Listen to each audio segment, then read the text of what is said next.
science teachers to improve the quality of science education and research. Faculty of Interdisciplinary Studies, established to train social scientists to promote socio-economic development and sustain community needs. Faculty of Applied Sciences and Technology, established to train manpower in the field of applied sciences and technology that will support the development of infrastructure and deal with the complex problems of sustainable exploitation of natural resources. Faculty of Computing and Informatics, established to train the much-needed ICT professionals to promote technology and innovations in the field of computing to drive the world in the fourth industrial revolution. Faculty of Business and Management Sciences, training the next generation of entrepreneurs and business leaders to develop the social strategies and policies at the national and international level. The Maternal, Newborn and Child Health Institute, working on scaling up Mama Toto for sexual reproductive health and rights in Uganda, promote maternal and child health. The Institute also supports a capacity building to strengthen adolescent and young people-friendly services in southwest Uganda. The Institute of Tropical Forest Conservation, which is a leading Ugandan research institution working primarily for biodiversity conservation and the sustainable management of natural resources in the Albertine Rift ecoregion. The university is led by a diverse management team under the stewardship of the Vice-Chancellor, Professor Celestino Obua, who have steered the university towards its vision of becoming a center for academic and professional excellence in science and technology. The university pursues its vision through focus on research, innovation, and community engagement. The university is on a mission to provide a quality and relevant education with a key focus on application of academic knowledge to community development. In pursuit of her mission, MAST established the Faculty of Interdisciplinary Studies, which offers uniquely tailored courses to equip all our students with the important social sciences knowledge to be able to respond to the needs of society. The pioneering community-based education, research and service, student community training and internships gives our students an opportunity to work-like environments before graduation, but also exposes them to the challenges of the communities and affords them an opportunity to use their training to address the challenges. Our Center for Innovations and Technology Transfer is an important vehicle through which research within the university trickles down to industry and community. The center houses the Consortium for Affordable Medical Technologies, CAMTech, which focuses on development of affordable medical technologies to address health challenges of the community. Farm Biotechnology and Traditional Medicine Center, FEMBIOTRAC World Bank Project, which carries out research and development of traditional and herbal medicines and remedies. Business Incubation Clinic, which offers mentorship and seed funding to entrepreneurs. Soft Incubation and Innovations Unit, which Mbarara University of Science and Technology, also known as MAST, is the second oldest public university in Uganda, established by the government of Uganda through the MAST Statute of 1989. The university is in southwestern Uganda, Mbarara City in Uganda, referred to as the land of milk and honey. This is about 280 kilometers from Kampala, the capital city of Uganda. Surrounded by beautiful vegetation of the savannah, MAST has two campuses. The Mbarara City campus perched on the banks of River Rizi with its calming roar, and the Chuhumuro main campus atop Chuhumuro Hill, located 7 kilometers on Mbarara Bushenyi Road. MAST has seen a steady growth in enrollment from 43 undergraduate students at its inception to more than 5,700 students in 2022. Welcome to Mbarara University of Science and Technology. Thank you for honoring the Vice Chancellor's Search Committee invitation to attend the first ever public presentation of candidates vying for the position of Vice Chancellor of Mbarara University of Science and Technology. The main objective of today's presentation is to provide the MAST community and stakeholders with an opportunity to interact with the candidates and gain insight into their plans and vision for the university. This is a formal gathering, ladies and gentlemen, and the Vice Chancellor's Search Committee will guide the proceedings. We will be following the program as displayed from time to time. Now, I would like to invite the Public Relations Officer, Ms. Angela Nakato, to lead us in singing the anthems. Following that, the University Secretary, Mr. Vincent Kwatampara Kansime, will say the opening prayer. Thereafter, the Deputy Vice Chancellor of Finance and Administration, Associate Professor Charles Tushabomwe Kazoba, will welcome us and welcome the Vice Chancellor and introduce the Vice Chancellor Search Committee 2024. Angela and US, let me have you here.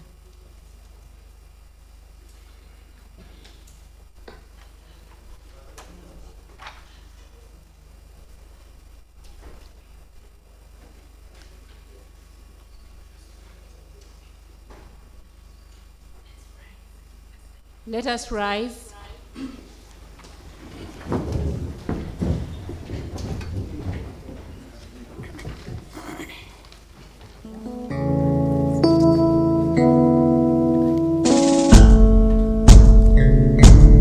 Oh, Uganda, may God uphold thee.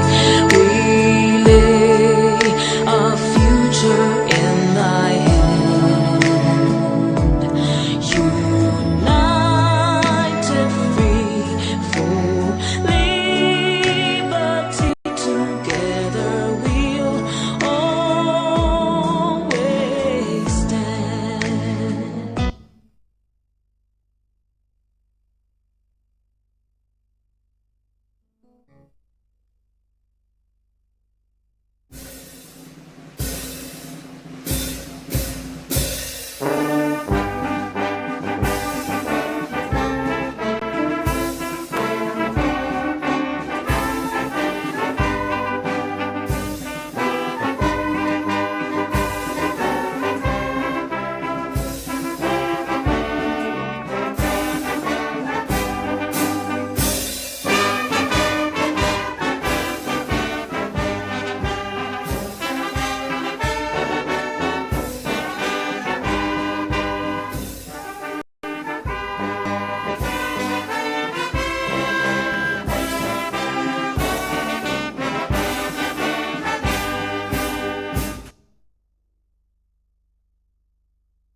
Let's humble ourselves and pray.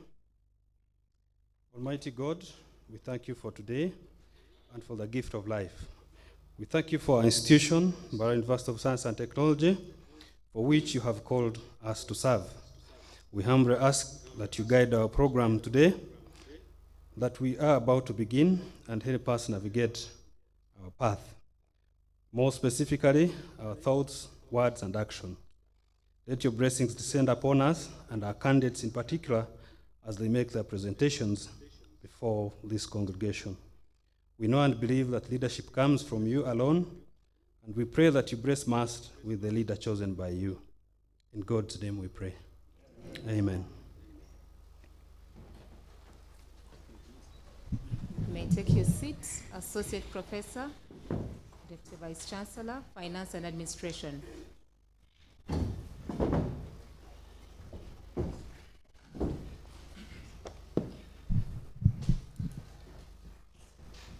Dear key stakeholders of Mbarara University of Science and Technology, and I'm using the word key stakeholders because we are here for an excellent reason. The Vice Chancellor will welcome everybody, but on my part is to do a small activity.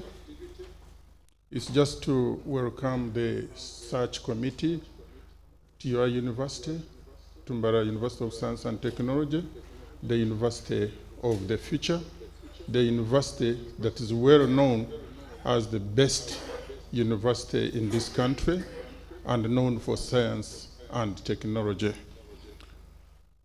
So the members of the search process or search committee, chaired by Professor Philip Musoke from Makerere University, you are most welcome. We have Dr. Meda Dibitecherezo, you are most welcome, and Dr. Meda Dibitecherezo is well known at Mbarara University of Science and Technology. We have our colleague, Evarist Nabasa, Doctor. Most welcome to your university. We have got a Professor Engineer Dr. Doros Okearo from Makerere University.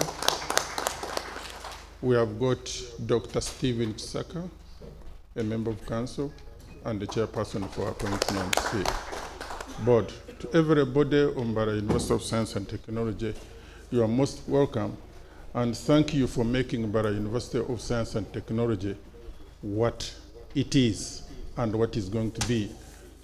What it is today and what is going to be tomorrow. With those many words, can I request our senior colleague, Professor Celestino Bua, to come and welcome everybody to the institution which we are handed over to. Thank you. Thank you, Charles. Good afternoon, everyone. Good afternoon. Mine is a simple role to welcome the Vice Chancellor Search Committee to Mbarara University of Science and Technology. And I know that some of you are setting foot in Mbarara for the first time. You're most welcome. To visitors who have come from outside Mbarara, you're welcome to Mbarara University of Science and Technology. To colleagues, stakeholders from within Mbarara, you're welcome to this particular presentation. The prayer has been made for the candidates. I cannot but help but just repeat the same, that we pray and wish you a successful presentation today. You're all welcome. Thank you.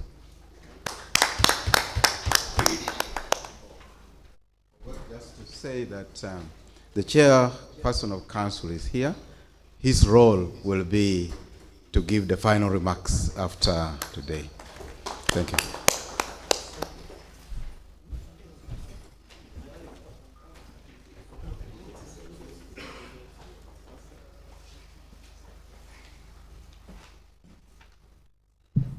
This is, colleagues, this is not our day as the top managers. We have a committee handling the search process. So it is my singular honor to pass over the baton to the chairperson of the committee. Professor, you are most welcome. Over to you. This is the baton.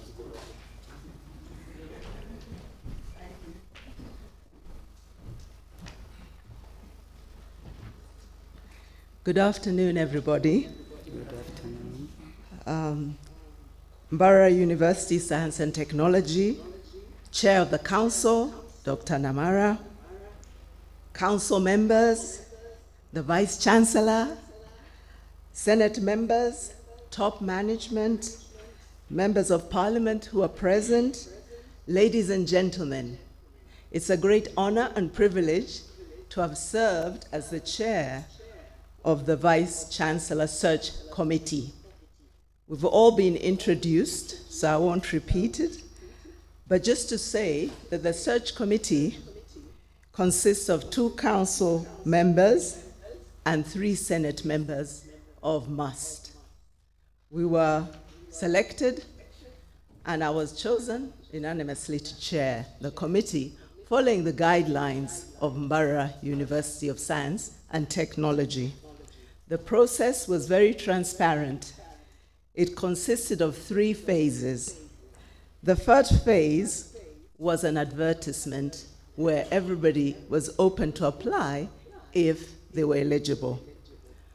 The decision as to who was to be eligible was decided by the Vice Chancellor Search Committee after we developed a framework and guidance for our meetings and scoring system, which was approved by Council.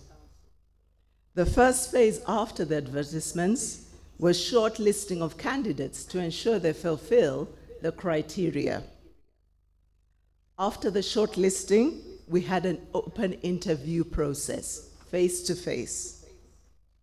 After the interview process, those who are successful are moving on to today, which is the public presentation.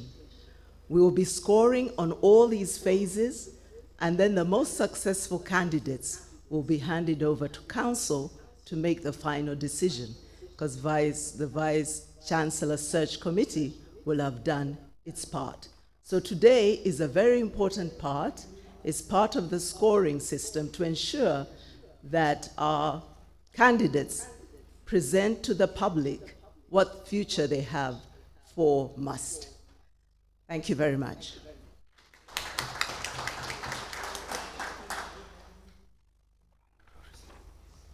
Thank you for the reminder.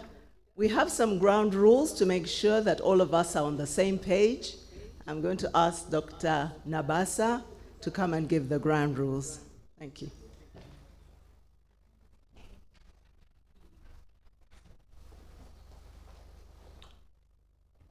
Thank you very much, our chairperson, Professor Philippa. Good afternoon, everyone. All protocol observed.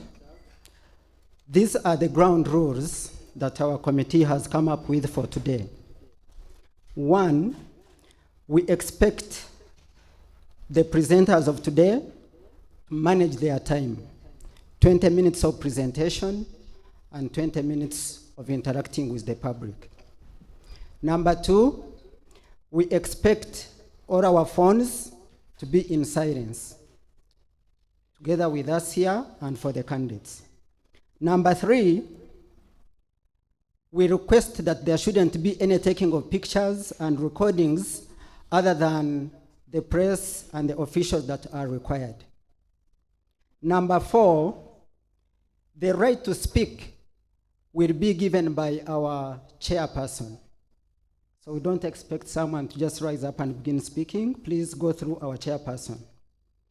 Number 5, our chairperson has the right to reject a question from the public or even from the presenter. Number 6, we expect that there shouldn't be any abusive languages on both sides, whether from the public or from the presenter. Number 7, ladies and gentlemen, we don't expect the people in this house and online to be cheering and jeering as the presenter is making his or her presentation, but feel free to thank the presenter, maybe in clapping or something at the end of his or her presentation, but not during when the candidate is presenting. Number 8, we expect the people who are coming in to use the other doors, not here and there. Number 9, we expect that we have not come in this room with dangerous weapons for instance, firearms and other things that might harm us in case of anything. Those are the rules that we expect to follow, such that our presentation goes on smoothly. I thank you so much.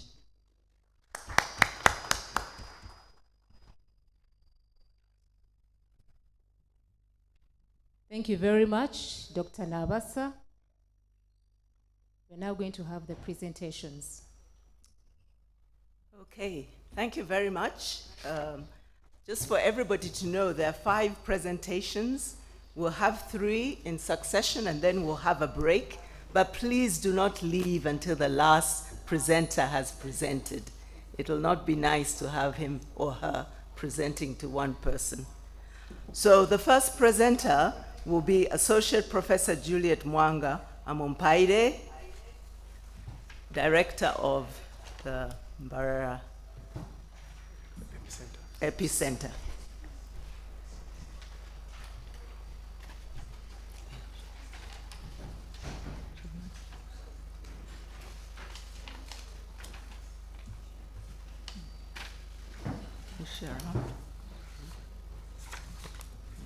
Dr. Juliet is on her way.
Which is a leading Ugandan research institution working primarily for biodiversity conservation and the sustainable management of natural resources in the Albertine Rift ecoregion.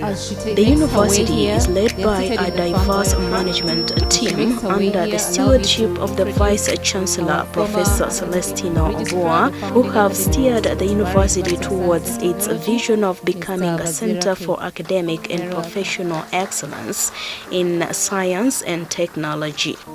The university pursues its... The mayor of this city. He came in, he's a council, member of council. Just wave to us.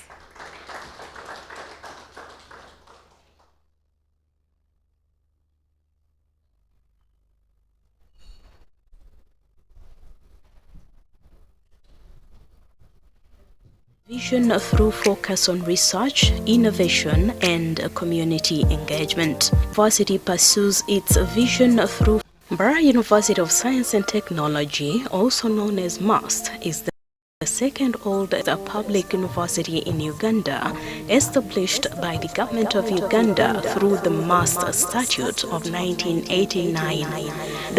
So we want to welcome... University is in southwestern Uganda, Mbarara City in Uganda, referred to as the land of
associate professor.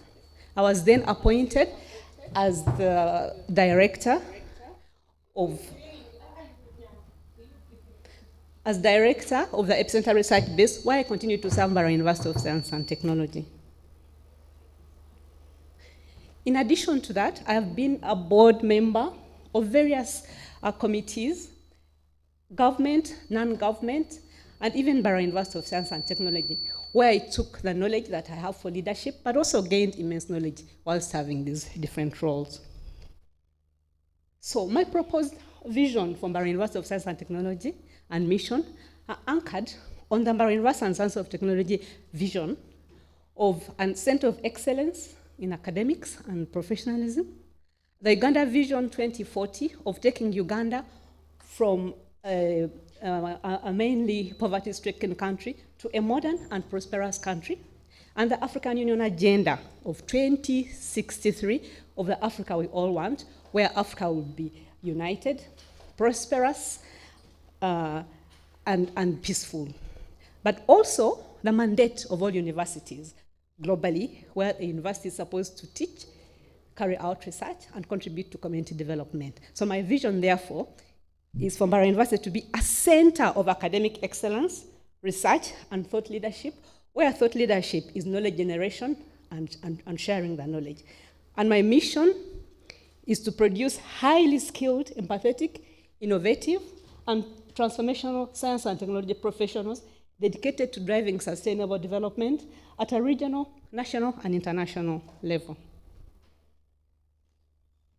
To achieve these goals, I have, to achieve this mission and vision, I have proposed 5 strategic goals which are aligned with the National Council of Science and Technology and the UNESCO 10 pillars for universities, which aim at directing universities to provide a holistic education, to enable global partnerships and global development.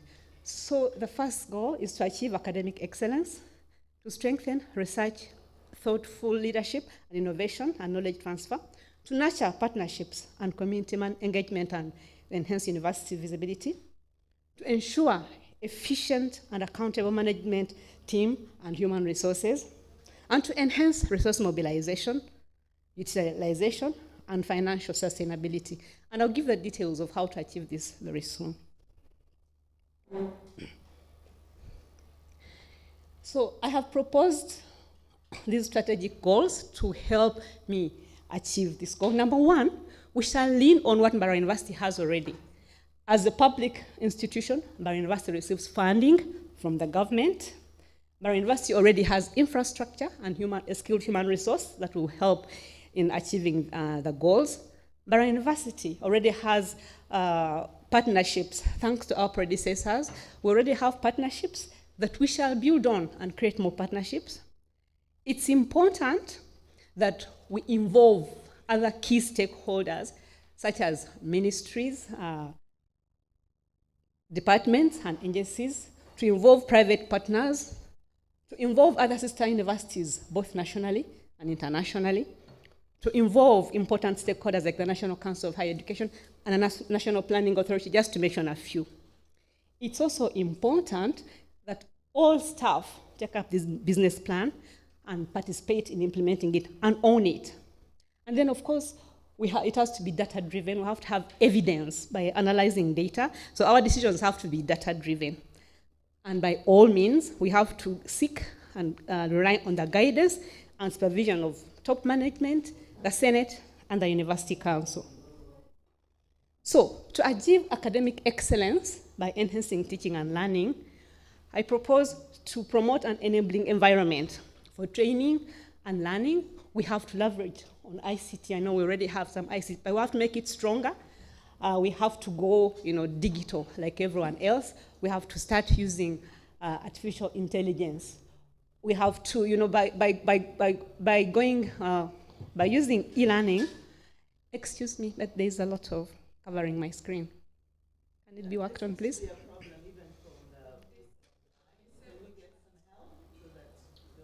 Yeah. because it blocks everything. So we have to leverage on ICT. We have to go digital. We have to, by using e-learning, we can even, share space with other universities, share lecturers. So I think this is very, very important for us to go digital. We have to regularly update our agenda, our curriculum. Why? Because this changes, with the modern times. I mean, different markets that we are producing employees for change, the needs change. So we have to analyze real data, real time, and and be able to train our students accordingly. We have to improve the staff cadre and numbers, because right now, I think the percentage of academic staff is only 30%, and that's not acceptable. So we have to work hard to improve the staff numbers, but also the cadre of the staff. We have to enhance infrastructure. We have to look and build well-equipped lecture rooms and laboratories. Then we have to improve the student support services to motivate the students to learn, because a demotivated student will not definitely learn. So we have to partner with private partners, to improve things like accommodation, bring down the cost of feeding, improve the hygiene at the hostels. Then we have to provide an inclusive support for all students, that they will all enjoy. For example, we have to provide counseling and be innovative how we do that. Then we have to make sure that we listen to our students. When we engage them, let's listen to them and put in practice what they are telling us. So I have proposed the following metrics.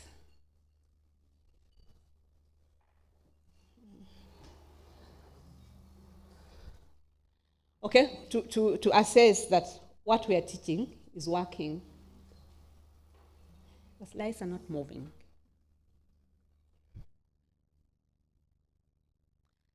Okay, we have, for example, the annual digital platform usage, the number of new staff recruited, the student satisfaction scores, and I also propose how we can measure these things.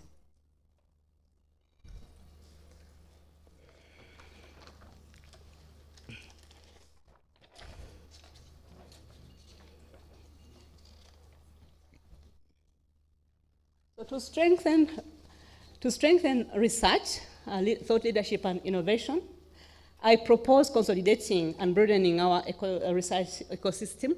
We have to again regularly update our research agenda, again using data to analyze and see what the community needs and adopt our research agenda accordingly. We have to promote interdisciplinary research and grant writing within different faculties, because now I know that some faculties are suffering while other faculties are ahead as far as research is concerned. So we need to promote interdisciplinary collaborations so that everyone comes up. We need to encourage dissemination and translation of the research. And then we need to build capacity, for research, such as setting up one center where researchers can go and get all the information they need, to participate in research. We have to ensure an inclusive mentoring, not leaving anyone behind. And then we need to strengthen our PhDs and postdoc. Thanks that this started already, but we need to build and get much more, because when we carry out PhDs, then we get even more money for research.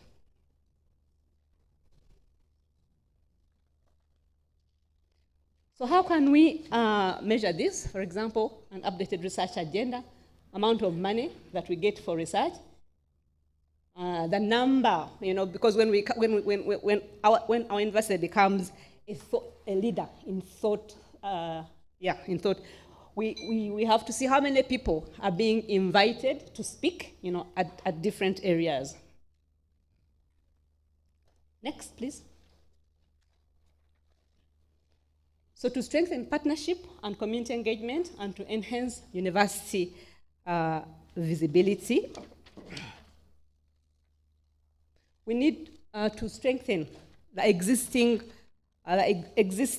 partnerships that we have, and then try and build new ones. But we have to strengthen what we have already. We have to engage. We have to proactively engage staff and student associations, because charity begins at home,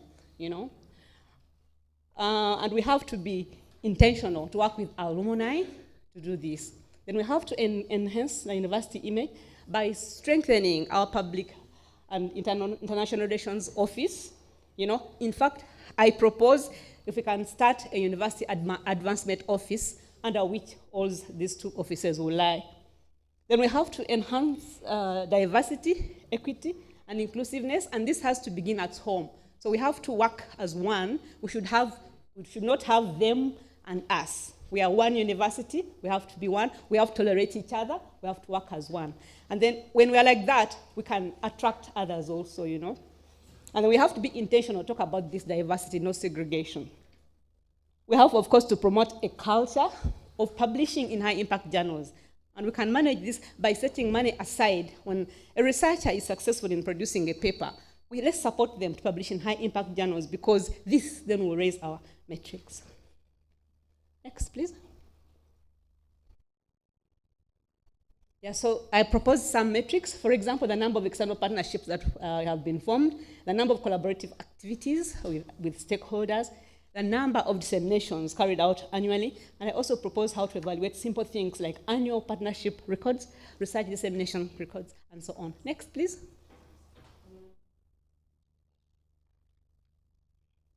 Okay, so to ensure an efficient and accountable management team, we've begun by enhancing administrative efficiency.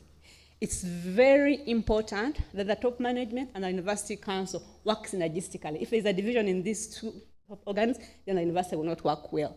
So I will have to make sure that the university council and the staff really work as one for the good of the university. Then it's important again to leverage on ICT, and tools to streamline the administrative processes. We have to automate many activities that delay, so that we don't waste time to receive our answers immediately. Then we have to foster faculty and staff motivation, so that we have a dedicated staff. How? First of all, let's identify, recruit, and retain talent, and let us help our staff to grow. Let's implement continuous training, skills development, training in leadership, and many other things. Let's also be transparent and continuous in appraising our staff and act accordingly, to what we have found in the appraisal. It's important to look into staff welfare. For example, things like a medical insurance. We need to put up something for counseling. I know that people are struggling in different ways. We need to put up services for counseling our staff. And then we have to talk about the work-life balance for our staff. Next, please. Okay, so to measure this, we shall look at things like numbers of systems digitized, number of staff recognized after appraisals, number of staff recruited, time taken to process administrative activities, again, which can be assessed through system implementation record reviews, or staff recognition trackers, or staff training, record reviews. Next, please. So it's very important to have resources. Without resources, the plan will flop. So to enhance resource mobilization, utilization, and financial sustainability, I propose 3 objectives. Number 1 being diversifying income streams to increase the revenues for sustainability. We need to expand on the online training so as to attract many more students, both at undergraduate and postgraduate level. We need to invest. I know that we already have the mass holdings registered, so we need to work hard and invest. And luckily, we have the business and management sciences faculty, which will guide us through this. We need to target fundraising initiatives through alumni and philanthropists. And of course, we have to lobby the government for more. Then we have to use our resources efficiently. We have to do things like reducing utility costs by engaging into sustainable practices, such as harvesting, water harvesting and solar power, And then we have to, regularly do value for money. So that if a project is not working, why go on with it? We have to leave it and save money. And of course, it's very important that as we do all this, everyone has to be accountable. We should not tolerate corruption. And then we have to enhance security, really, to keep the things that we have acquired safely. So we shall install surveillance systems in key areas. We have to increase the presence of trained security in the place, and of course liaise with the law enforcement officers that we already have. But also, we should endeavor to procure durable assets. Why buy something today and tomorrow it is broken? And when we purchase these things, let's enter them into a digitized register and maintain a central maintenance. We maintain them centrally. Next, please. So we shall measure this by increases in students enrolled, number of investments, annually, percentage increase in annual revenues, number of surveillance systems installed, again, which we can evaluate very easily. Go on, please. Next slide. Okay, so then I have proposed how to acquire resources and how to allocate them. Being a government institution, we're already receiving money. I think it could be around 70% of our budget. But we should know that most of the money that comes from government is actually used for wages, for the wage bill. And we have very little left for development. So we have to think clearly, and I'm proposing that by the end of 5 years, what the government is giving us, which will remain for wages, should be 50% of what we shall be getting because of the investments that we shall undertake. Next, please. Okay, and of course, we anticipate some risks that may make us fail, including budget shortfalls, which is quite likely and has a high impact. Staff and student strikes, medium, but it can happen. You know what has been happening recently. Fire outbreaks and natural calamities, these things happen, so we have to be vigilant and monitor closely. Negative publicity and reduced university ranking, we have to look out and work hard that this does not happen. And of course, technology failures. Remember recently the crowd strike of Microsoft, which brought the whole world to their knees. So we have to look out for these. We have to have robust IT infrastructure, and support systems. Next, please. I am the best candidate for this position. I had the audacity to join this university when it was just starting. We walked into the unknown, but I had that courage. I did not stop there. I have improved myself. I have carried out several leadership courses, and they are manifested, in the awards that I have won, for being most empathetic, being very hardworking, both by my employers and even previously by the university and also the Mbarara Regional Referral Hospital. I am passionate about teaching and research. I am a lobbyist for resources and a prudent user. Right now, my organization runs a budget of around 6 to 7 million euros every year, and we use it very meticulously to achieve our goals.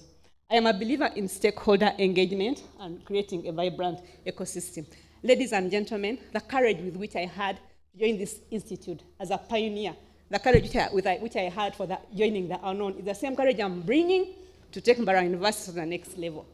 Thank you very much for listening to me.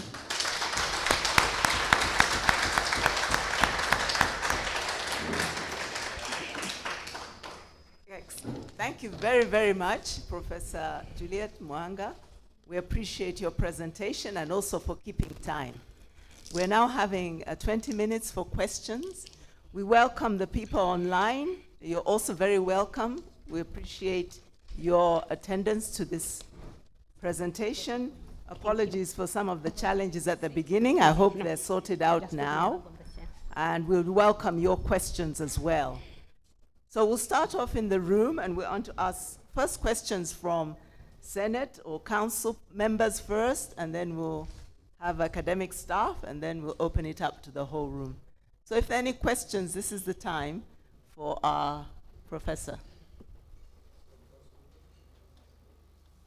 Council members, Senate. Chair, I'll start with you, and then we'll go to the next person in the back. Chair, Council. Is there a microphone? Yeah, sure. Are we having a microphone? Or? Yes, there's a microphone. Can you bring it to the chairman? That's the problem.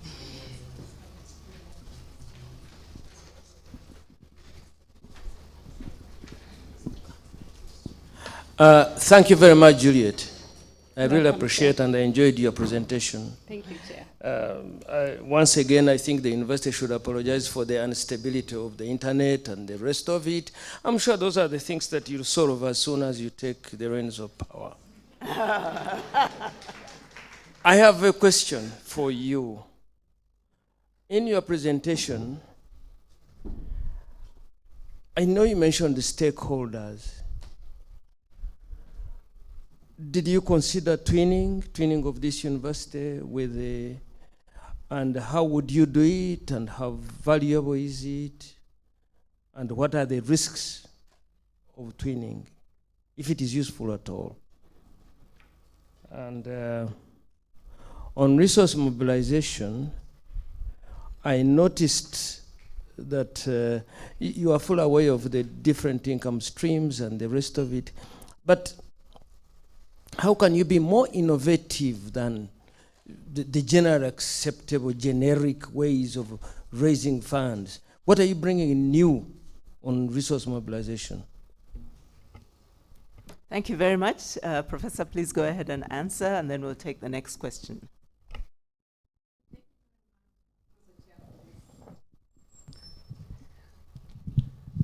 Okay, thank you very much, Chair, for the questions. So, for the twinning of the universities, well, I mentioned it, but maybe not very directly, but thank you. But I think it's very, very important. And I brought it in by saying that when we go digital, for example, we can share resources with different universities, be it national or international. I think it comes in there. But maybe what we need to be careful about is not to lose our identity. So even if we are twinned with other universities, we have to be serious and make sure that we don't lose our identity, just in case the other university is more powerful than us. And also, we have to share the resources in an equitable manner, that what they bring to us should not be of a lower quality. So it has to be the same. And then for innovation and resource mobilization, so two innovations apart from the others. So I think being entrepreneurial, I think to go big way, entrepreneurial is a big one for me. We have to invest. We have a big land here, which we can invest in, which we can partner with private developers. In fact, sir, I am thinking of a Chihumuro commercial center, where we invite different investors to build it with us. But also, making sure that we reduce utility costs. It said if you don't have it, then save it. So to reduce utility costs by engaging into sustainable things like water harvesting, rainwater, sinking wells, solar power to power major things like the laboratories. So in addition to everything else, I think in addition to grant writing and lobbying to the government, I think those two for me innovative, but also I think up to now we've not really engaged our alumni. We have a big mass now of over 20,000 alumni, people in big positions. I think if we engage them using what I called University Advancement Office, we shall be able to raise resources. Thank you very much. We ask people to keep the phones in silent. Yes, sir, your next question, you'll be next, sir. Thank you, Chair. I'm Robert Bitaiho. I represent the academic staff of the University Council. And I was intrigued by one of your key points that you mentioned, that you want to synergize the relationship between the top management and the University Council. Yes. So my question is how are you going to do it? Especially that you are dealing with two power centers, and especially these are the issues we normally encounter. How are you going to do it? It's one way saying it that you're going to synergize, but how are you going to do it is what I would like to hear from you. Thank you. Thank you, Dr. Vitareho. I think for me it is making sure that they engage regularly, that they talk, they meet, the top management meets with council, and they agree that they meet more regularly and discuss, on points. And that they don't only stop there, they also discuss with staff, But for me, it is, I think, them engaging and meeting regularly, not just with a few people in the council. Thank you so much. Before we go online, there was a gentleman at the top. You're next, and then we'll have the person online. Mr. Samuel Mugisha will be next, but you're next, sir. Thank you. Thank you so much, Chair, for giving me the opportunity. I'm Dr. Jonan Simire. I'm a senior lecturer and the General Secretary of the Academic Staff Association. I would like to appreciate Professor Amumpeire for the wonderful presentation despite the interruptions of the ICT. One of the most pressing challenges that academic staff, including myself, have faced over the past few years is actually on salary harmonization, what many call pro rata. And although I've seen that you have plans for improving working conditions of academic staff, as well as all the other staff, I would like to know what plans you have to ensure that salaries of academic staff are harmonized. I know you're an associate professor, so maybe this problem may not have affected you, but we senior lecturers and below feel a bit left out. So how do you intend to ensure that salaries have been harmonized across all the ranks of academic staff? Thank you. Thank you, Dr. Jonans, for that important questions, I'm sure, which is on everyone's mind, including the top management. So I think for me, the first thing is to openly talk about it, talk about it and explain to staff what's happening exactly, why the salaries have not been harmonized already, but also to really lobby, because this is a promise that was made, for the staff. So I think it's very, very important to lobby for the government that gives us money for the wages. But also, I am thinking that if we invest, aggressively, then the money that was being used for electoral development and other, other recurrent can then be diverted, to top up for the wages. So those three things. Thank you. Thank you so much. We'll have somebody online just to make sure we also engage the people online. Mr. Mugisha Samuel, please, if your question, you could give us your comment or question. Is IT able to help us? Mugisha Samuel. As he's getting ready, there was somebody down here. Yes, please go ahead.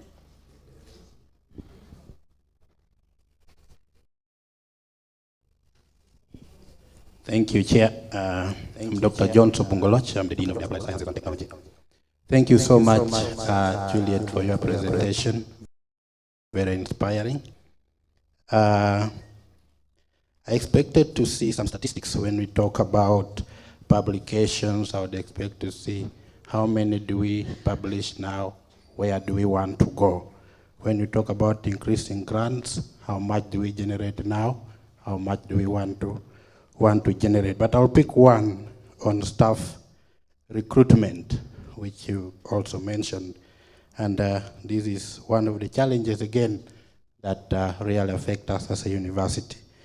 So I want to know how many staff are we at the university, how many should we be, and how are we going to make sure that we reach there given the ban on recruitment?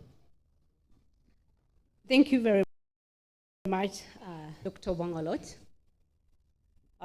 So for absolute numbers, really, I will not be able to tell you that, but I know from the last strategic plan that the academic staff were only 30%, and I did mention this, so 30% of what's required, and we cannot say absolute numbers that what do we need now, because it's a university that's growing, but no, that is 30%, so we need to look for the 70%, and the 70% we shall get using the things that I said already. We have to lobby government Because if we are to provide a quality education, as stated, in the University and Other Tertiary Institutions Act, and also the National Council of Higher Education Quality Framework, then we need to find enough staff, to be able to provide the ratios that we need. For example, for sciences, I think it's 1 lecturer for 20 students, and that is just acceptable. So by engaging in the resource mobilization methods that I talked about, I hope we shall get money and be able to recruit staff. But we have to lobby and carry out regular audits. And with these audits, we present to the Ministry of Education and to the government to show that we're actually not doing well. Yeah. Thank you. Thank you so much. Online, we have a question.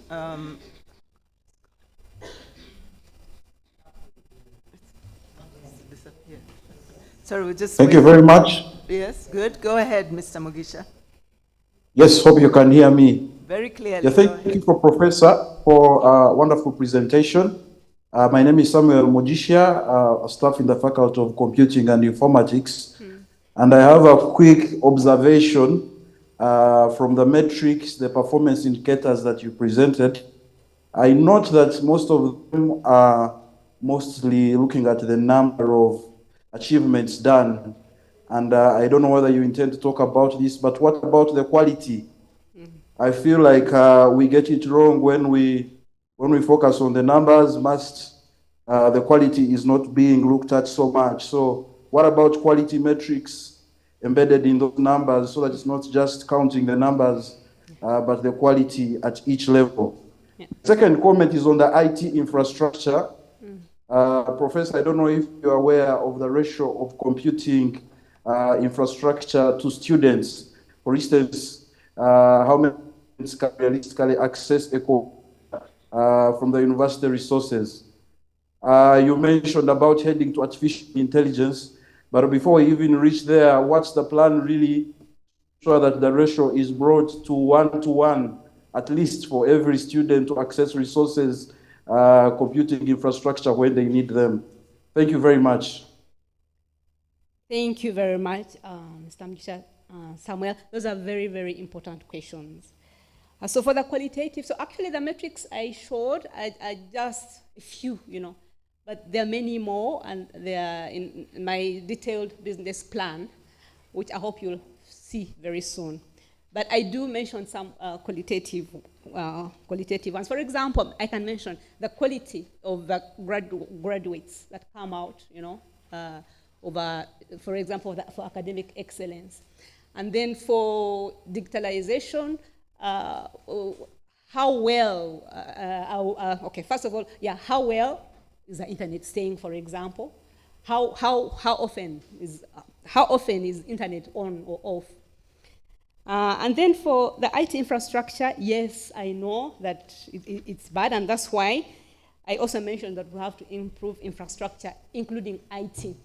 I may not know the exact numbers right now, but I know that they are bad, just like the internet also. It's not stable. I know, for example, for the internet, that I think we need like 2 gigabytes, but right now, for both the campus, town campus and Chumuro, but now Chumuro, I think, is 150 megabytes, which is very little. So we have to find ways of improving this. And that is by mobilizing and getting money. Once you have money, left for development, then we shall be able to achieve this. So all the resource mobilization methods that I talked about, we have to employ them, but also we have to work very hard at research. Sometimes the grants that we write, have these, side things like buying computers, for staff, for students. So engaging really in research and ensuring that the grants we write, always have that component of improving infrastructure. I think it can help us get there one time, at a go, one step at a go. Thank you. Okay, thank you so much. Could we have our former chairperson of Mass Convocation, our Member of Parliament, Honorable Dr. Nicholas Kamaras, give his comment before we move on to other question online? Honorable, sir. Thank you so much, Professor Juliet Mwanga. I'm Dr. Nicholas Kamara, Member of Parliament for Kabale Municipality and the Vice President of Mass Convocation. You came out just briefly about the mass convocation, but you are not clear on how exactly you're going to engage the convocation. Thank you. Okay. Thank you very much, Honorable Kamara. So as I said, that we really need to tap into our convocation and alumni, in several ways. I said we have to make an office. In that University Advancement Office, I think the alumni office should be there. And we engage them big way in donation campaigns. And not just cash, by the way. There are several ways that the alumni can help us. They can come and teach. We have several that are, high-skilled people in teaching. So they can give their time in training. They can give their time in mentoring students. But also there are some working in big industries.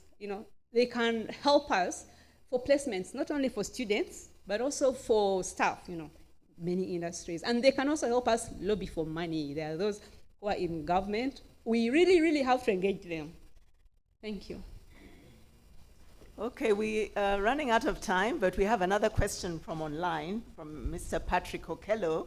He says Uganda has multiple universities. Yeah. How is MUST going to ensure the quality of teaching and the products, which you've kind of answered, but he was also saying, how do we ensure that the training provides training that will equip and will be useful for the population of Uganda, and that it has a purpose and it's not just training? Yeah, thank you, Mr. Okello online. So as I mentioned, that we have to update our curricula regularly. And we have to have evidence for this. So this evidence, we have to use data. We have to analyze the data that maybe exists and see what the market needs, what type of graduates the market needs. And then we update the curriculum accordingly. But also, it's important, I think, to include into the curricula the transforming our students the way they think, teaching things like soft skills. We take these things for granted, but they help a lot. Soft skills for people to change their mind and, be willing to serve first, So we have to engage all those things. Thank you. Thank you very much. Because of time, we have 1 minute left. I would like to just give some concluding remarks. Many people wanted to give questions, but the time is short and we want the other presenters to also come. So I'll left the last 1 minute for you to give your concluding remarks. Thank you. Thank you very much, Professor Philip, the chair of the search committee. I will thank you, first of all, for having listed me and enabled me to talk to the people that I would like to serve as Vice Chancellor. And I thank everyone for turning up in big numbers and for the useful questions that will help me improve the business plan.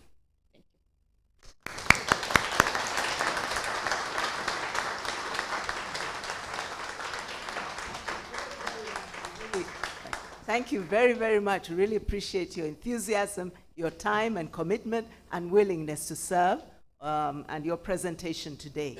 Your time is up and you're free to move on. Thank you very much. Thank you very much. Thank you very much. The Associate Professor, Dr. Ngonzi, will escort you to the car. Thank you very much. Well, escort her out. Next one. The next one. Ready? All right. Our next presenter will be Associate Professor Lynette T. Chokunda, and she'll be joining us now for her presentation. She's a professor of pathology, and she's currently at the University of Botswana. We're honored that she's come to present this afternoon. Professor Lynette, you're welcome.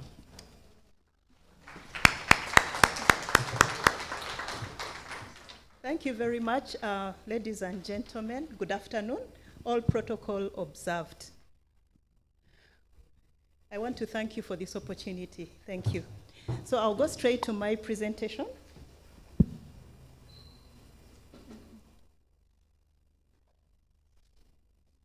The outline is as follows. So then I'll go to the the vision. Sorry.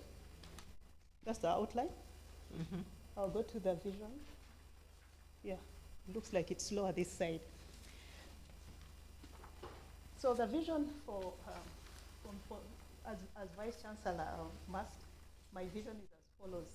A national and regional center of, sorry, this should come this side, okay. Yeah. A national and regional center of academic and professional excellence in science and technology. And then the mission is to contribute to the socio-economic transformation of Uganda through high-quality human capital development, science and technology. So the cadres that we need to produce at universities, we've observed that of recent, what the statistics show, even after the census, is that we have a very young population. 78% of our people are less than 35 years old, and unemployment is an issue. And we've observed the recent strikes. So what we need to do is to begin to train our students to go through a process where they go through a process and we create change agents. And these change agents will have ethical values, and they will also have a desire for the common good. Common good refers to wishing well for your country. It's also called patriotism. So those are the kind of graduates we need to begin to produce. And we have an advantage in that we are science and technology university. These are graduates who will know, in my way, who will use their knowledge and professionalism to improve their condition and that of their community. So we will take them through 3 stages. Normally, what we have is informative and formative learning, but we shall also have to do transformative learning. So the proposed strategic goals are 5, and we really want to develop well-rounded human capital for socio-economic transformation who are change agents with ethical values and of common good. The second goal is to recruit and retain high-quality, globally competitive academic staff. The third strategic goal is to provide high-quality academic programs that are fit for purpose. The fourth is to develop and strengthen research, discovery, innovation, and invention for community development, enterprise, and services. And the fifth is to maximize revenue and investment for sustainable development. So I wanted to show you the African stool. The Commission of Health Professional, for Health Professional Education. This was a group of 20 academicians who came around, who were a group of people who represented academic institutions all over the world. And in 2010, they came up with a report. And what is clear is that looking at the African stool, it has 3 legs.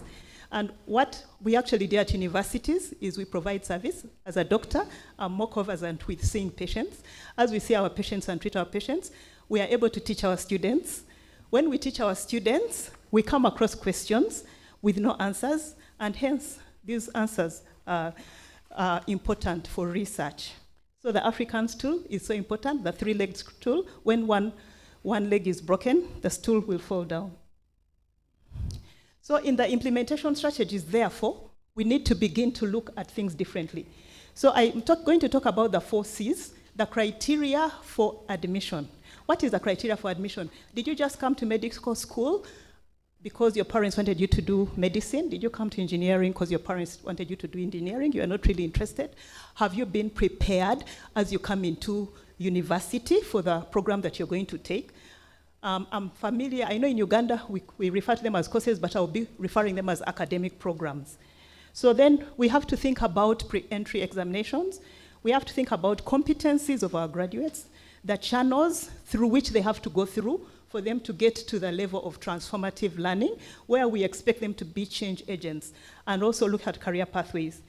And then we have to go to entrepreneurship. That is mandatory, because once you have an entrepreneurship mindset, it's been shown that when children are exposed to entrepreneurship skills when they are much younger, they become better citizens, because then they can easily fit into the into employment and create employment.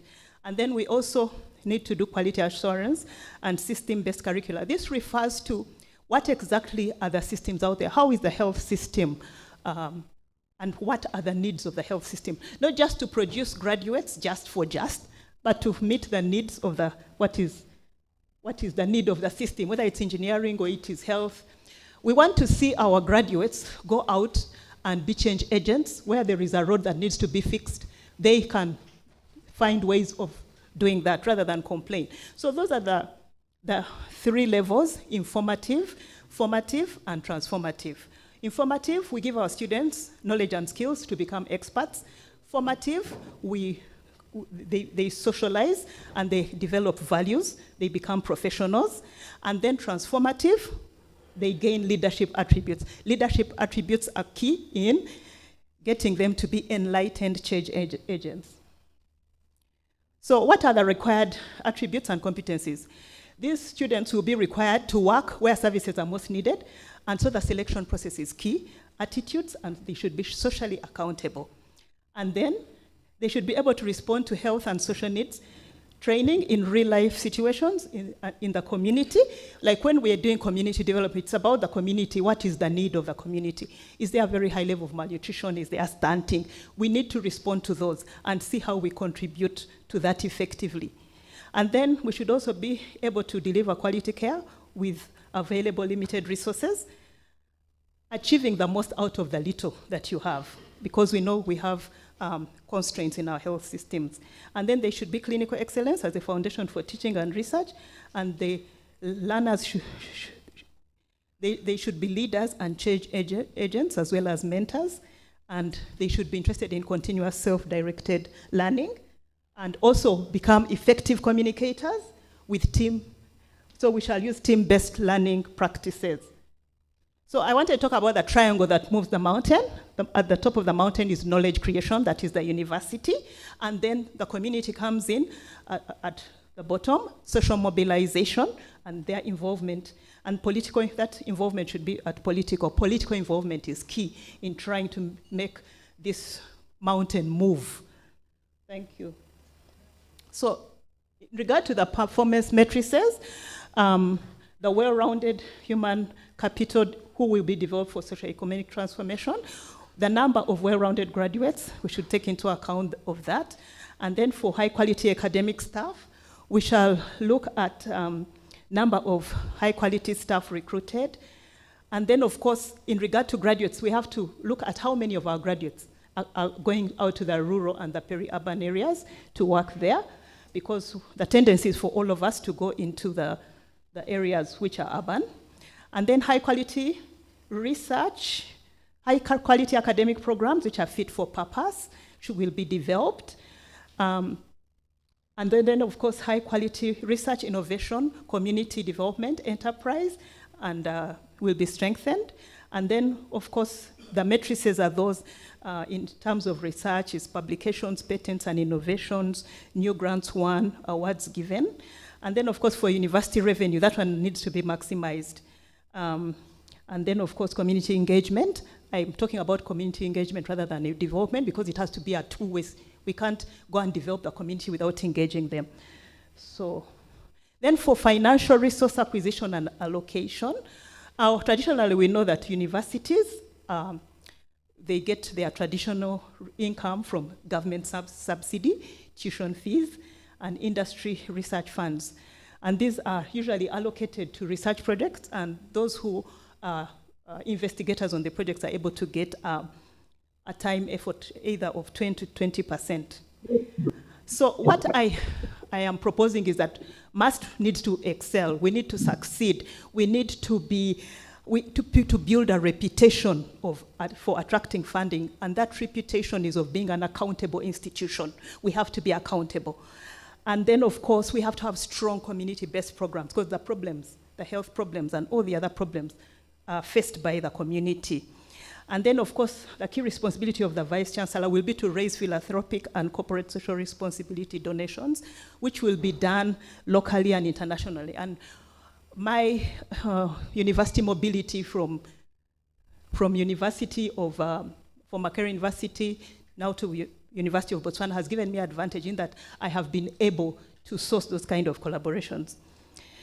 So the approach of the organization, so what happens is that the Global North, there are so many organizations which are willing to support higher education in Africa, and for this purpose of raising funds, we will need a chief development officer.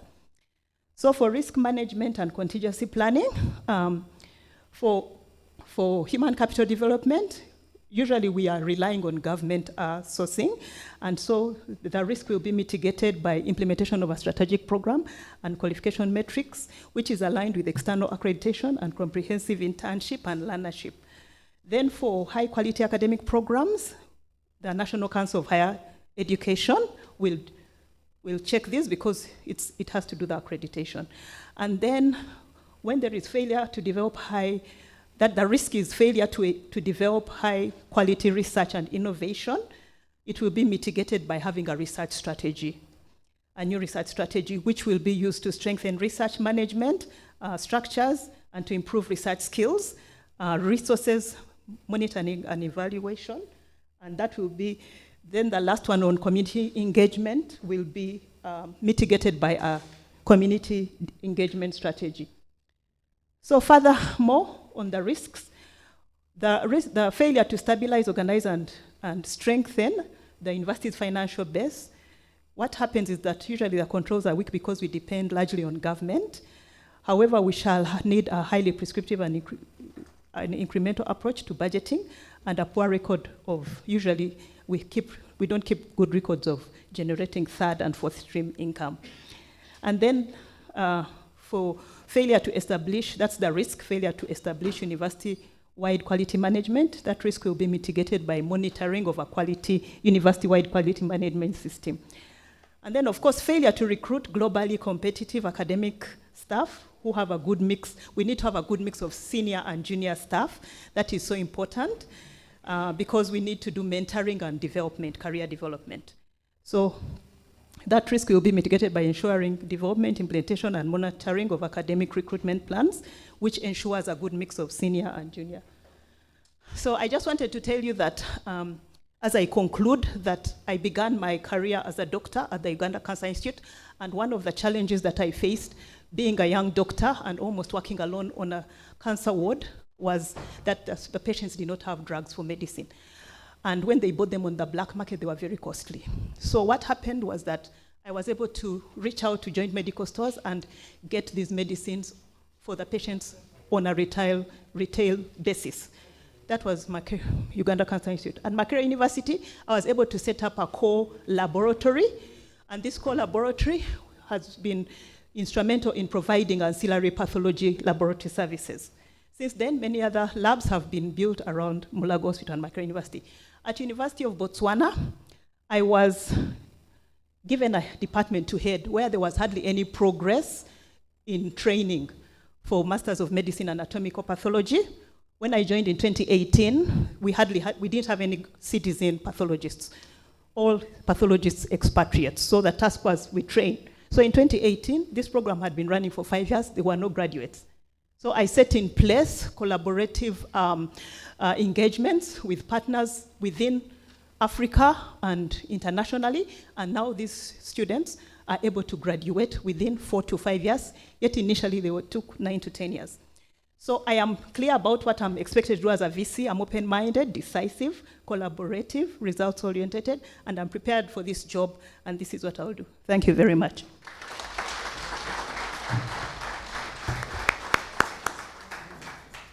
Thank you very, very much for the presentation. I think people have heard. This is now time for questions. Please put your hand up. I did a lot on this side, so I'll start this side. And yes, sir, the Dean. And we'll start with the one in front of you, the Dean, and then we'll move back up. Thank you.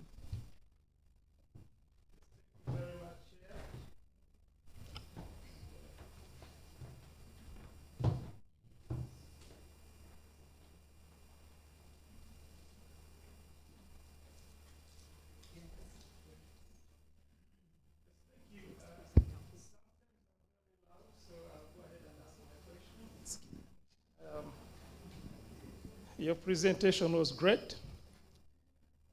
MUST is founded on the philosophy of community engagement and service. How will you ensure that this philosophy is optimized for the benefit of the communities within this country and outside this country? Number two, the grant funding base for MUST now is around 42 billion shillings, almost closing into what the government of Uganda releases to MUST. As an aspiring Vice Chancellor, how will you deliver us to the promised land where that figure can be more than tripled and we are able to do relevant research that promotes the different visions enshrined within the various frameworks within this country and out of this country? Lastly, Professor. Sorry, thank you so much, sir, but we want to give other people an opportunity to also ask. Thank you so much, sir. Could you answer, and then we'll move on to the next question. Thank you so much.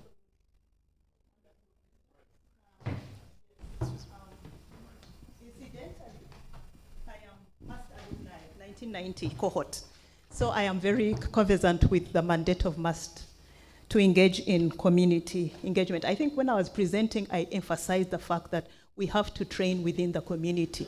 And that one is a strong point because it does not serve us to train outside the community. The problems are in the community, the questions are in the community. And when I talk about the community, I'm talking about the local community and the whole population.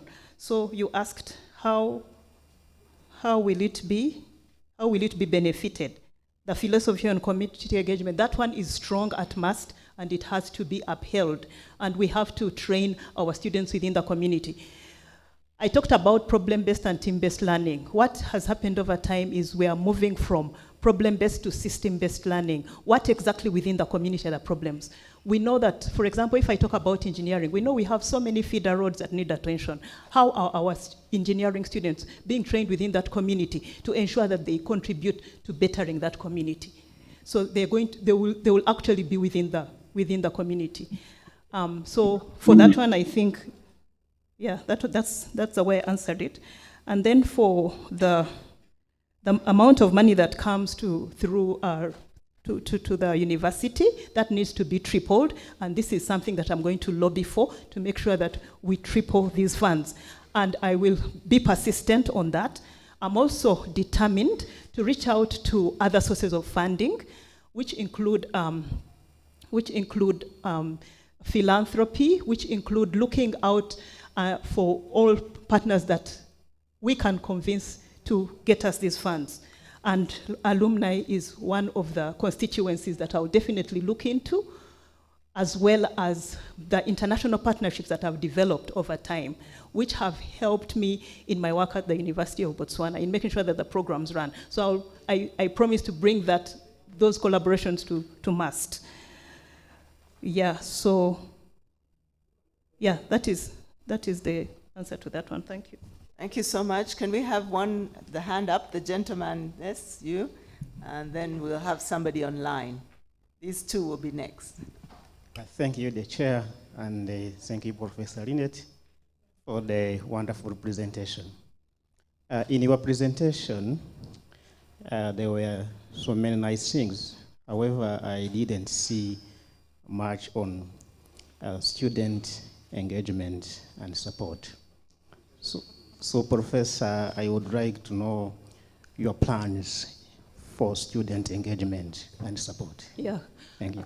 Thank you so much. That is critical. Student engagement is critical, and I plan to work with my team, to meet frequently with my team, and meet frequently with student leaders.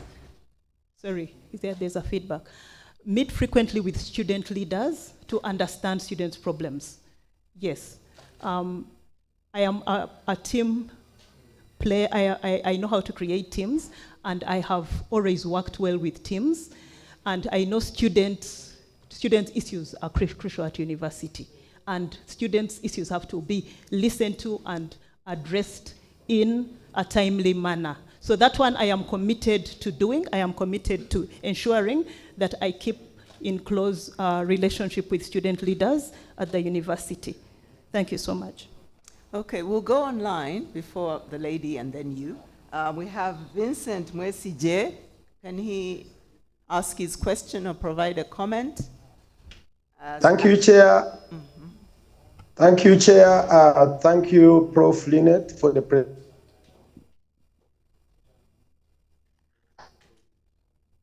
Names are Mwesije.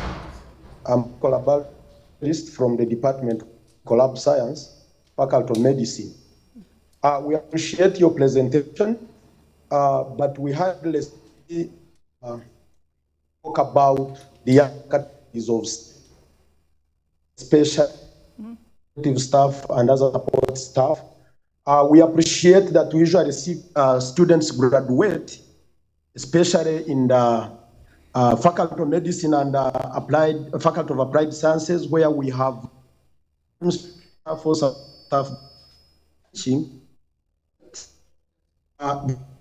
like teaching staff become our VC, so that in faculty or the administrative staff that also recognize. I submit, Chair. Okay, that's been hard. I don't know if you had the I hardly question. heard it, but I think he's talking to support staff. Yeah. Yeah, thank you for your question. Support staff are key, because without support staff, you can't run a university. And the needs, I will work closely with the unions to ensure that the staff needs, academic and support, are handled in a timely manner. I'm one person who is open. I interact very well with seniors and juniors alike. I interact well with those who clean, those who guard. I have taken them for tea. I have worked very well with them before, so I have no problem interacting with all levels of support staff. Yes, that one I have it.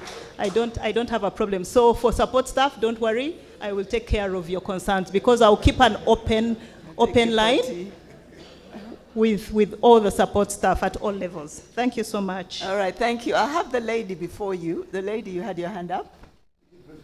Oh, she's the guild president. Oh, guild president, I'm sorry. Yes. Good afternoon to you all. My question is, we always have the issue of having no funds as far as the university is concerned. We sit in meetings for hours and we talk about renovations for semesters. The incoming guild promises the same things, the outgoing guild promises, and nothing actually changes. Now, there's a promise of student engagement, but it also hurts us as students to pour out your heart and then it's the same result. So how will you improve that? You talked about engagements, but I feel engagement is a statement that everyone will say, and they will continue doing the same thing. Secondly, how will you ensure accountability and transparency as far as the university funding is concerned and the different sectors in the university? Thank you so much. Yeah. Maybe we just take the second question from you, and then she'll address them together to get us. Thank you very much. I'll come this side. Thank you very much. And if given an opportunity, I'll ask only 2 questions. No, we're allowing one, so everybody on this side Thank also you. can ask. Choose the best one. Every year, thousands of ideas are written down in form of research projects, theoretically intended to solve the problems that exist within our societies. These brilliant ideas currently are being shelved in libraries where they continue to gather dust. Yet the intended problems still exist in our societies. Could you be having any plan of tapping onto these underutilized ideas to solve the same problems and make MUST a champion of community-led solutions? Thank you. Thank you. Please go ahead, address those when we move on to the Okay, next. thank you for your questions. Yeah, brilliant. Thank you for those brilliant questions. Yeah, I think I'll start with the one on students. Yes, thank you for that question. Yeah, thank you. Yeah, student issues are very, very critical because for the students to be able to learn well, they have to be comfortable. And I am aware that there are issues with infrastructure, student accommodations, and all these are limited. But as I said, you will only know how somebody can do something if you give them an opportunity. I've been given opportunities in pathology and I have done well. And I am determined to make sure that I make a change. One of the things I am determined to do is to engage with government to increase funding. Because infrastructure, that one, government has to take care of that. So that is one of the things I'll do. The other thing I'll do is I am also looking at developmental partners who are interested in higher education. And I have contacts, and these are people that I am going to speak to immediately. I'm given this position. And we are going to move. Yeah, thank you. And then accountability, thank you for that question. As I said, in order for the university to build a great reputation and for anybody to feel comfortable giving their funds to the university, accountability is crucial. Yes, as somebody who has been in a leadership role for over 17 years, I am very conversant with accountability. And you need at least 3 or 4 levels for you to be able to have checks and balances to make sure that money is handled appropriately, and that will be ensured. Yeah, thank you. And then that one about 1,000 ideas, yeah, that is painful. We are very good at doing research. Most of what we do is basic research, but we need to engage in research that can really transform our communities. And that kind of research is what we should encourage, all of us together as a team. Yeah, we shall work as a team to get out all the ideas in the libraries, which are old, and see how we can package those ideas and come up with projects of implementation research. Implementation research requires that you work with the community, where you want to put those innovations. I mean, those, whatever you have discovered, where you want to take it, that's the community you should work with. And definitely we have to work with government. We have to work with the ministries that are concerned. So it is something that we can do as a team and we can do all together. So, and it's something really important. What you're saying is right. Thank you. Okay, thank you. Can we have someone online, then we'll come back to the room? Yeah, I think that is the third one. Yeah. Thank you. So Noel Japheth, can we get him to ask his question? Then we come back to the room. Noel Japheth, online. Okay. Japheth, and I'm a master alumni of 2022. Thank you, the candidate, for your mentioned that entrepreneurship.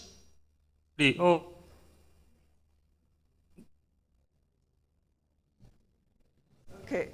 That your entrepreneurial activities do not conflict with the key missions of universities, including Mbarara University of Science and Technology. Thank you. I didn't get that question, unfortunately. Yeah, sorry, no. Could you put in the chat, we're having IT issues, then we can read it again. Yeah. There were challenges with Okay, IT. thank you. Thank you. A very important question. So just write it in the chat and then we'll have it read. We couldn't hear very well. So I'm going to the back at the top. Yes, the hand on the right. First.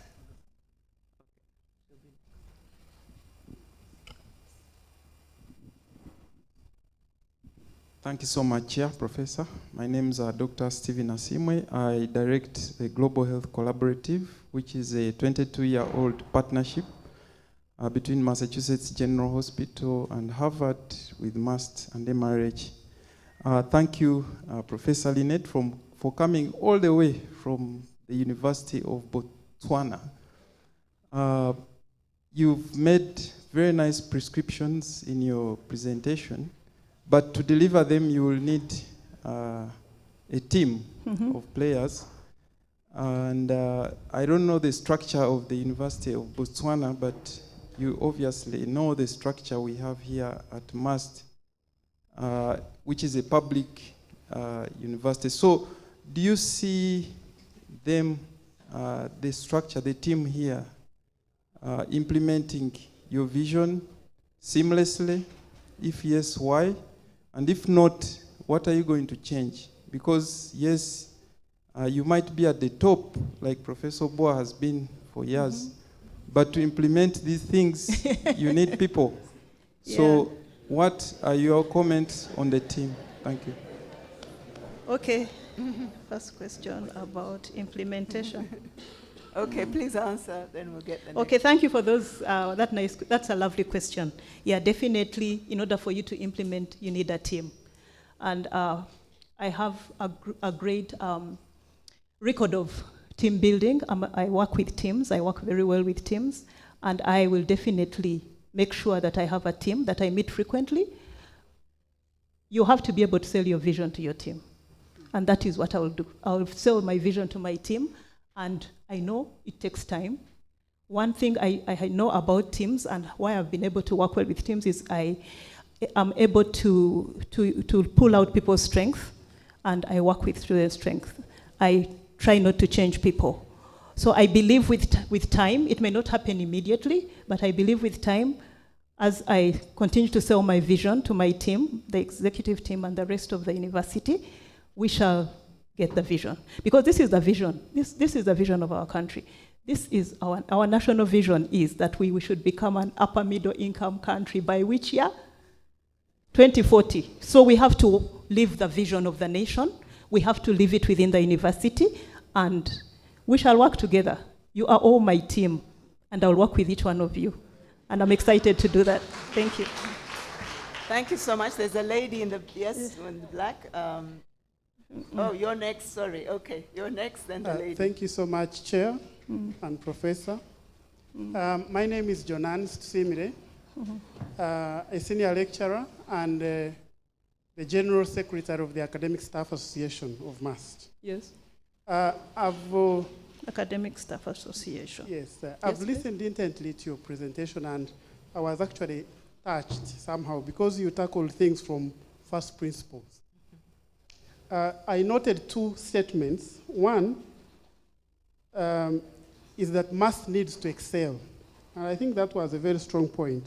And secondly, that we need to get the best out of the little that MAST gets, which I think is also very critical.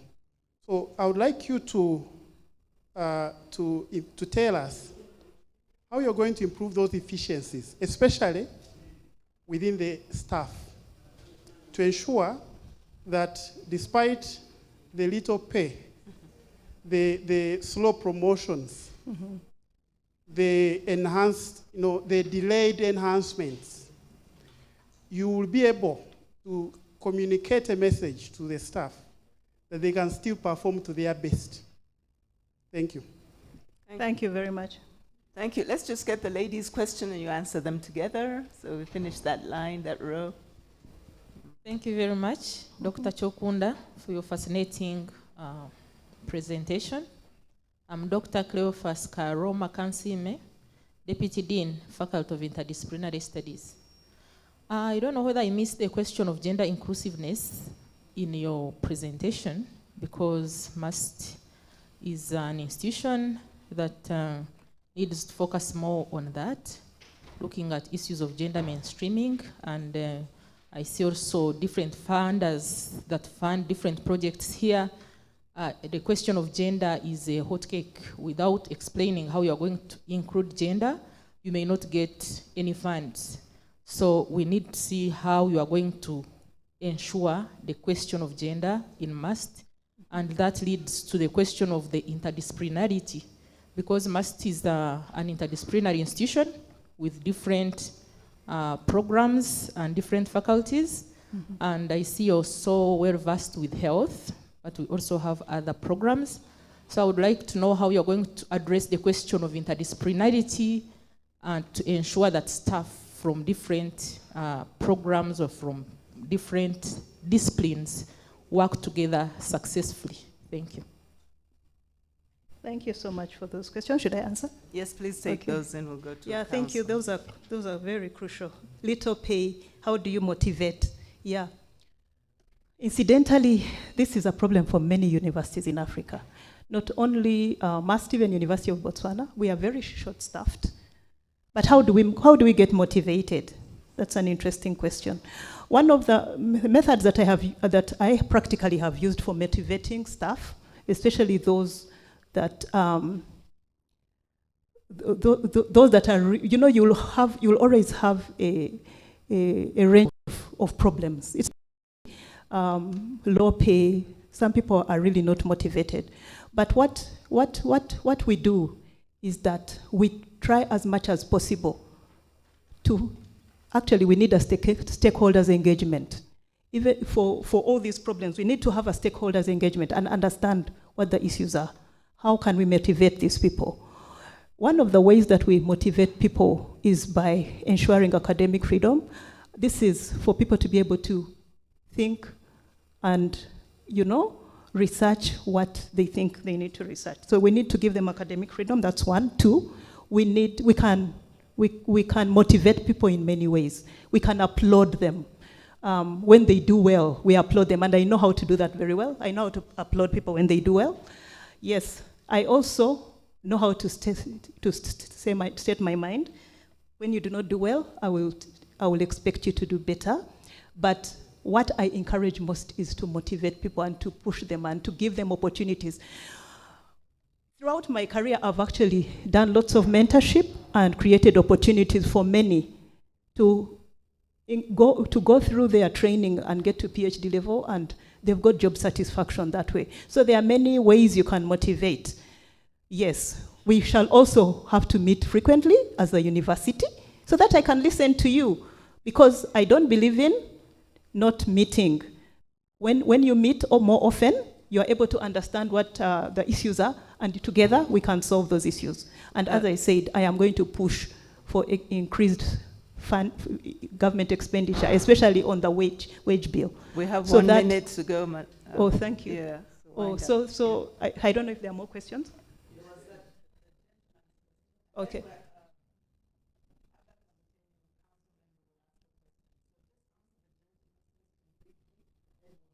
Oh, the interdisciplinary question. Oh, which one? Okay. Oh, the the one for little pay, operationalize which problems, the ones that I highlighted. Okay, yes. How am I going to operationalize? Initially, it may not be easy because, as we know, students come in with A-level, with their A-level passes, and it is determined before they come to the university. But what I think is crucial is all these students who come into the university, we need to have a period of induction and speak to these students and understand what their aspirations are. And we begin to inculcate in them the values that they need right from the time they come into the university. So that means that we need to have more interaction with our students. And initially, we may not be able to implement the pre-entry, but then we have to work with the school, the UNEB and the school bodies to make sure that these things are eventually realized. It is a process. You can't do it all at once, but you begin with what you can. And I believe there's something we can do even at the beginning. Thank you. Thank you so much. I'm going to ask the last question, Madame Agatha Mutenyu, council member, if she can just. Thank you, Honorable. We appreciate your question, and then we'll close. Thank you, Chairperson, Search Committee, and all the members present. Thank you so much, Professor Chonkunda. That was a very expressive presentation. But you may realize that most of what is being echoed here surrounds resources. Good enough in your presentation, you seemed to demonstrate that it's not new to you to mobilize resources, especially using the collaborative approach, which is good, as it will be a subsidy to the principal funder of the university, that is government. But you've not given us the strategies that you are going to use or that you've used before, bearing in mind that different countries have different governing laws as far as resource mobilization is concerned, especially if the resources are going to be mobilized from external sources. You've not yet brought it to us. Secondly, you've also told us how much You changed where you were, especially as far as the resource envelope is concerned.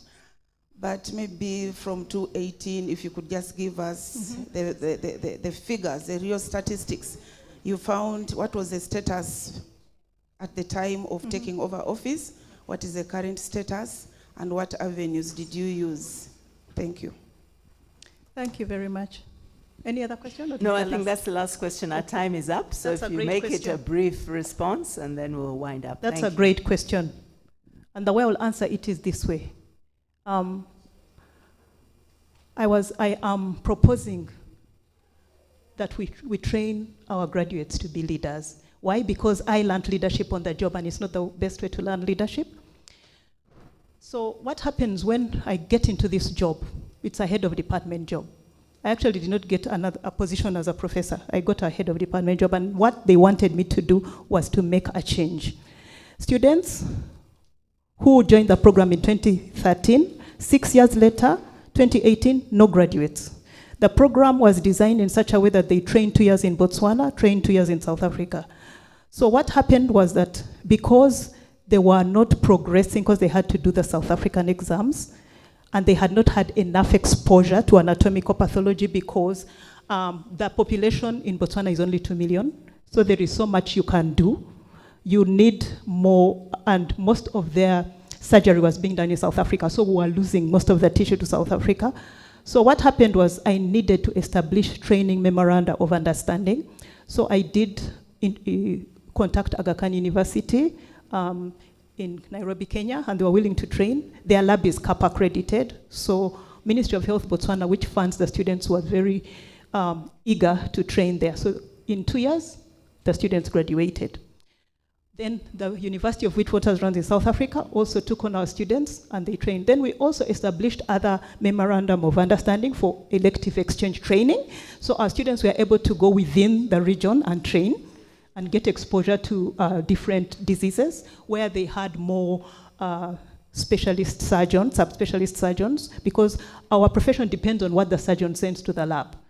So then they were then able, and I was able to get this for an elective exchange program at the University of Vermont, as well as one for the global, the Educational Commission of Foreign Medical Graduates. Why? Networking. The people I worked with at Makerere, I talk to them. They talk to other people. They link you up. Now, you need to have a reputation. When people trust you, they will send you contacts who you will talk to, and then you'll see these things working. That's why I insist we need to have a good reputation as an institution that is accountable. That one goes without saying. Once you're accountable, you have a good reputation, then the sky is the limit for you. So many people will come, you'll be spoiled for choice. So now, at that time when I joined, there were no graduates, now we have 7. So we have 7 citizen anatomical pathologists practicing in Botswana. Thank you very much. Thank you so much. The time is up, but the President Council, I'm going to allow him because he's... And I'll be pretty fast. Lynette? Don't go last. The President has to ask his question. Oh, the President. I'm here. Don't look there. I'm the here. President. Oh, yes, yeah. Sorry to keep you a little bit longer. What do you consider this job to be? Academic? Managerial? What in your own estimation, on a 0 to 5 scale, where would you put both of them? It is leadership. Academic, oh, sorry. sorry. Okay, academic or managerial. I think it's nearer to managerial because it's a leadership position. You have to lead, you have to sell your vision, and you have to look for resources for the university. And that is what I am prepared to do, because I've done it, and I have been successful. And I am confident that I can do it. Yes. Thank you. Excuse me, Lynette, before you leave, yes, please. Even though time is up, thank you for that question. The chairman, we've allowed to ask that question. We're giving you 2 seconds to just give a concluding comment about yourself as you leave. 2 seconds. First of all, I'm really grateful to come back to MUST in this, an opportunity to come and serve at MUST. I like to serve. I like to give myself big challenges, and I succeed always. Thank you so much. Thank you very much. We really appreciate your time. As we prepare for the next presenter, I just want to remind people that our Dean, Professor Ngonzi Joseph, is actually the one escorting our candidates. So it's an honor that he's escorting the candidates to come. No. And then the guild speaker is going to, when they finish presenting, the guild speaker is able to escort them. Okay. The guild speaker brings them in, and the dean is escorting them out. They're well taken care of.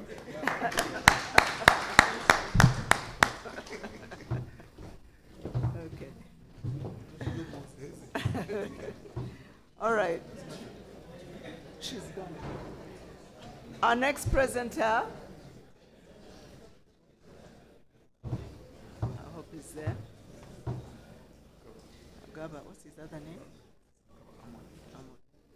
Our next presenter is Professor Agaba Amon Ganafa.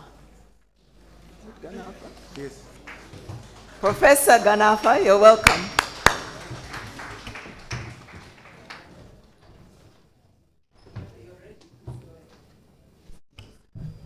Thank you, Chair. I haven't finished. The chairperson and members, University Council,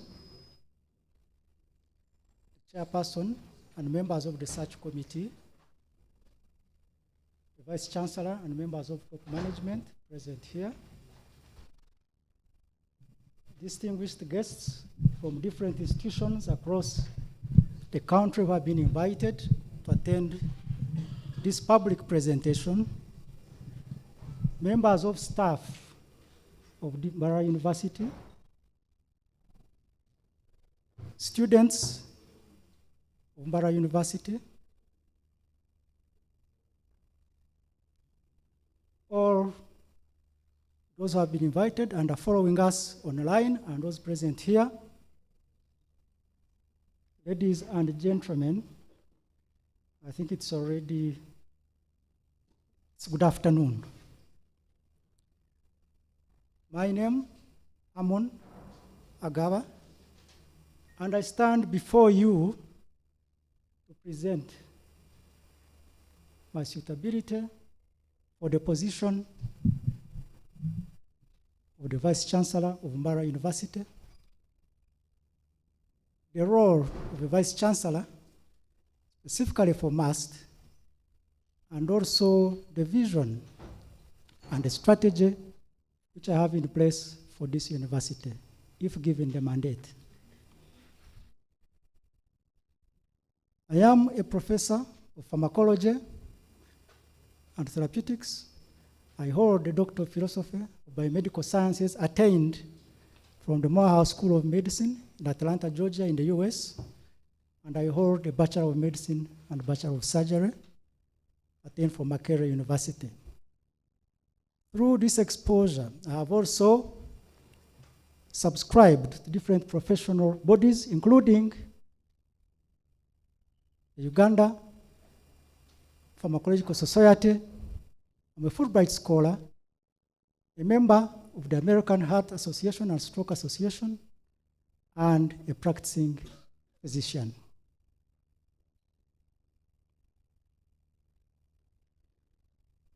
Throughout my career, I have been involved in research. I've established linkages, scholarly work, I've mentored, and I've been teaching. To highlight a few points about myself, I've been a principal investigator on a number of grants in this university, including research capacity grants and also human resource and infrastructure development grants. As listed here, these have been big grants which have contributed to the growth of the institution. I've been a reviewer, vetter, and external examiner in universities and other institutions in this country and abroad, thereby establishing links with other institutions. And as a scholar, I've published in many scientific journals, but my major fields of expertise are mainly in cardiovascular science, especially therapeutics, drug R&D, and access to medicines. So all these publications can be accessed on different media. I've supervised many students at an undergraduate and postgraduate levels. For almost 30 years, I've stayed at Master. I've grown in ranks from assistant lecturer in 1994 to the current level of professor.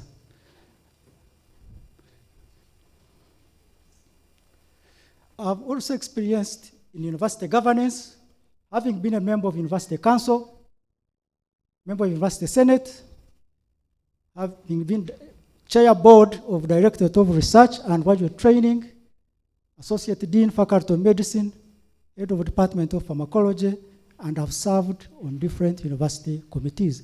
This gives me leverage in having experience in institutional management at the level of a university. And you can see from this presentation the different levels.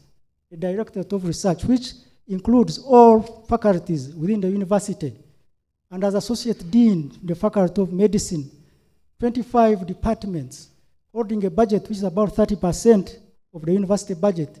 So throughout this experience, I think I have what it takes to hold the position that I'm applying for. So what's the role of a VC? According to the Universities and Other Tertiary Institutions Act, 2001 as amended, the Vice Chancellor is responsible for the academic, administrative, and financial affairs of the university, but in the absence of the Chancellor also presides at ceremonial functions and assemblies of the university. On top of these central or institutional leadership and roles, the Vice Chancellor fosters relationships at national and international level, as highlighted on the slide. I have included some of the bodies whereby the person holding this office is involved at different levels to promote the interests of the university in delivering its mandate, the mandate of teaching, the mandate of research, the mandate of academia, and community engagement at different levels. So as a university, what opportunities do we have to harness? Mbarara University was started in 1989 by the NRM statute as a second public university in Uganda. So it has the goodwill of government, and there is guaranteed government support. And throughout time, we have also had support from different development partners and the community that surrounds us. We have basic resources to run the mandate, as already highlighted. We have established strong linkages at different levels, national and international. But there's ever increasing demand for higher education in the country and the region. So this provides us a catchment for recruiting students into our different programs. However, over time, MUST has had challenges. And I'm going to go through these ones one by one. Despite the government support, there is limited government funding and low levels of internal income generation. There is low enrollment of students in some programs. Other programs have adequate number of students, but there are others which are enrolling a low number of students. Inadequate staffing, inadequate equipment and aids for teaching and innovation. Inadequate and, in some cases, old infrastructure, which was inherited when this university started. Also, inadequate funds for the marketing strategies to increase enrollment and attract stakeholders. Inadequacy of IT infrastructure, it has been growing but has not reached capacity. there are also some limitations in the administrative structure of this university that have to be addressed at different levels, from the departments, the deans, and at top management. And the university, being in the global world, is also faced with the challenges, the changing social and economic dynamics. Issues like to do with homosexuality, the government of Uganda having passed the bill against homosexuality. Some of our traditional partners may not be working with us, as has been the case. So, Mbarara University has a vision and a mission. But as we move forward, I thought that this vision can be expounded upon to address the mandate of the university. For my vision would be to be a center of academic and professional excellence in science and technology, as has been the case, but fostering innovation, research, and community engagement. We've also had a mission, but I've also expounded on this to provide quality, relevant, and equitable education in science and technology, producing a skilled and employable workforce for sustainable socio-economic development. This is in line with the Vision 2040, in line with NDP 3, and as we transition to NDP 4, as well as the NRM Manifesto 2021. So these are my strategic goals for taking MUST forward. 8 strategic goals for taking MUST forward. As I've already hinted, the challenges we face: to develop a sustainable revenue base for the university. Number 2, provide an adequate and conducive learning, research, and work environment. Number 3, attain adequate, qualified, and motivated staff of the university to increase student enrollment. This is key for us to be able to harness on that potential which I already talked about. To develop and boost the brand of MUST as a teaching university and center of excellence in research, innovation, and community engagement. Also to strengthen our effectiveness of governance and management systems of the institution, without forgetting the welfare and social development of staff and students.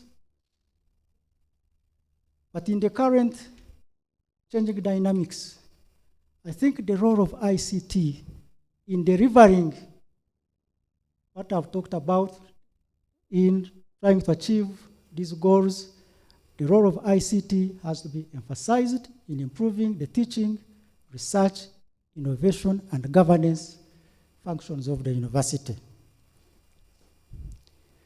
Now, with each of these goals, I have thought of performance metrics, which indicators that I will base upon in the tenor that can help us to achieve the goals that I have mentioned. One of them about the revenue base. I've looked at the current revenue base of the university for wage, non-wage, recurrent capital expenditure, and also for and the other expenditure items. I think we can have a budgetary increase of at least 5% per annum. That means in the 5 years, from the current about 60 billion per year, overall, we can attain at least 90 million. I put this in the projections, and there are measures by which we can achieve this. Further engagement with the line ministries to increase funds for and also increase the budget ceiling. So these funds help us increase the budget ceiling so that we can be able to support more functions of the university. I've talked about increasing tuition, developing a business and investment arm of the university,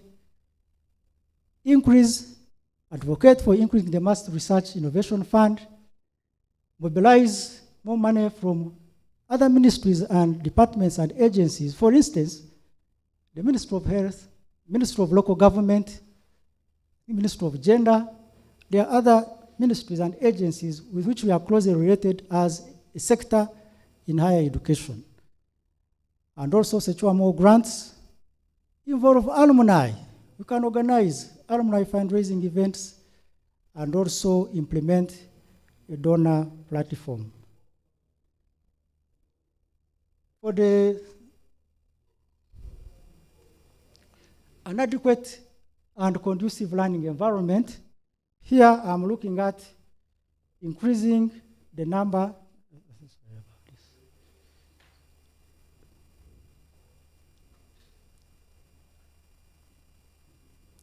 Goal number 2, adequate and conducive learning, research, and work environment.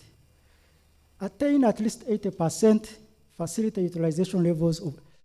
When you look at the facilities we have at this university, I think if we optimally use them, we can accommodate more students. I was looking at the current centralized timetable. You find some gaps in some of the spaces allocated for teaching, and some particular hours, you find some rooms are not utilized. So we can empower the centralizing timetable, we look at it, we effectively and optimally utilize the space we have to accommodate more students. This goes hand in hand with retooling and repairing the facilities, completing ongoing projects, and also making sure we have a clean and green environment with which we work. Then regarding staff, I would work towards implementing the harmonized staff establishment by the Ministry of Public Service. So engage Ministry of Public Service, Ministry of Finance, Planning and Economic Development, and be able to manage the wage budget. With the proposed increment, I think we can recruit more staff, promote and designate some staff, and also make appeals for critical areas that are understaffed. There are critical areas in this university, some departments, which are really understaffed. You find a whole department running a number of programs and having like 2 assistant lecturers or 3 running a whole department. We need to look at having professors in most of these faculties. World-class universities must have professors and associate professors at that rank. These professors, they help in building the research capacity of the university. They mentor the young ones who are coming up with the junior staff. So we can appeal for more funds in underserved units so that we can get more staff. Then we can use the junior staff, the graduate fellows. This has worked in some universities. Promote graduate fellows, mentor them, and put in mechanisms of how to remunerate them compared to using solely part-time to fill in the gaps. We can also look at retaining our professors who are retiring, emeritus professors. I know some universities who try to engage retired professors and professors emeritus, and they contribute to the growth, especially the private universities are very good at that.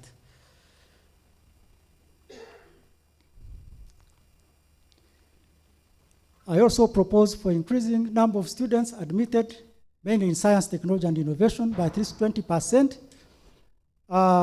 Looking at the dynamics of this university, there are some units or departments or faculties where you can increase the number of students by about 30%, or even 50%. But there are others where the numbers can be like 10. So on average, we can look at this and increase the student numbers. We can start new programs, both undergraduate and postgraduate, and also short courses to generate more internal revenue. And also advocate for more students on the government quota and promote marketing of our programs. For the brand of MUST, you can look at the research groups, incubation centers, and accredited lab and production facilities. And also harness the outputs of research and disseminate research outputs.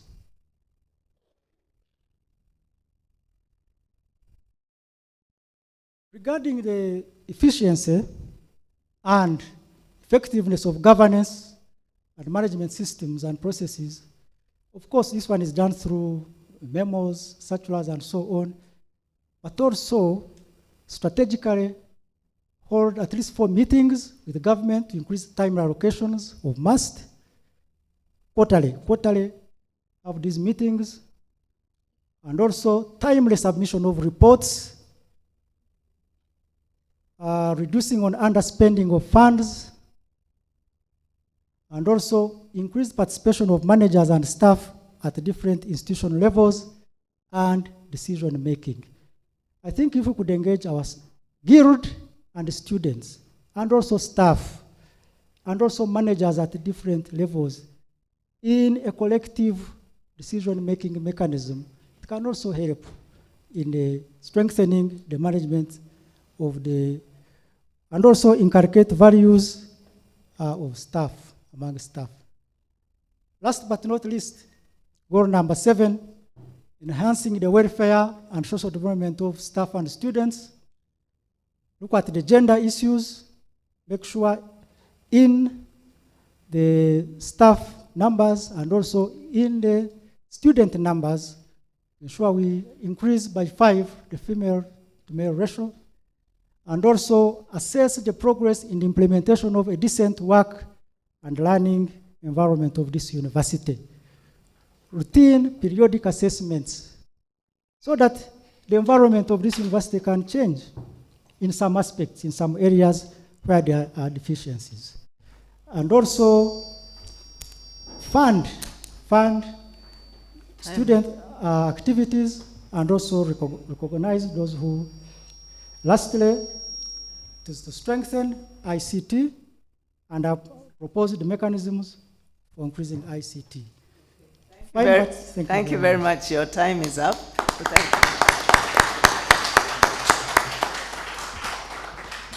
Thank you for that presentation. We'll now move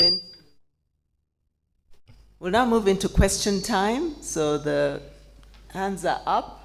I'll start here. The guild president, she had a hand up right from the beginning, and then we'll move around. At the back. Thank you so much. I would really like to appreciate how you began by describing the history of the university and how you have been engaged in the university. Me personally, I'm an advocate for someone who loves the university, because with love, you can go ahead to do a lot. My first question is, you have talked about the links that you have had with the different universities. As students, I believe exchange programs really work for us. I don't know what you talk about it. Also, we talk about our university going out there. Everyone who has come, they say innovation, we create things, we sell our university. But most cases, you find students going door to door, asking for money to go and represent the university. Yet they actually, there's a university bus there. There are like other means that they can get that facilitation. But 2 groups actually last semester ended up missing out on representing the university because of this lack of consideration that also brings our university out there. And also, you have talked about academics. There's also so much about the university. More than that, we have also representation of our university outside, for instance, in games. I hope that you'll include it somewhere. I know it's off. How will you make sure that the university uses all the funds that has been allocated? Because in most cases we see that funds come and they use some, then you find that because of bureaucracies, money is taken back. Those are my questions. Thank you so much for that. Let me just ask, right at the top, one up there, and then we go online. The top gentleman, and then a lady.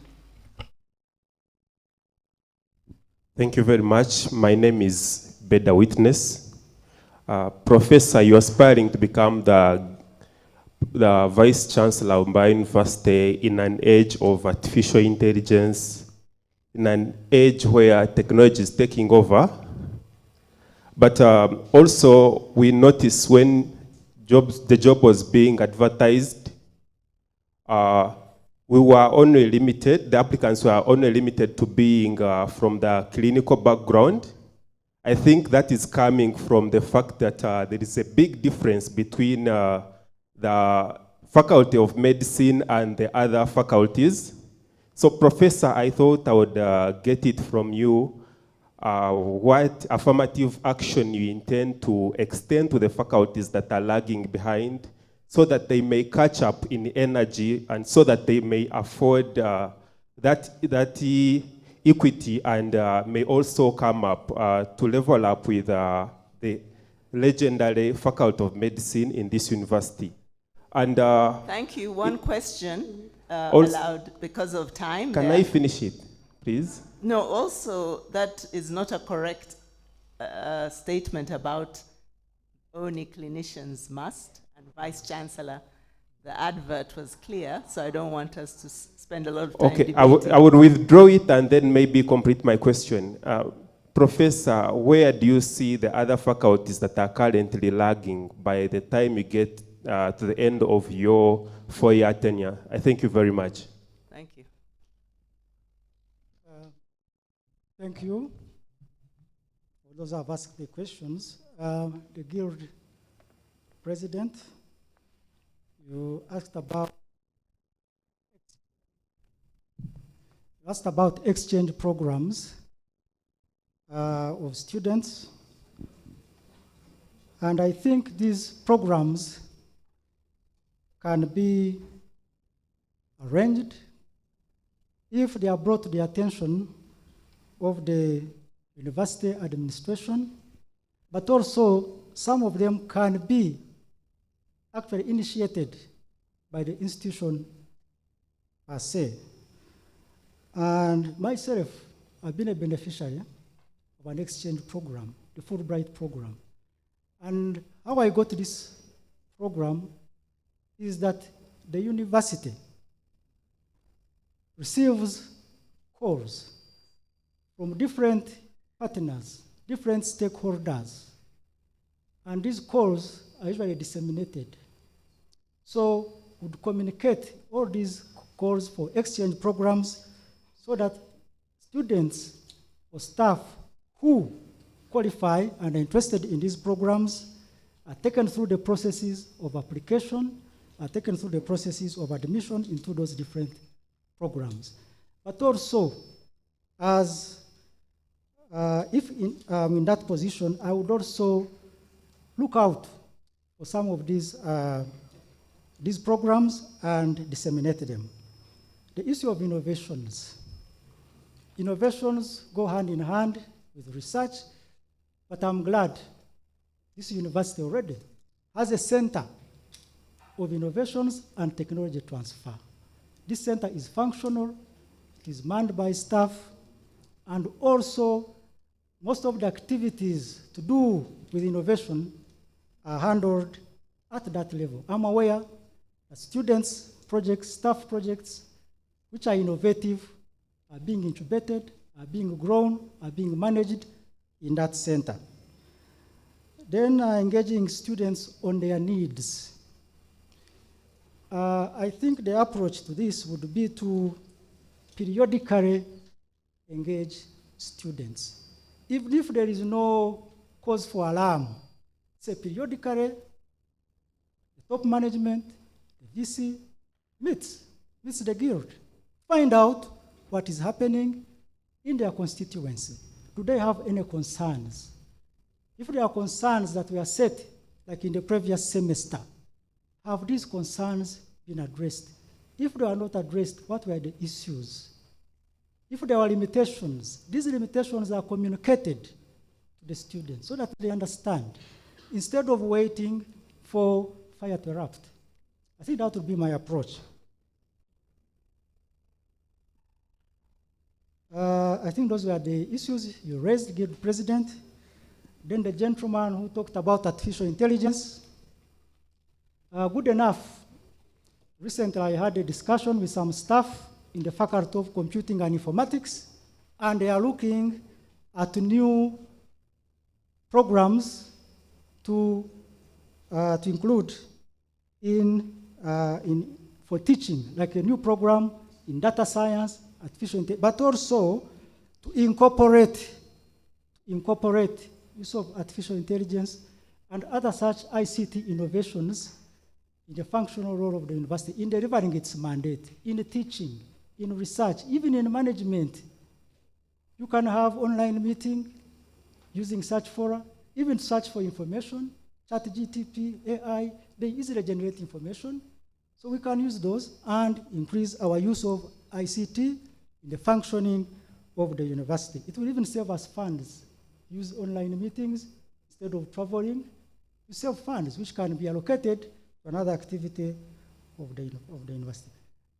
Thank you very much for those asked those questions. Okay, we'll go online. Hanifa Nantongo, please, and then we'll come to you in the middle of us. Thank you, Chair, for giving support. And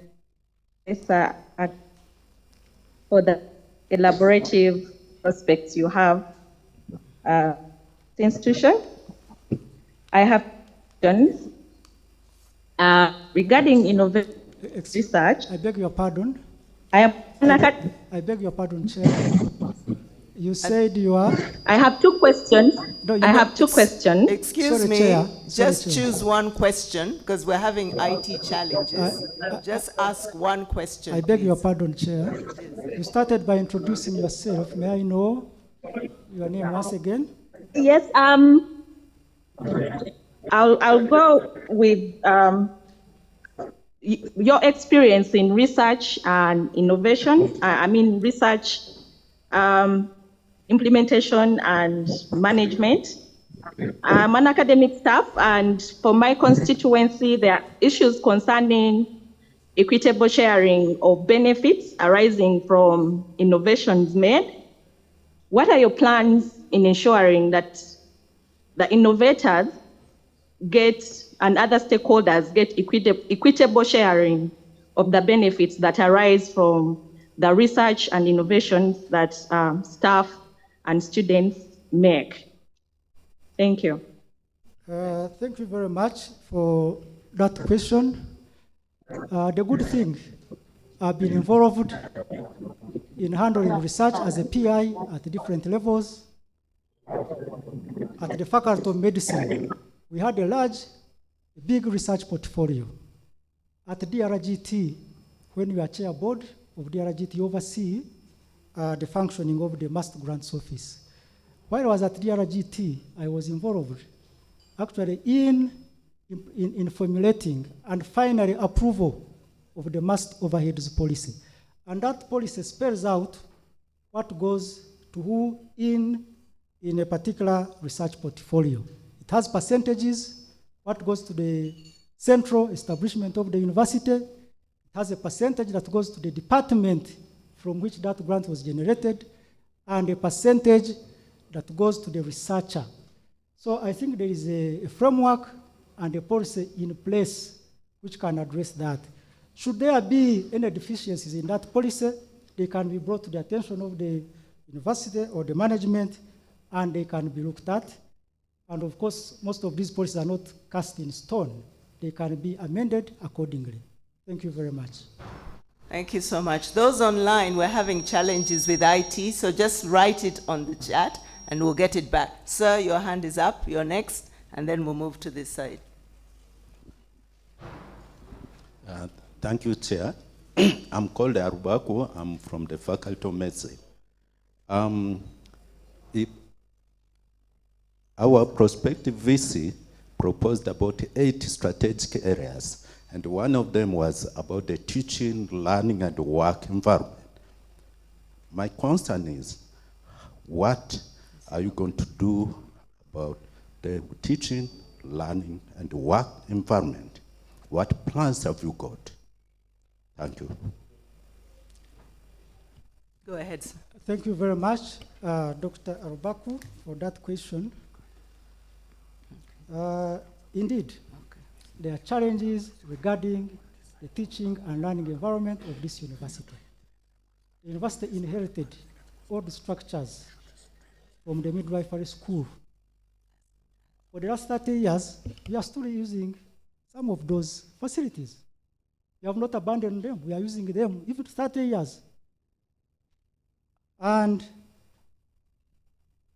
the university also has an inventory of its assets and facilities. Now, when you look at some of these inventories, land, buildings, and so on, some of them are really, they are old, some of them are even condemned, but there is a master plan for developing this university. For the old campus, what we can do, since we have used these facilities 30 years and they are still useful to us, give them a facelift if we don't have immediate source of funds, just a simple facelift, as has been the case for some of those structures, until we raise enough funds to implement the master plan for these structures.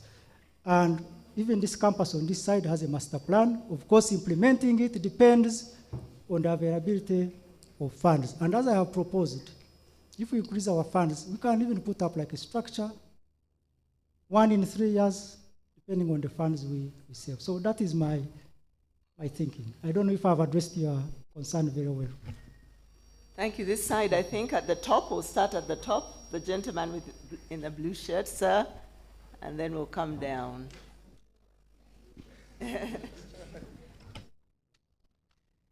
Thank you so much. My name is Dr. Data Santorino. I'm a senior lecturer in the Department of Pediatrics. My question is related to your first strategic goal of developing a sustainable revenue base for the university. And I think that's very important. You mentioned, among others, 2 things: the mass holding company and a budgetary increase by 5%. I know that most government universities have been suffering with budget cuts over the years. And so the budgetary increase from government is going to be least likely if things remain the way they are. And so my assumption is that you might have been talking of increasing revenue from things like the mass holdings company. Related to that, how much revenue is the mass holdings company generating right now? And what is the strategy to make it really a cash cow for this university that you have? Thank you so much.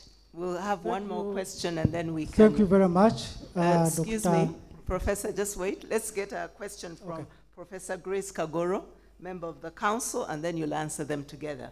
Professor Kagoro, please. Grace Kagoro, yes.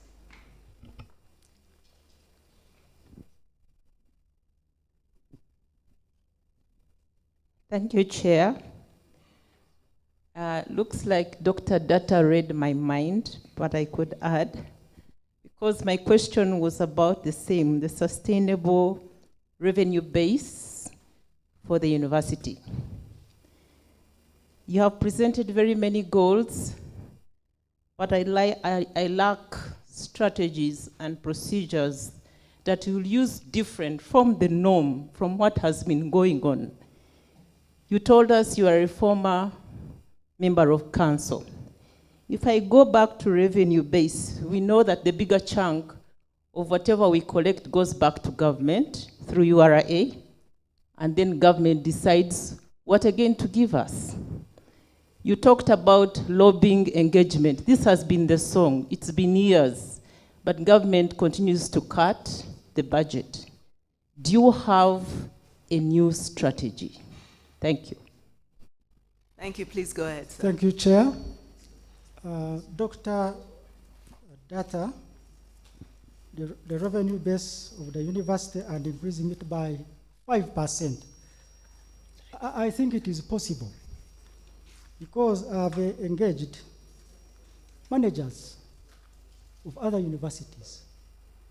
This engagement process needs to be proactive, whereby we engage officers in the line ministries, especially, for instance, in our case, of course, everything finally goes to Ministry of Finance, Planning and Economic Development. But if you engage, and also the line parliamentary committees, what if we said, as Mbarara University, let us invite parliamentary committee on social services, parliamentary committee on education, parliamentary committee on budget. Being aware of the challenges we have, we invite them, we engage them. Even before inviting them, you express the challenges you have. This is a public institution. It's not a one-man institution. It's not a vice chancellor's institution. It's a public institution entrusted in people to manage it. So you engage these people, you express the challenges that the university is facing. You can even engage at a higher level. Area MPs. If you get your area MP, you explain that this institution is facing challenges, and you back on that area MP. He has a constituency here. Mbarara University is one of his constituencies. You can move along with him, especially as we move towards 2026. I have contributed this to Mbarara University. He's also going to gain from assisting an institution in his area. Okay? So I think engagement can still work. Then the holdings company, Dr. Data, I think this one has been conceptualized. I don't know whether it has been implemented, but it is an investment and revenue arm of the institution, whereby the assets of the university, like land and other properties, like we have the inn, we have Bohoma Gorilla Park, we have other revenue generating units of the university, like the eye clinic, the master clinical lab, even our hostels. These hostels generate money. What if we got this unit, a company, but it is an arm of the university council. The university council manages, but it's given a separate management. I think that is the concept behind the holdings company. We pull these funds together, and good enough, when these funds are being in business, when these funds are pulled into a company, of course you meet the statutory obligations, the taxes and so on, but you have leeway to utilize the funds at source instead of taking them to the consolidated fund. That is the concept behind. And I think in a way that addresses Professor Kaburo's question. Thank you so much. Time is up, but the chairman of council wanted to ask a final question. Thank you. Thank you very much, Agaba. Thank you, Mr. Chair. One of the biggest problems MUST has always had is human resource, both in form and application. People don't work. What are you going to do? Staff that spend most of their time in their private businesses, Skype lectures, do research and disappear, publish papers where you don't know, get money which you don't know. What are you going to do about it? And you've been in this university for long enough to understand it. Moonlighting, as somebody says. What are you going to do about this? because you'll be the chief executive. Yes. Thank you, Chair, Council. The issue of adequate human resource for this institution is critical. If you look at the staff establishment, we are operating at about 25%. And with the harmonized establishment structure, it even gets more critical. So the idea would be like 40, up to 40%. Then you can get like, maybe out of 8, you get like 3 members of staff. But going deep into your, one of the issues is by using, for instance, for staff in academia, the workload. Each staff usually knows their workload, their time spent on research, time spent on teaching, time spent in engaging in community activities. So I think if members of staff can fulfill allocated, we can do a workload analysis. We find which staff are not fulfilling their workloads, and then we address the matter depending on evidence of those staff who are not performing as expected. That's one of the approaches, Mr. Chairman, I would employ. But again, there are other means which other universities have tried to use, is you can use the ICT, staff login. It has been attempted at Makerere. Of course, with the current facilities we have, it may not be, but it can be done. It may be difficult to implement, but they log in at the time of reporting to work. Once they know there is a mechanism, for tracking their performance, I think the situation can change. I thank you, Mr. Chair. All right, thank you very much for that.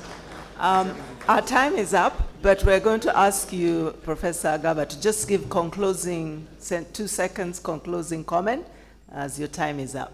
Thank you. Thank you, Chairperson of the Search Committee, and the audience for listening to me. I'll just close by making appreciation remarks. My alma mater, Makerere University, where I studied Bachelor of Medicine and Surgery, the Morehouse School of Medicine in Atlanta, Georgia, the many mentors that have seen me through the process, and Mbarara University in particular, for seeing me grow in my career from an assistant lecturer to professor, and for having served in different capacities. Without forgetting my referees, whom I will not disclose, those who made references in this process, and of course, my family. Last but not least, this is a promise to this institution.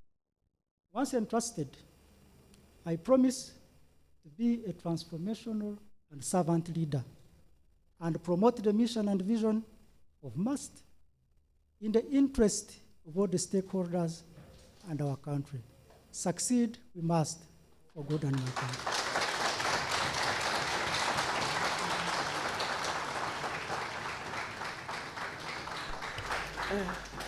Thank you very, very much. Your time is up. We appreciate your commitment. Professor Ngozi knows what to do. So that's it. Thank you so much. We're going to have a stretch. Please don't leave the room. We're just having a stretch so that we get our legs up, stand up, and then sit down, and we continue with the next presenter.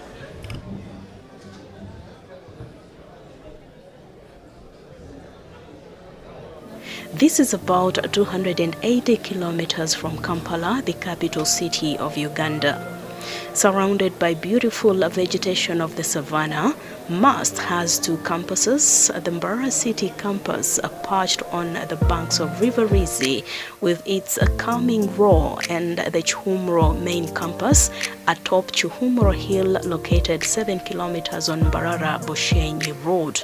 MUST has seen a steady growth in enrollment from 43 undergraduate students at its inception to more than 5,700 students in 2022, with over 10% of these being postgraduate students undertaking various master's and PhD programs. The university has 6 faculties and 2 institutes. Faculty of Medicine, established to train the much-needed health professionals in the field of medicine and surgery, pharmacy, nursing, pharmaceutical sciences, medical laboratory sciences, and physiotherapy. Faculty of Science, established to train scientists and science teachers to improve the quality of science education and research. Faculty of Interdisciplinary Studies, established to train social scientists to promote socio-economic development and sustain community needs. Faculty of Applied Sciences and Technology, established to train manpower in the field of applied sciences and technology that will support the development of infrastructure and deal with the complex problems of sustainable exploitation of natural resources. Faculty of Computing and Informatics, established to train the much-needed ICT professionals to promote technology and innovations in the field of computing to drive the world in the 4th Industrial Revolution.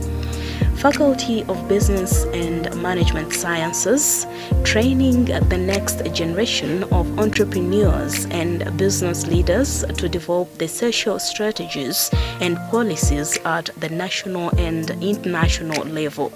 The Maternal, Newborn and Child Health Institute, working on scaling up Mama Toto for sexual reproductive health and rights in Uganda, promote maternal and child health. The Institute also supports a capacity building to strengthen adolescent and young people-friendly services in southwest Uganda. The Institute of Tropical Forest Conservation, which is a leading Ugandan research institution working primarily for biodiversity conservation and the sustainable management of natural resources in the Albertine Rift ecoregion. The university is led by a diverse management team under the stewardship of the Vice Chancellor, Professor Celestino Oboa, who have steered the university towards its vision of becoming a center for academic and professional excellence in science and technology. The university pursues its vision through focus on research, innovation, and community engagement. The university is on a mission to provide a quality and relevant education with a key focus on application of academic knowledge to community development. In pursuit of her mission, MUST established the Faculty of Interdisciplinary Studies, which offers uniquely tailored courses to equip all our students with the important social sciences knowledge to be able to respond. Presenter is here. So our next presenter is Professor Pauline Biachika Chibuika, Head of Department of Medicine, Makerere University. And whenever you're ready, we're ready to start. You're welcome.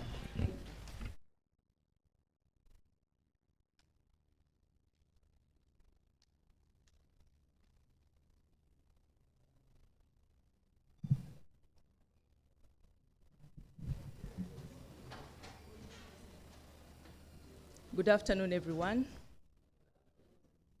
The Chair Council, all council members present, the Vice Chancellor, members of Senate, top management, MUST staff, the Vice Chancellors from other universities, MUST community and hospital directors, and all dignitaries here present. Good afternoon, everyone. I want to start by acknowledging the founding VC of Mbarara University of Science and Technology and the current and outgoing VC of Mbarara University of Science and Technology, who have made significant contribution to this institution that is attracting a multitude of students and many of us to come and serve here. Thank you very much. I am Pauline Biachika Chibwika. I'm a professor of internal medicine, an epidemiologist, and a biostatistician. I'm a fellow of Uganda National Academy of Sciences, a fellow of the East, Central, and Southern African College of Physicians, and a fellow of the Royal College of Physicians of Edinburgh. I currently serve as the head of Department of Internal Medicine at Makerere University. And I invite you to view my profile that is on LinkedIn. Sorry, the slides. Good.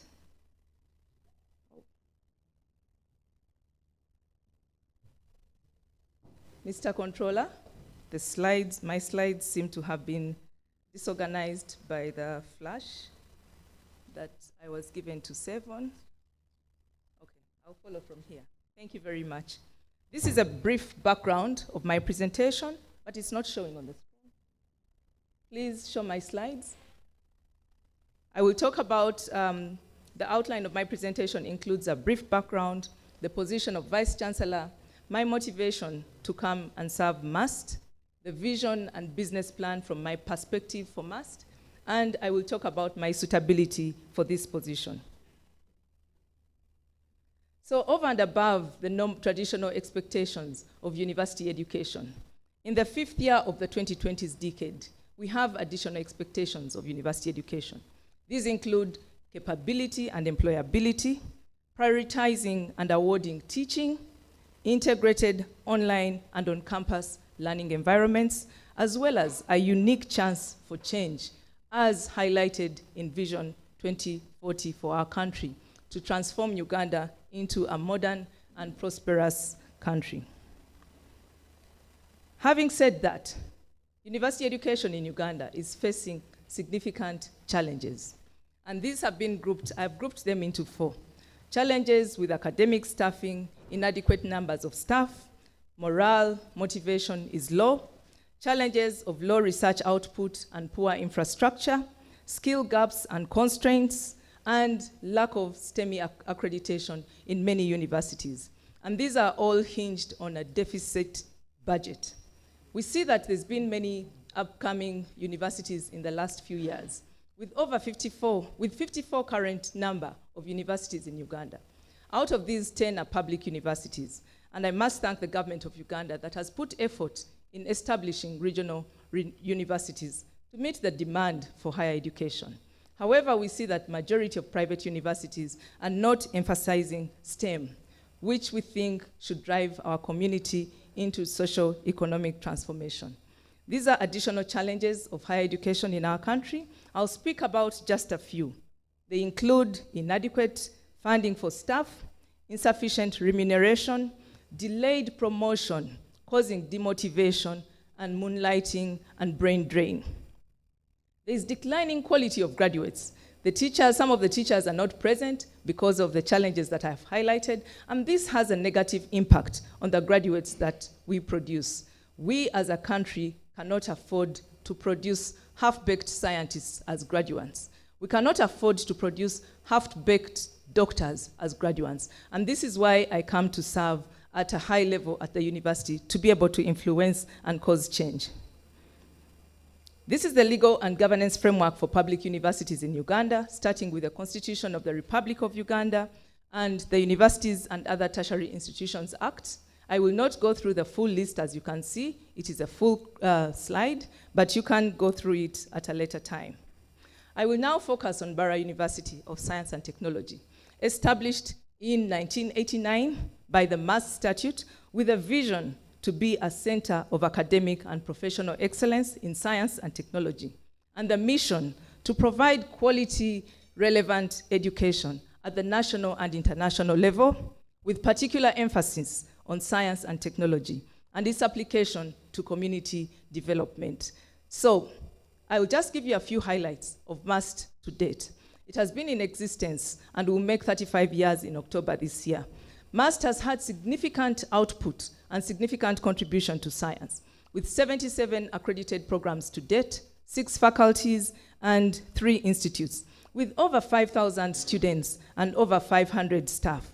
MAST has made significant contribution to science in form of research and innovation. However, there are significant risks that we need to work on to be able to get MAST to grow to its full vision. As you see, my statistics may not be up to date because I could not find the MAST 2023 report. What was on the website was the MAST 2021-2022 report, and therefore, forgive me when my statistics are not up to date. And not being privy to the information as an insider puts me at a risk for giving you outdated statistics. But I hope that once given the position, I will be able to gain access to this information and be able to do a complete situation analysis of the institution. This is the governance structure for MAST. We have the President of Uganda, His Excellency, at the top as a visitor to the university. We have the Chancellor, the University Council, that is in charge of overall governance of the university. The Vice Chancellor, who chairs Senate, as well as top management, and top management is in charge of the daily administration of the institution. Senate is in charge of all academics and academic excellence in the institution. So, I will talk about the Vice Chancellor. In general terms, the Vice Chancellor has 4 major responsibilities: providing strategic leadership, accountability to Senate and Council. She or he is the Chief Executive Officer of the university and a key point of contact for all stakeholders who come with diverse demands, needs that are often opposed, and the Vice Chancellor has to listen to all these views and collect evidence available and exercise judgment to be able to make informed decisions. Therefore, the VC is the lighting rod of a university. My personality and capability will spur MAST to greater horizons, given chance to perform as the Vice Chancellor of MAST. What is my motivation for this position? I draw it from Dr. Virchow's statement. He was a German pathologist who stated that if medicine were to accomplish its great task, it must intervene in political and social life. Medicine is a social science. Nothing is a social science, and politics is nothing but medicine on a grand scale. Physicians are the natural attorneys of the poor, and social problems fall to a large extent within their jurisdiction. The former president of the United States of America, President Barack Obama, in his statement in 2008, stated that change will not come if we wait for some other person or if we wait for some other time. We are the ones we've been waiting for, and we are the change that we seek, and that is my motivation. I come with a vision to harness the potential of MAST to a university that will be ranked first nationally, among the top 20 in Africa, and among the top 1,000 globally. Currently, MAST is rated at 3rd for Uganda from the recent statistics of July. I want to bring MAST to the first position in the country. My mission is to achieve MAST that delivers academic excellence, conducts impactful research, hires and retains the best staff, and attracts the best students to graduate as change agents for delivery of transformative services relevant to today's and future service needs. I have come with 5 strategic objectives. The first is governance. The second is academic excellence and integrity. The third is diversity, equity, and inclusiveness. The fourth is strengthening research and innovation. And the fifth is outreach. As you know, MAST was founded on a philosophy of community training and community engagement. And therefore, we have to strengthen that philosophy. I have outlined my implementation strategies in the 6-page documents that I have handed over, and I'll try to go through them one by one, but because of time, I will not go into too much detail. So my first strategic objective, governance.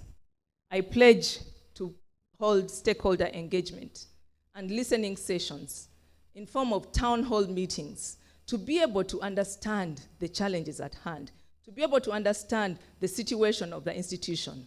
And this will give me an informed position. I will work with all staff at different levels, as well as the students and the alumni, to be able to outline these and possibly find some solutions. I'll ensure efficient resource utilization, transparency, accountability, and zero tolerance for corruption and wastage. I will enhance access to internet and integrate ICT technology, strengthen ICT technology use in all university operations to enhance branding, visibility, and also improve the website. As I told you from my starting point, must enhance visibility of all the output. MUST is producing a lot of work in form of research and innovation. There are many incubation centers in here, but the visibility is still lacking, and we need to improve that. I will assess the asset management, including securing all the land that belongs to the university with titles and putting it to use for income generation.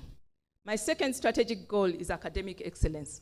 And for this, I will restructure training programs, training centers, and urgently focus on the Faculty of Medicine that is currently having about 50 to 70% of the student numbers, maybe 50% of the student numbers in the institution. I'll strengthen PhD supervision and training, increase the number of PhD students and postdoc students to about 20% in 5 years. When I looked at the 2023 graduation report, I noted there were 27 PhDs and 158 masters and 3 postgraduate diplomas. I intend to increase this by 20%. To double the number of staff with PhDs, currently from the 2022 report standing at 19%, and I hope that we can double this to 38% in 5 years. I also hope to impart skills to the students to follow the global trends. The current trends include artificial intelligence, financial technology, machine learning, and robotics. We need to enhance these skills if we are to follow the global trends. To increase staffing by at least 20% in 5 years, for adequate student-teacher ratios, to ensure quality assurance and curb examination malpractice, and finally, transform MUST into an academic medical center with world-class service, attracting medical tourism, and a center of excellence, first in East African community, in Africa as a region, and globally recognized as a center of excellence. For diversity, equity, and inclusiveness, I will foster an environment where everybody feels included, empower staff and students to communicate actively, promote equity and inclusiveness at all university levels, including at admission and including at enrollment of staff and positions of leadership, and so on and so forth. I hope to work with the team to review the human resource manuals and policies to ensure that these initiatives are captured. I'll strengthen research and innovation by starting with identifying and mitigating the constraints to research and innovation that the staff face. I will support interdisciplinary research and innovation and offer training in research methodology, data analysis, scientific and grant writing, including use of complex study designs, to be able to improve skills, to be able to write grant applications that are funded, and to be able to increase the number of publications and the number of research projects in the university. I'll strengthen grants management, strengthen the Research Ethics Committee, the Research Integrity Office, data analytics, dissemination, intellectual property rights, as well as ramping up innovation to commercialization. We have a big issue of big data and data science. I hope that we can harness this and strengthen this, especially with cybersecurity measures at this university.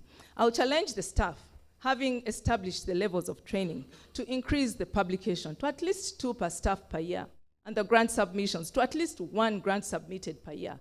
We may be lucky that we may have 1 grant funded per year, but at least let's increase the grant submissions. To encourage staff to conduct cutting-edge research, including research in One Health and including research on the filoviruses that often cause epidemics in this country, including Ebola, vaccines, and therapeutics, and strengthen the conduct of research to also conduct HIV cure research. We know that this is happening in some areas, but it's not yet very well structured in our country. Regarding outreach, I'll strengthen community programs and opportunities and be able to attract high-quality students and staff, strengthen the public relations office to increase visibility of what MUST is producing, and enhance MUST branding. I will establish VC lecture series to be able to bring notable figures to MUST to share their achievements. Thank you for the warning.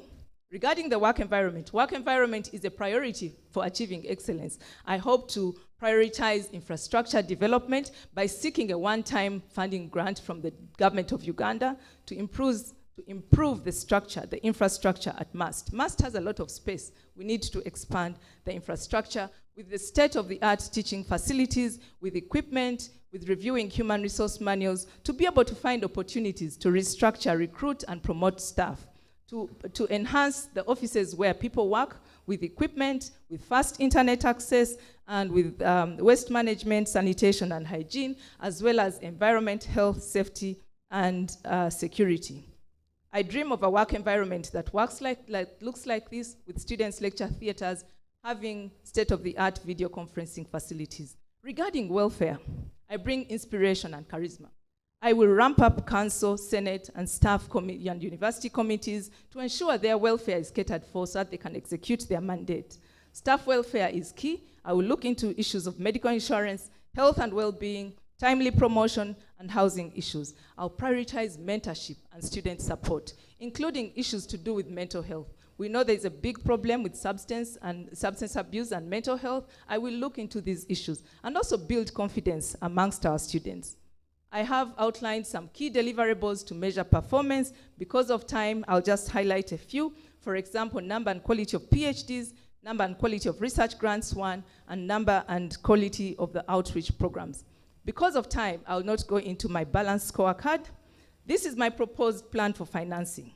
Seeking a one-time funding grant from the government of Uganda for infrastructure and putting particular attention on the Faculty of Medicine. Seeking increased funding to at least 5-fold for research for MUST. Seeking funding for staff recruitment and promotion, increasing publications by 20% to double in 5 years, increasing number on quality of grants to double in 5 years, improving the quality of education to be able to attract the best students and also be able to collect fees at a higher level, to strengthen partnerships and to diversify income generation, including use of land and public-private partnerships, as well as consultancies for the universities, and developing consulting capacity, competing with international pharmaceutical, medical, engineering companies in value consulting and solutions generation.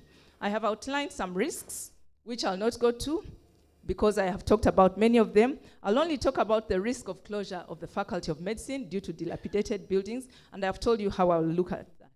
I've also highlighted the risk of natural disasters, and I hope that I can work with the National Disaster Preparedness Plan. Lastly, I'll talk about my suitability for the position.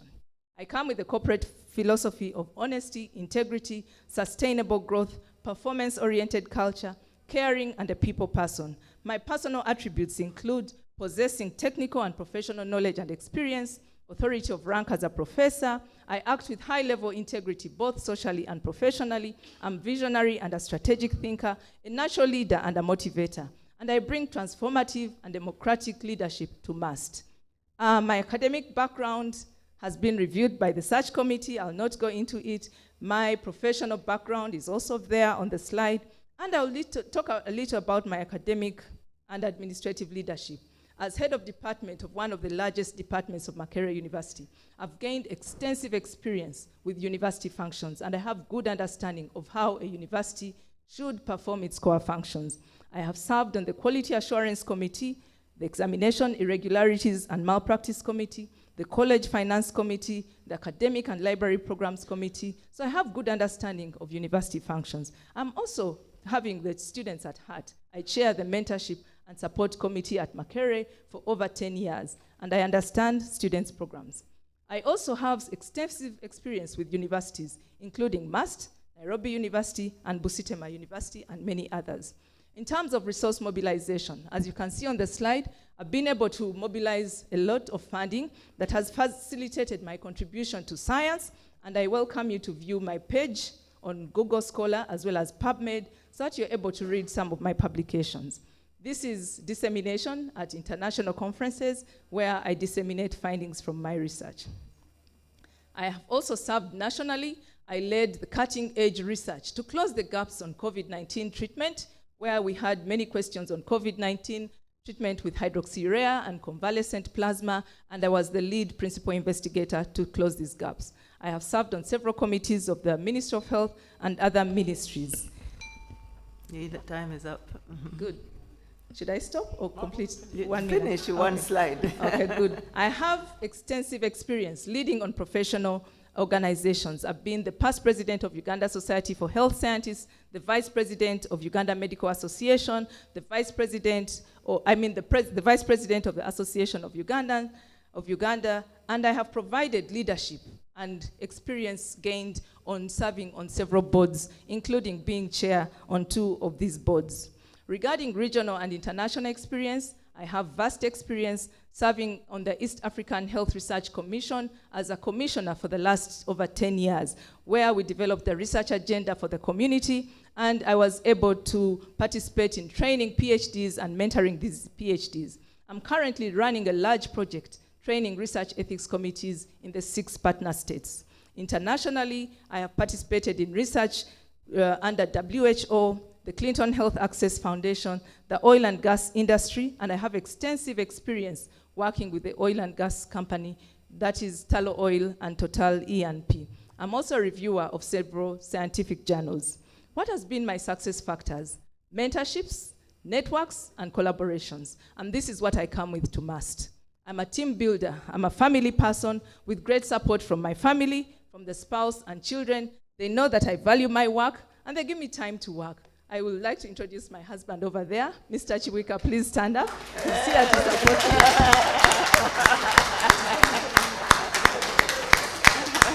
In addition, I am a team builder. I started off at the department when we did not have any team building activities. And I introduced the retreats for team building, and this has escalated to the School of Medicine. And as you can see, the staff of the faculty of the School of Medicine and the Department of Medicine out in the field by the lake, enjoying the team building activities.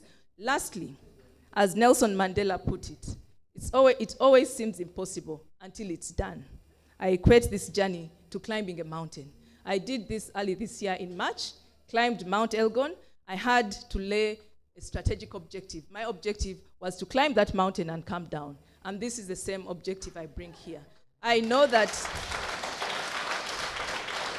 when I started off the journey, when I started off the climb to the mountain, it was all rosy and fancy and interesting, as you can see on the slide. I enjoyed it, but along the way, it became very hot, it became very tough, but I had to persevere. It became stormy, it started to rain, it became dark, and I had to sleep in a tent. The next day, I sat and rethought and re-strategized and refocused and re-energized, and that's what I bring to MAST. Eventually, I was able to get to the peak, to the Wagagai peak, and I celebrated.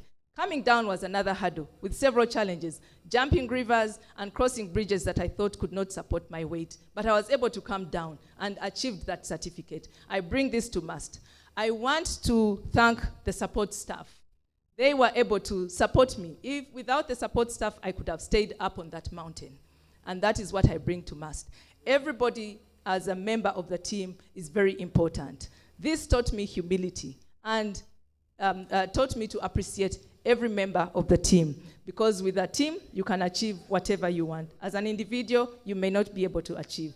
Lastly, I want to acknowledge Mbarara University of Science and Technology, the Vice Chancellor Search Committee here present, the Secretary to the Vice Chancellor Search Committee, who has been very efficient with communication, the MAST Council, the MAST Senate and top management, the founder and outgoing vice chancellors of Mbarara University, thank you very much, MAST faculty, administration, support staff, the students, alumni, and the community.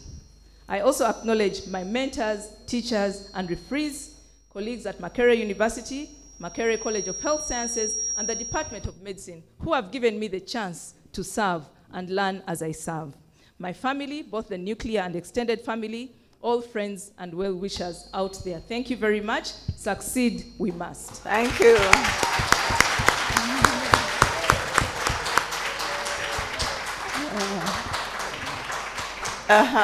Thank you very, very much. You energized the team even though it's late. So that gentleman was first up there in the white t-shirt, and then on this side, we'll ask people who have not asked. If you've already asked, please don't put your hand up. Yes, sir. First there, then we come this side. Thank you very much, Chair. The Chair Search Committee, the Chair Council, the Vice Chancellor, and the Chair Convocation, and comrades. My name is Julius Taremwa, and I'm the former General Secretary of Mustasa, and the former, or the historical leader of FASIP. Thank you very much. Allow me to add my voice on yours and thank Professor Celestine Obua for the work well done for MAST. And I also want to thank Council in a special way, under the leadership of Dr. Namara. We asked for this debate in 2019, but today it has arrived. Thank you very much, the Chair. My question is only one, and only one. First of all, I appreciate your work, and I like your approach on staff motivation, and also your approach on academic excellence. However, in the recent days, we have had toxic working relationships between students, faculty members, and administrators. In Makerere, you know what they do. You're finished. When it comes to faculty members with administration, we see flying letters every day. And at one time, one of our own was rumored to have also integrated themselves. It was anyway a WhatsApp talk. But what I want to ask right now, as you come in and as you dive in into this terrain and into this historical University of MAST, what is your approach on improving or in solving these toxic working relationships between staff and top administration, then students versus faculty members? Thank you very much. Please go ahead. Thank you very much for that question that touches motivation of staff and students in the institution. First and foremost, I said, having come from Makerere University, if I'm given the position to serve as Vice Chancellor of Mbarara University, I'm going to start by gaining in-depth analysis of the situation at hand. I will engage stakeholders. The stakeholders include students, the staff, the alumni, the top management, and all administrative and faculty, as well as MAST community, to understand what is happening in MAST. I will also be able to select some members in the community who might be able to understand these issues better. And when we hold these town hall meetings and listening sessions, I am going to be able to generate information from all these stakeholders. Some of the stakeholders will actually provide some solutions. Along the way, I will be able to formulate working groups that will touch on particular themes generated from these meetings. I will facilitate these working groups. I'll give them a goal. I will give them clear communication with clarity on what they need to achieve. And their output will be a report to me as the Vice Chancellor so that I understand everything that is happening in the institution. After gaining that understanding, I will then formulate a strategic plan to be able to overcome those challenges. However, I come with motivation and inspiration. And as I showed you, I'm a team builder. And I'm confident that the considerable experience that I come with will be able to help me overcome these hurdles of staff demotivation and the toxic work environment. I hope that I'll be able to achieve unity and harmony so that people can work together again and the toxic environment will be dealt away with. Thank you very much. Thank you. The gentleman in the blue shirt here. Yes.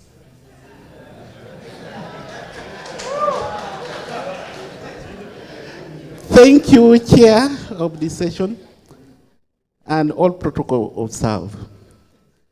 I have like 2 bills which I want to share with her. then I ask a question. Now that you have brought the element of the structure, administrative or governance, do you think it is appropriate for your plan? If so, how prepared are you to handle the negative consequences? 2, research has remained at basic level. We don't have equipment, we don't have good labs, and so on. Most of our researchers take their samples outside of the country in order to carry out experiments. And so it makes us biggest exporters of science. What solutions do you have for us, if you have any? Thank you. Thank you so much. Please go ahead. Thank you very much. I think your question, the first question, is very related to his question. I hope the answer is sufficient. The second question touches the work environment. Unfortunately, because we were given only 20 minutes, I could not explain in detail. But I mentioned it. It was one of my slides, the work environment. In order for MAS to achieve excellence and the visibility and the ranking that we desire to have, we need to improve the work environment. As a university staff, if I don't have the equipment I need, for example, I don't have a computer, it is very difficult to achieve my goals. If I go for clinical training and I don't have good training environment, it is very tough for me to achieve my goals. So having taught for over 30 years, I know these issues that you're talking about. And with my past experience as Vice President of the Uganda Medical Association, we were able to look into issues of work environment, in particular for health workers. But now for MAST, this is broader than health workers. It is science and technology, includes engineering and all that other science and technology. And therefore, I will use the considerable experience that I got from the past, lobbying and advocacy. When UMA went on strike, I was at the forefront. I was not on strike because I worked for a university, but I was put at the forefront. And I had to lobby and advocate and negotiate.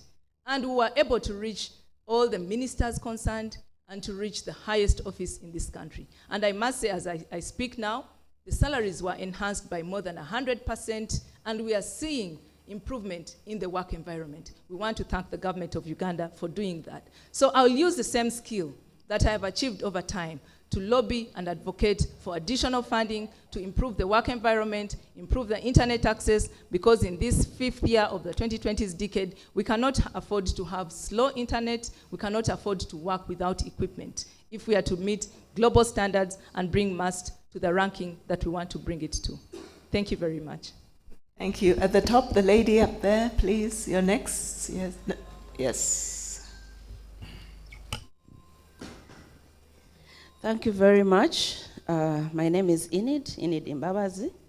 I'm an alumni of MAST, the cohort of 1990 to 95. Pauline, thank you very much for the presentation. You're welcome. My question is, the president, His Excellency, the Fountain of Honor, who started this university, had a vision.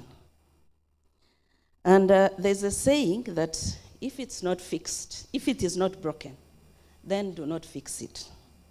If something is still working and a person comes up with ideas, some of them may even be worse or derail the uni from the vision. And there's another one that says that when a creative mind starts thinking, it never stops, because that mind understands the needs of the community. And meaning that there's no room for luxury in thoughts. And there must be a gatekeeper. And we take the Fountain of Honor as the gatekeeper. And when he says, stop, then we shall stop.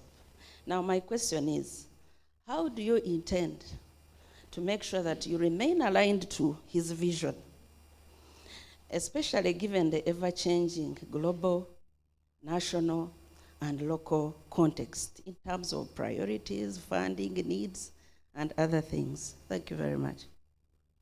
Thank you very much, Enid, for that question. Chair, may I answer? Thank you very much, Enid. Now, Enid, when I presented my business plan, I had a vision and mission. My slides have gone off. If they can project my slides. This does not mean that I want to override His Excellency, the President of the country's vision and mission. I want to strengthen it.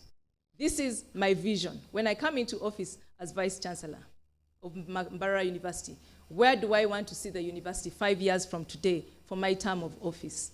I know that Mbarara University of Science and Technology was founded on a philosophy of community training and community engagement. To be able to facilitate the students to understand the challenges in the communities. And I will strengthen that. As you noticed, my 5th strategic objective is strengthening the community engagement and outreach arm. So I hope to be able to strengthen that. I know that MAST is doing a lot of work in that aspect. There are so many outreaches. When I looked at the website, I saw over 200 outreaches in the 2022 report.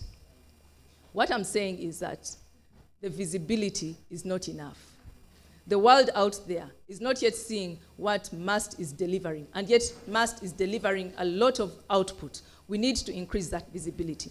But also I'm saying that MAST has the potential to transform and increase this visibility and the output 5-fold in the next 5 years, because MAST is situated strategically along the Kato corridor with a lot of neighbors, Rwanda, Burundi, Kenya, Tanzania, that we can tap into to attract the best students to Mbarara University of Science and Technology, and to attract the best teachers, and to become a regional center for medical tourism. However, we need to work on the infrastructure. We need to work on the funding. When I looked at the budget for MAST, I noticed that over 90% is going into wages and recurrent expenditure, and only about 3% is going into research and development. I think this is very, very little for a university like MAST, especially if we hope to transform it into a global center of excellence. Therefore, my strategy is to advocate and seek additional funding from the government of Uganda to transform MAST into a regional center, globally recognized, and a medical center of academic excellence, academic medical center, as well as a center of excellence in science and technology that MAST is offering today. Thank you very much. Okay, this side, let's move to this side. The lady in black, yes. And then the next lady will be next. Thank you very much. My name is Peace Nabakoza. I have a question on management of funds. Because of low staffing, contract staff is brought on board to help, but unfortunately, there are always delayed payments.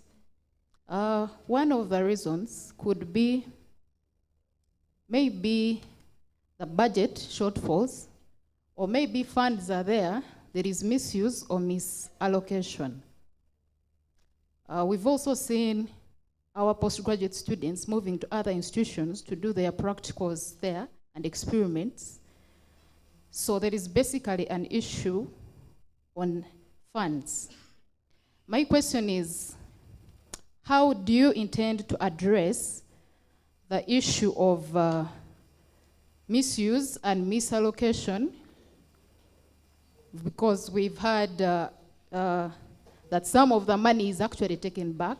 Maybe there is some misallocation and indiscipline in handling the funds. How do you intend to tackle that issue? Thank you very much. Thank you. Just wait. Could we have the mic go to the lady next so we save time? She asks a question. And I ask people to just ask one question so we have more people to ask questions. Thank you. Thank you, Chair, and thank you, Pauline, for that presentation. I like the energy. I like your proposal. My name is Professor Laura Orobia from Makerere University Business School. And Pauline, the Ministry of Education and Sports, in collaboration with National Curriculum Development Center, developed and rolled out the competence-based curriculum to replace the traditional knowledge-based curriculum. in your presentation, you are talking about increasing student enrollment and recruiting more staff, but you're not talking about the competence-based curriculum. Are we ready? You know, this thing was rolled out in 2020, and very soon those students are joining the university. The question is, are we ready?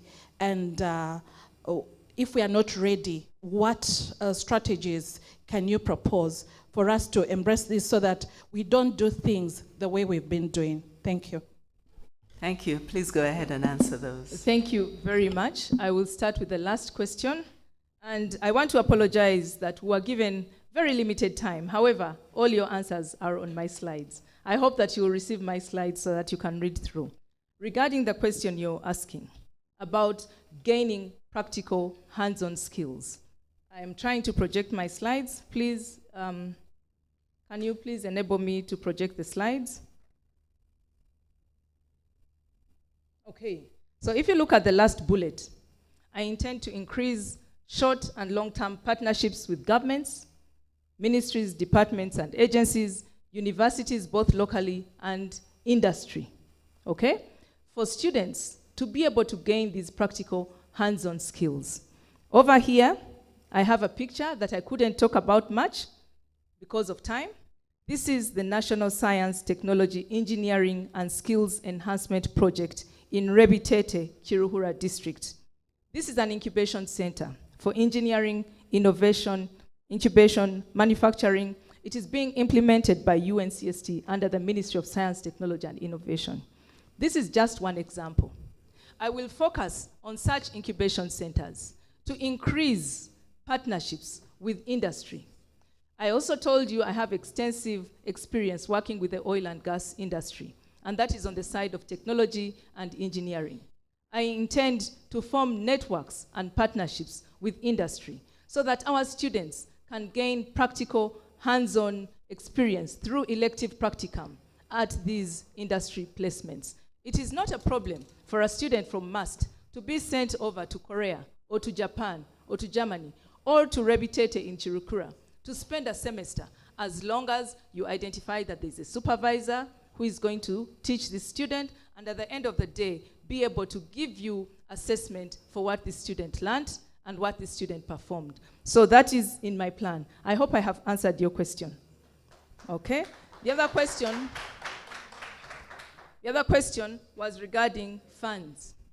Still on my slide, under governance, I said that I will work with the team to enhance governance. I will work with the team to ensure efficient resource utilization. Resource is all-encompassing, including money and other resources. I do not know the situation at hand, and I will not claim to know it. I plan to do an analysis of the situation to understand what is at hand. But I told you, I come with a corporate philosophy of honesty and integrity, transparency and accountability, and I'll be accountable to the stakeholders, to every single penny, to be able to influence the training at this institution. Thank you very much. We have some questions online, so before we go up to this side, we'll do the questions online, so that the IT had an issue. So please go ahead and read them. Thank you, Chair. I am representing the voice of those who are online. There is a question from Paul Alele. Thank you, Professor Viachika. Please elaborate on how you will foster work-life balance and health at MUST among academic and non-academic staff. Thank you for your presentation. That's one. The other one,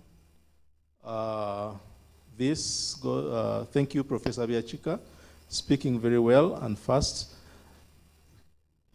May have biased us, but you are putting much energy on only your field of medicine. Do you mean you don't have any plans for schools and faculties in the university? That is the second one. The other one, I think the third one, which is kind of similar to the one I've just mentioned, is throughout your presentation, I realized much of the focus is on Faculty of Medicine You must have other faculties, including FIS, FAST, FCI, Faculty of Business and Management. How will she strike the balance between the different faculties? Yeah, I think those are the ones that I've seen so far. Thank you. Thank you very much. I must apologize for speaking very fast. I was trying to be able to present as much as possible within the 20 minutes provided. However, all the questions that you're asking are on my slides. Please project my slides. So I emphasized Faculty of Medicine because I know it is an urgent need. It is being housed in another department. It has a number of students, over 50% of the students. It has dilapidated infrastructure. And yet it has the potential to bring a lot of income to MUST. That's why I emphasized it. However, I also talked about all the other faculties, not listing the faculties, but talking about what they do. And the picture ahead of you is talking about engineering, technology, manufacturing, and so on and so forth. Automotive engineering, electrical, and electropneumatics. It's not medicine at all. So I have emphasized all the other fields. The industry placements are not for medicine. For medicine, I would talk about hospital placements and not industry placements. Regarding the IT, I had a slide where I talked about artificial intelligence, machine learning, robotics, financial technology, and these are the global trends. If we don't train our students on these global trends, we are lagging behind.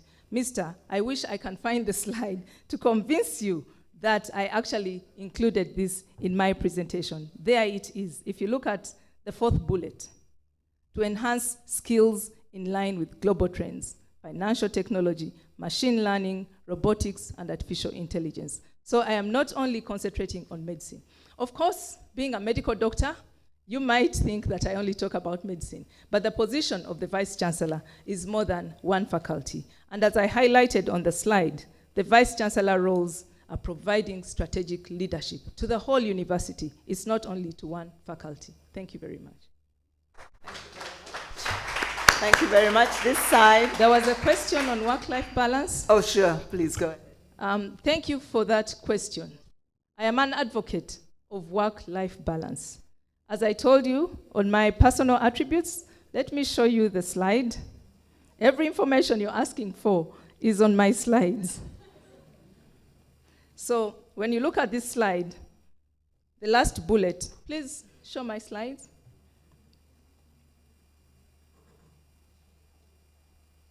Please show my slides. The last bullet, asking who is Pauline Biachika Chibwika. The last bullet is saying the slide on suitability for the position. That last bullet, have you seen it? It's saying I'm an advocate for work-life balance, health, and well-being. So during my time out of office, I engage in work-life balance activities. I will not tell you which ones, but if you'd like, I can tell you. I also engage in personal development. I often read a book.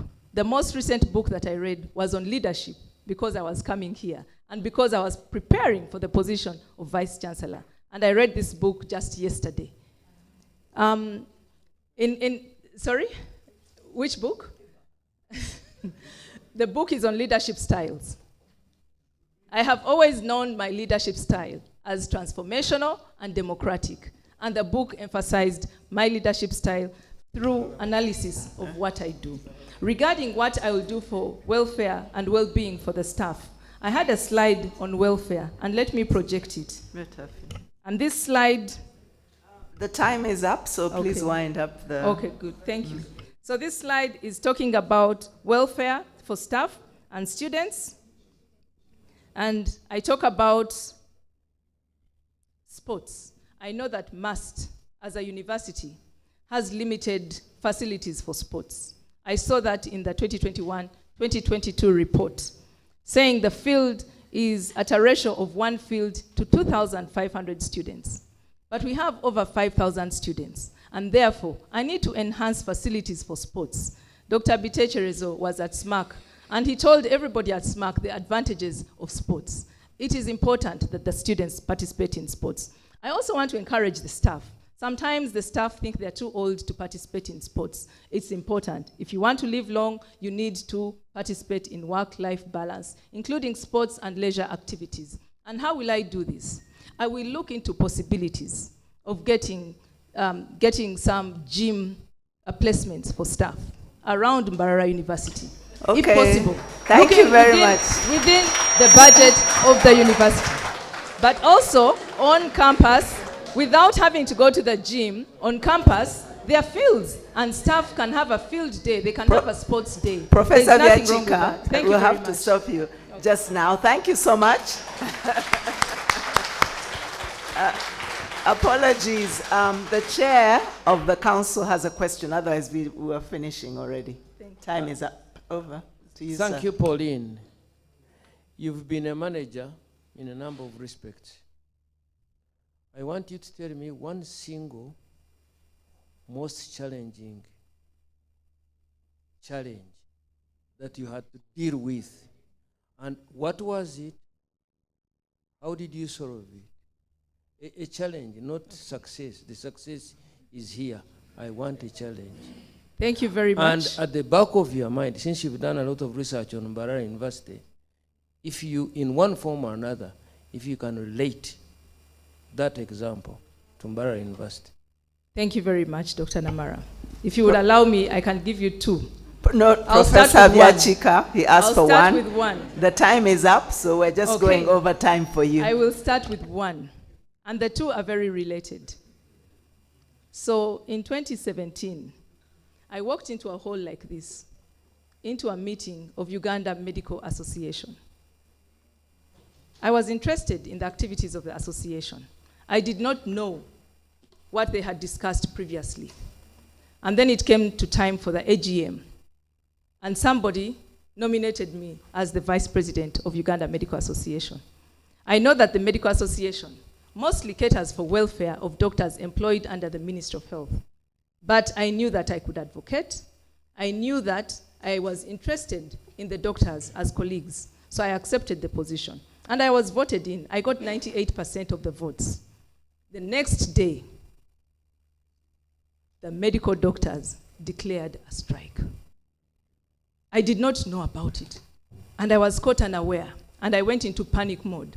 But I had to rethink and re-strategize.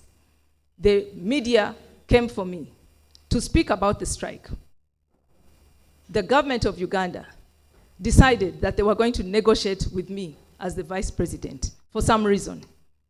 So I had to meet ministers that I had never met before. I had to sit into meeting rooms for long hours until 3 a.m.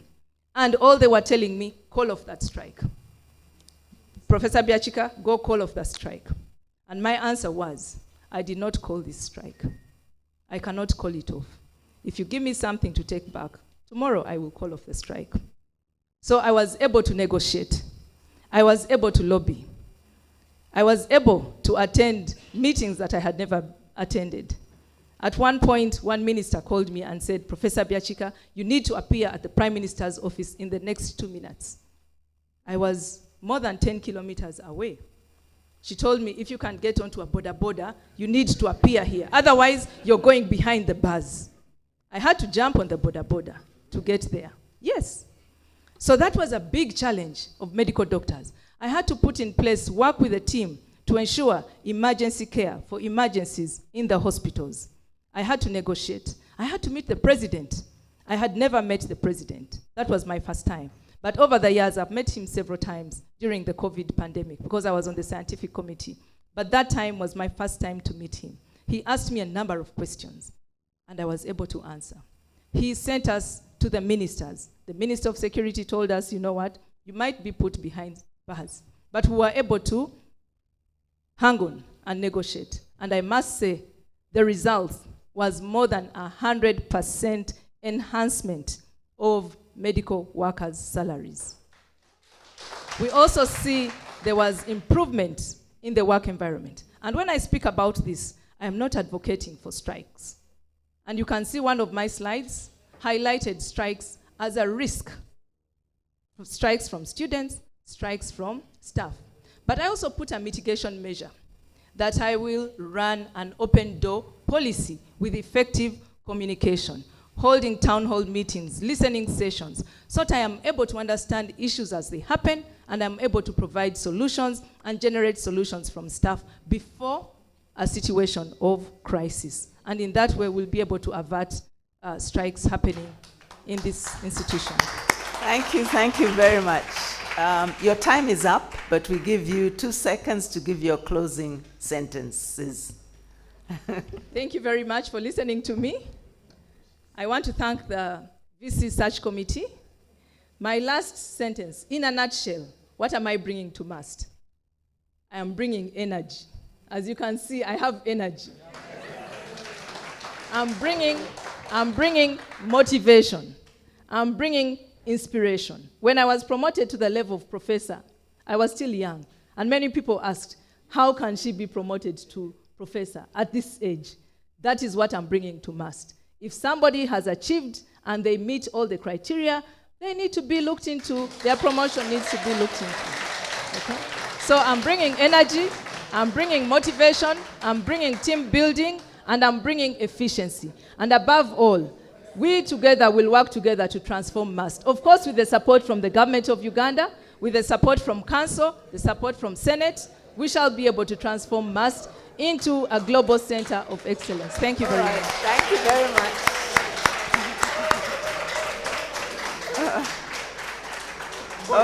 Okay, thank you very much.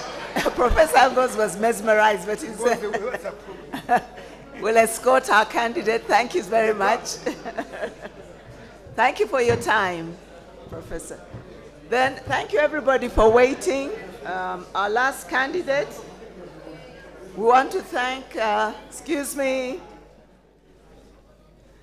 Thank you, our last candidate. Thank you for waiting. Associate Professor Joe Bazira is our last candidate. We appreciate him being patient.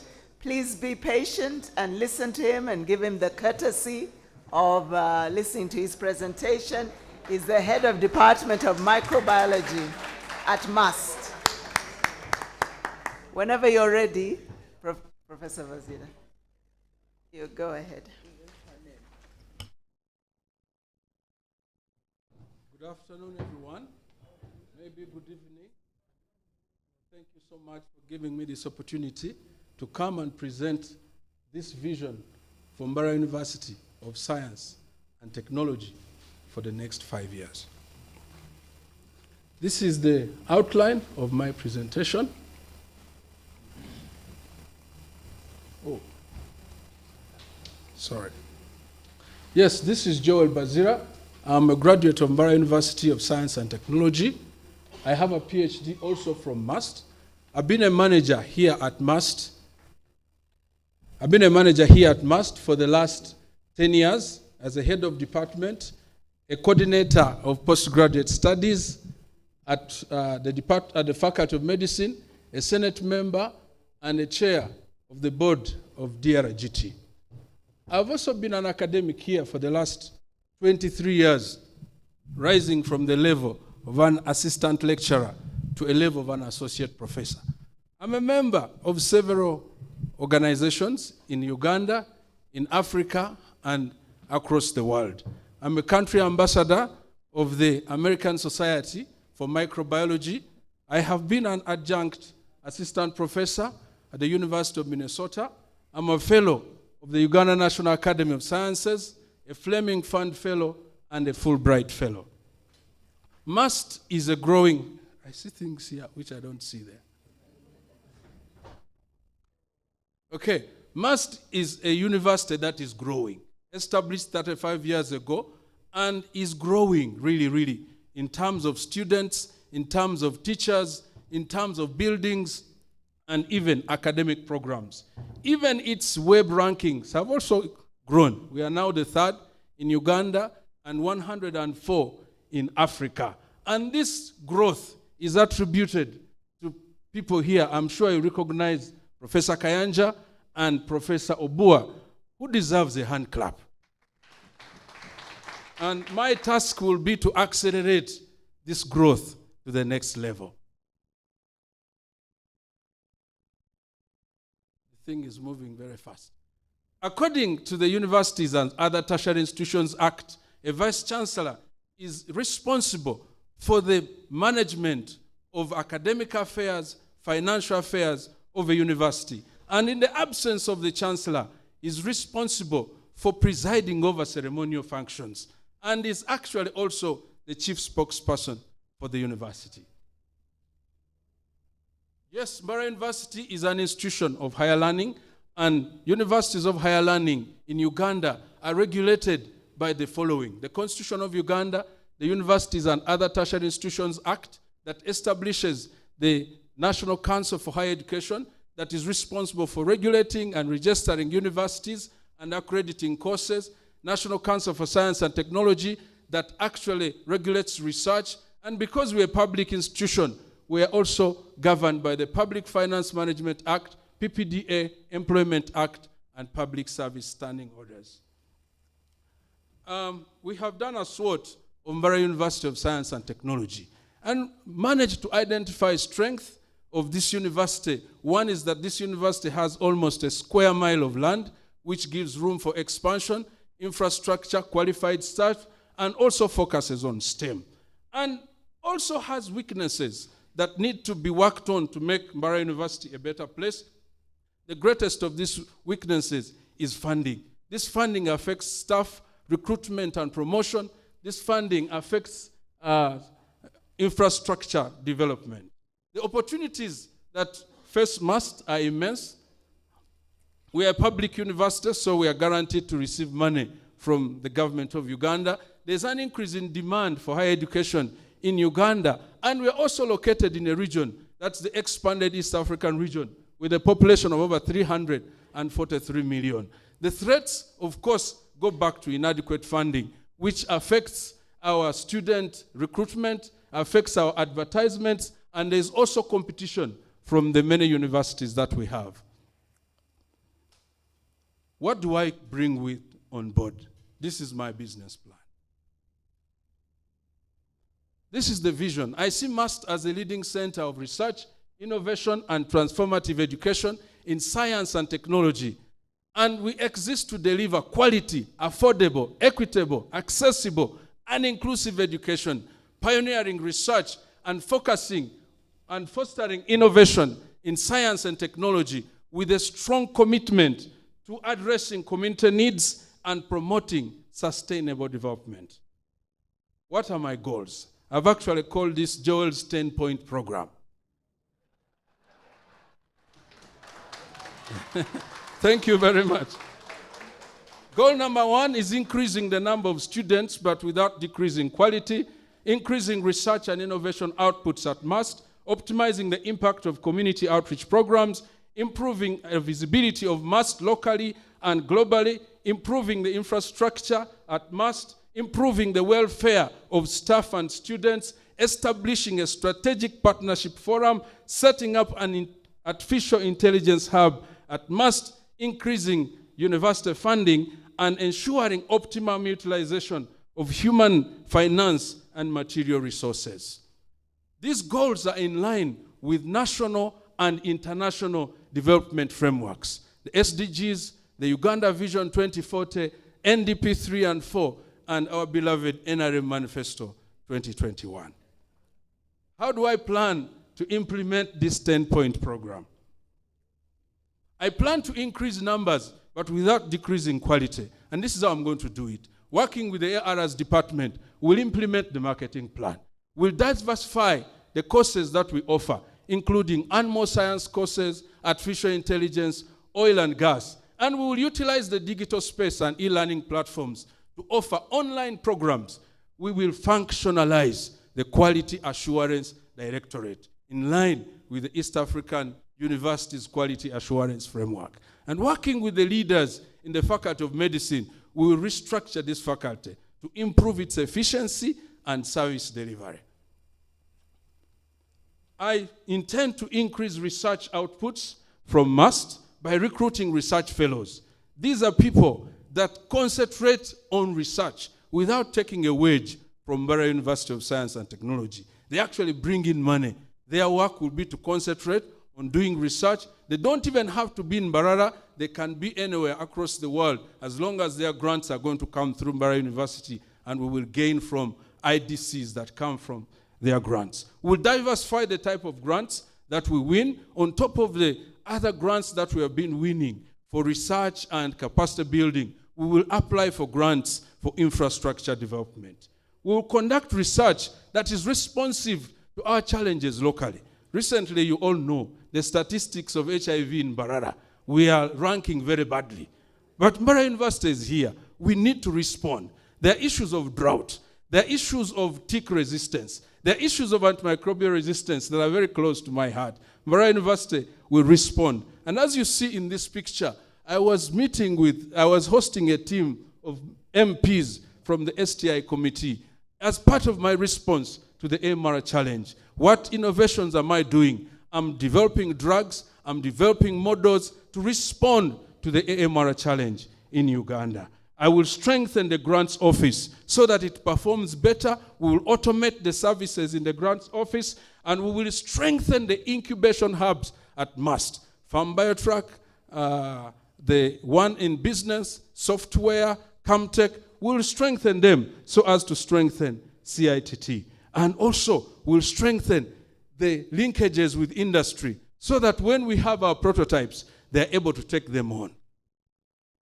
We'll increase more research outputs, increase research and innovation outputs by 30%. You can see that the research outputs of MUST over the last 10 years have quadrupled.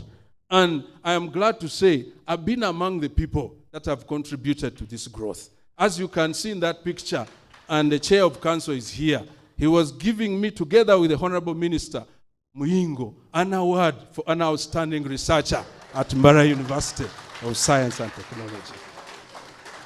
I will institute research support systems to support researchers, to mentor them, and enhance internal research funding. Some people have questions. Why don't people at MUST do research? Sometimes because they are overloaded. Sometimes they don't know what to do. They don't have mentors. I'll be there to provide mentorship. On record, for all my students in the MSc program, majority of them have published their work as MSc students. So I'll carry that strength not only to the department or the faculty of medicine, but carry it to the whole university. We'll also improve research dissemination, because it's not good to do research and you don't disseminate it. Mbarara University doesn't have a journal of its own. I want to spearhead the establishment of a multidisciplinary journal for Mbarara University of Science and Technology. We have a MUST annual research dissemination conference, which I happen to chair as the chairman of the board of DRGT. But this conference is still local. I want to make this conference an international conference. Output for community outreach programs. Mbarara University has a philosophy of community-based education and research. And I've been privileged to be part of this program for the last 20 years. As you can see down here, I was given an award for exemplary service to the community service program. And in their app, I was in the community in Kazo with students, trying to work with them to identify challenges at the community and be able to meet these challenges. And so we will make sure that this program is increased in its length. This program faces funding challenges, especially the one of medicine. It's supposed to be 10 weeks in the community, but because of money, we take students for 2 to 3 weeks. So to look at that problem, I will try to attract private sponsors to come and support this program. Of course, meeting their needs and also meeting our needs. There has to be a win-win situation. We lobby government to increase funding to this program and also write research proposals for this work. I will improve university industry linkages. Many students in Mbarara University suffer to look for where to do industrial training and placements, simply because we don't have linkages with these industries, with these organizations. Under my leadership, I will put it as one of the first things to improve these linkages so that our students don't have to suffer to look for where to do internship. Recently, I saw the VC of Makerere. He was writing an MOU with EOCOP, this oil pipeline. So his students are going to be placed there. And definitely, if you do an internship somewhere, you are most likely to get a job there. So we are going to solve two problems. When we place our students in organization, the likelihood of them getting employed is higher than people who have not been to those organizations. Infrastructure. This is a far cry from Mbarara University of Science and Technology. But we are grateful to the convocation. They are trying to give us a better face at Mbarara University of Science and Technology. I was here 30 years ago. We had a not very nice looking gate with my friend Kamara and Bitex, but I'm very glad that as convocation, we are going to change that picture. You know, impression lasts very long. If somebody comes to your home and he sees, you know, the front is not looking very nice, definitely the impression will not be very good. So we're happy with the convocation. On the other part, for the grants that I've gotten to Mbarara University, I've established a state-of-the-art genomics lab. The only genomics lab in southwestern and western Uganda, Masaka to Fort Portal to Kanungu. And we are using this lab for teaching our students and also for doing research. Mbarara University has a master plan, and we are going to continue to implement this master plan. We are going to be intentional in seeking for a home for the Faculty of Medicine. It is not acceptable that our flagship faculty does not have a clear home. They actually piggy bank on our building with the pathology people. They sit in some of our offices. But we soon chase them out of our building so that they go and find a tent where they can be as a dean's office. But before we do that, we will look for money to build for them a home.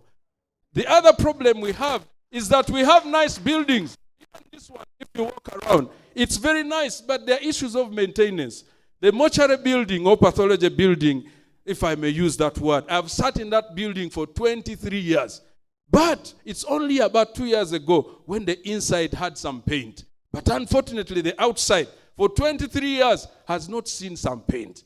So we need to have a maintenance plan as a university. You have seen firsthand the issues of power in this university.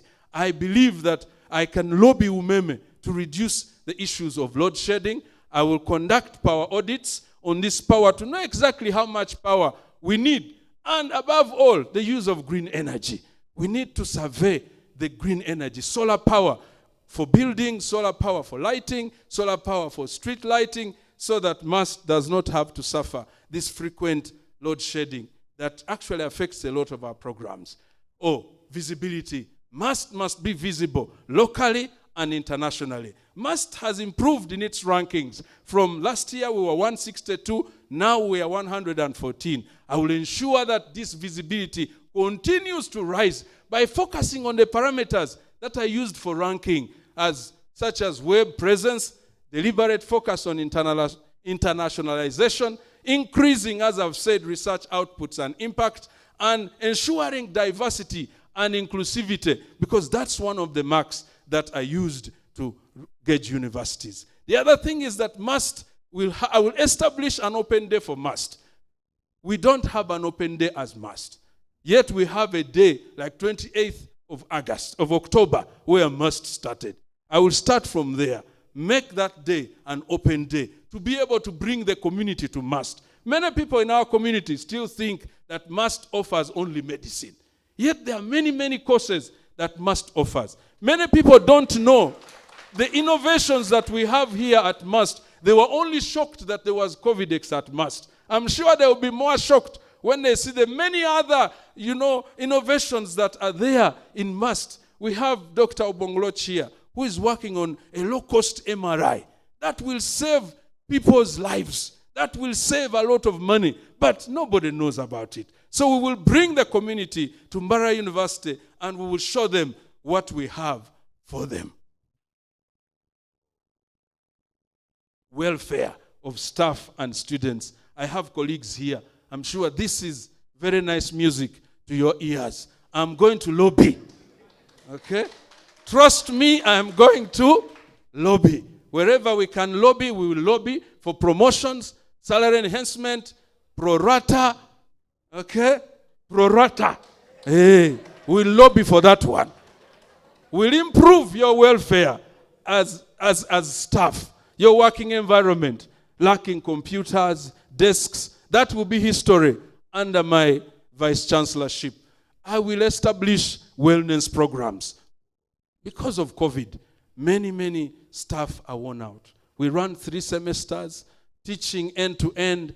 There's a lot of burnout. We need to relax a little bit so that we can deliver more. I will institute a wellness program throughout the university to ensure that staff are fresh and they are able to deliver.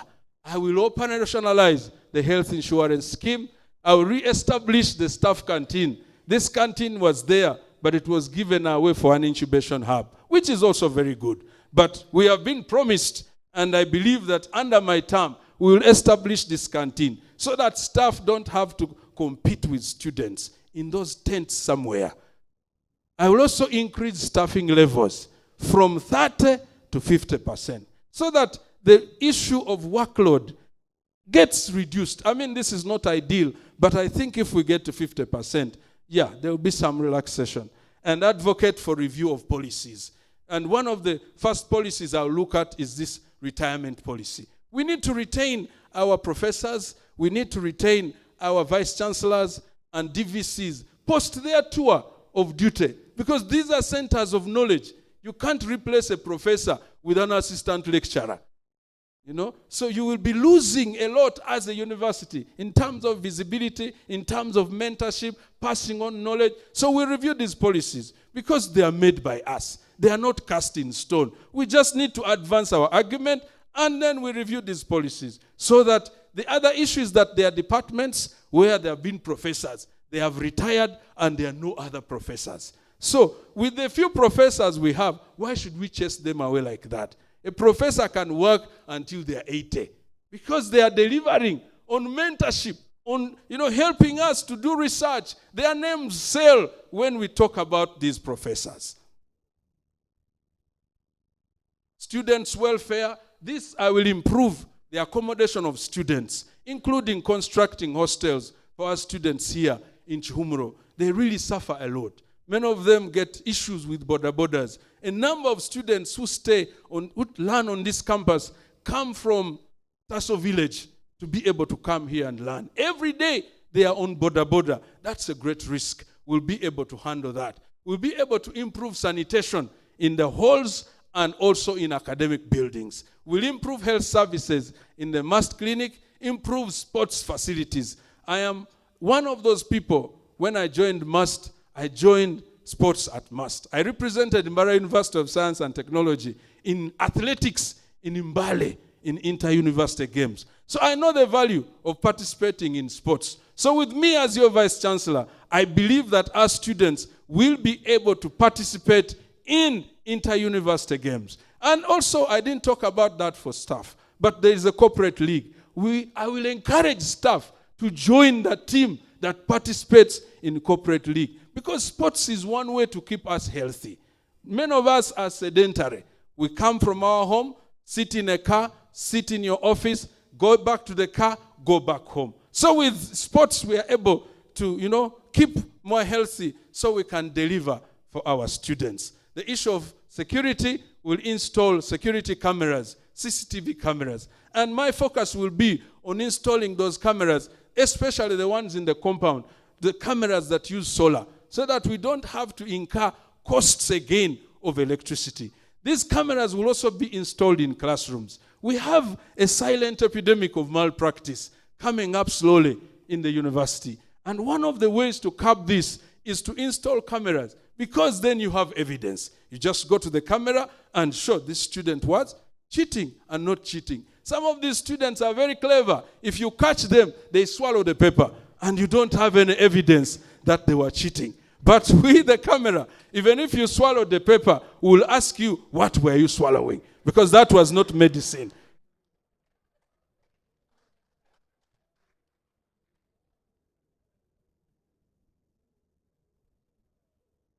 Yes, Mbarara University at the moment has 185 MOUs with different companies and institutions. But I've been at Mbarara University for the last 23 years. I have never seen a forum where all these people came together to talk about improving MUST. And that's what I'm going to do. In this picture, I was meeting His Excellency William Pope, the US ambassador. And that's how lobbying happens. We can get these people, talk to them. How do I intend to strengthen these partnerships? I will designate a specific desk officer in the office of the Vice Chancellor to deal with issues of partnerships so that we are able to have constant stakeholder engagement, improve our relationships with both government, parliament, working with VCs Forum, Inter-University Council for East Africa. We'll be able to engage these councils instead of looking at them as if they were enemies. We will engage them. Staff forums, we bring them on board. What do you have? How can we make MUST a better place for all of us?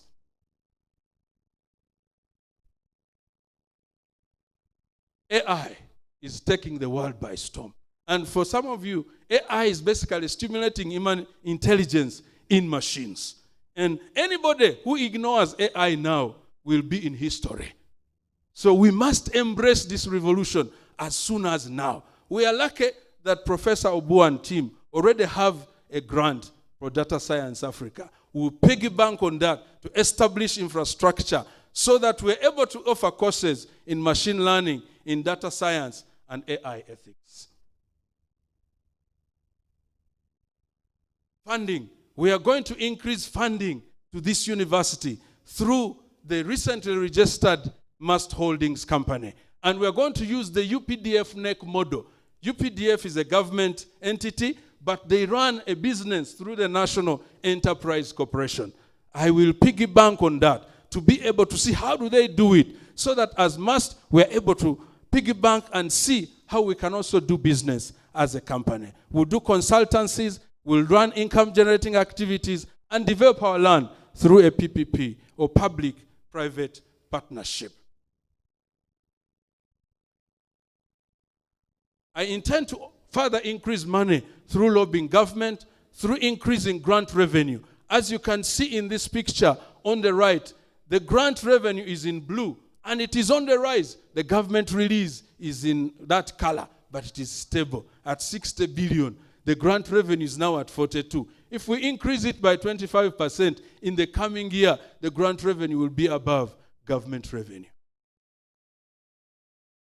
How do I intend to optimize the utilization of human, finance, and material resources? I know that management is a puzzle, and each one of us comes to that puzzle with something to be able to complete that puzzle. I will focus on team building and transformational leadership practices. I will be deliberate on developing mentorship and human resource development programs. How do we allocate resources at MUST? This is guided by the strategic plan, and this is how currently money is allocated, with just 6% to infrastructure development. I will focus on increasing development and operations budget. Risks. MUST has several risks, as you already noted: epidemics and pandemics, declining financial resources, low staffing levels, insufficient infrastructure, and these all do affect our delivery of services as a university. Why do I think I am the best candidate for this job? And I'm lucky I am the last one.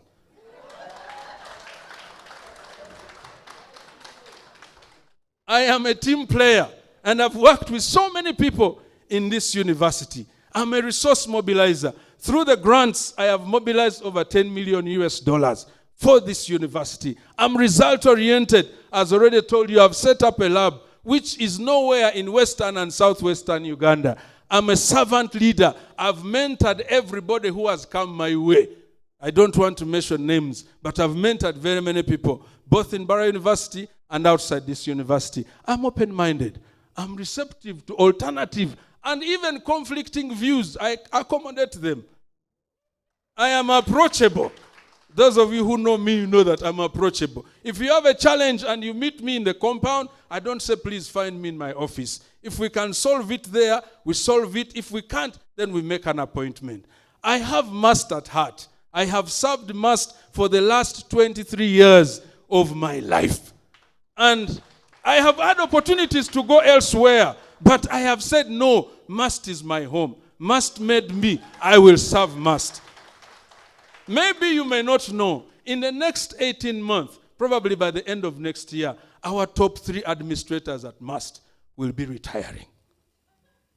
It's not a very nice story, but that's why I'm here. Must will need somebody.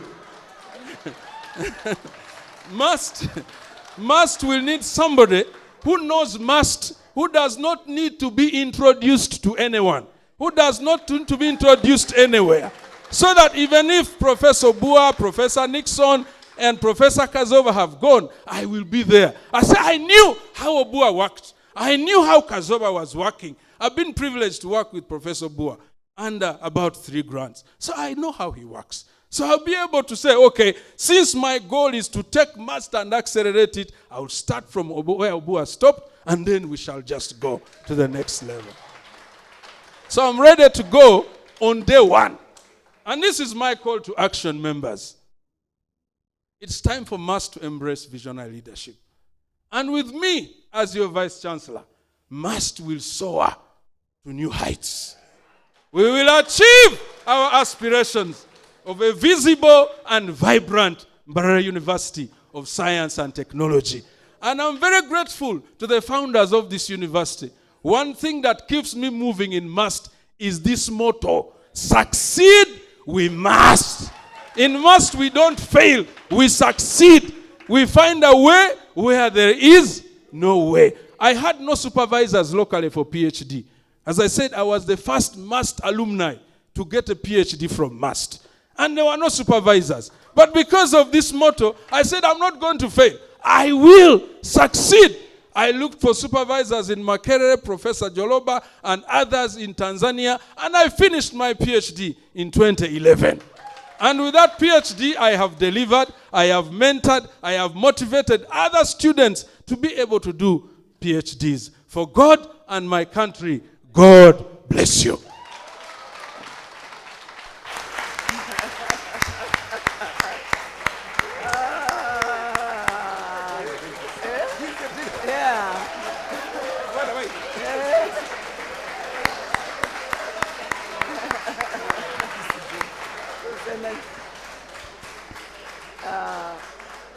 Professor Bazira, thank you for that very energetic and enthusiastic presentation. Thank you.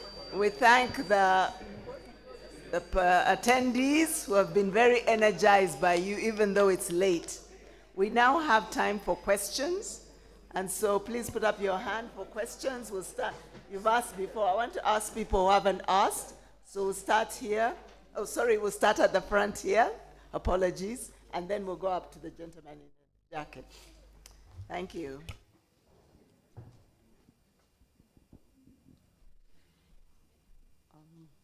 Thank you very much, Chairperson, for giving me the opportunity. I'm very grateful for the VC candidates, and most especially to this last gentleman who has the energy to take the university to higher heights. Thank you. And I've been looking at your presentation. The inclusivity is there. And we have policies which guide us in that area of inclusivity. But as we have always seen, there is no funding for the implementation of those activities. So I was inquiring, how are you going to streamline those policies which are for inclusivity to be funded, to be given votes in the university, because most of them are just lumped together in cross-cutting issues, which also don't have a vote, but just looking here and there, and they will tell you it's not, they have prioritized, and at the end of it all, you find a policy is elapsing when they have not done anything due to lack of funding. So how are you going to see to that, that those policies are implemented. I will give an example of myself. I've been working in this university like since 2016.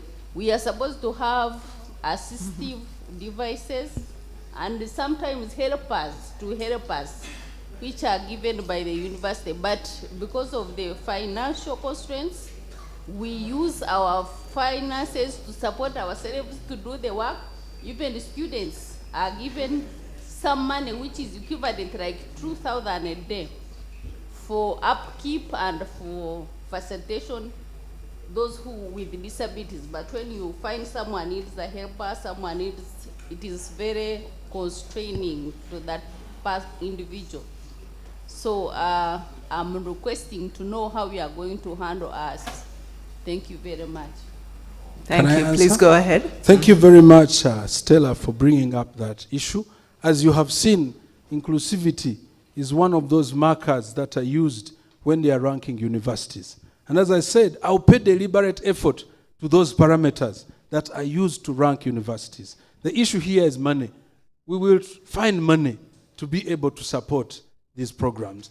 I was in the University of Minnesota, and there was a young lady who came in with a guide dog in the class. I asked, what is this dog doing here? They said, hey, that is a guide dog. This person is epileptic, and they have trained that dog to be able to help her sense when she's about to get a seizure and warn her so that she can sit down.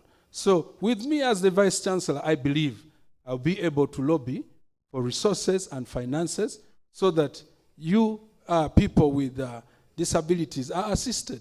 At the moment, there are not very many, so I think it's possible to support the people with disabilities in this university. So much. There was a hand at the middle there, the black jacket, and then we'll go to someone online. Well, thank you so much, Chair. My name is Musa, the immediate former Guild President. Thank you so much, Professor, for the presentation. My question is embedded in two dilemmas. The first one is, we talked about retention of the retired professors. The dilemma that is there is the contravention with the Human Resource Manual. I don't know how you are going to handle the dilemma.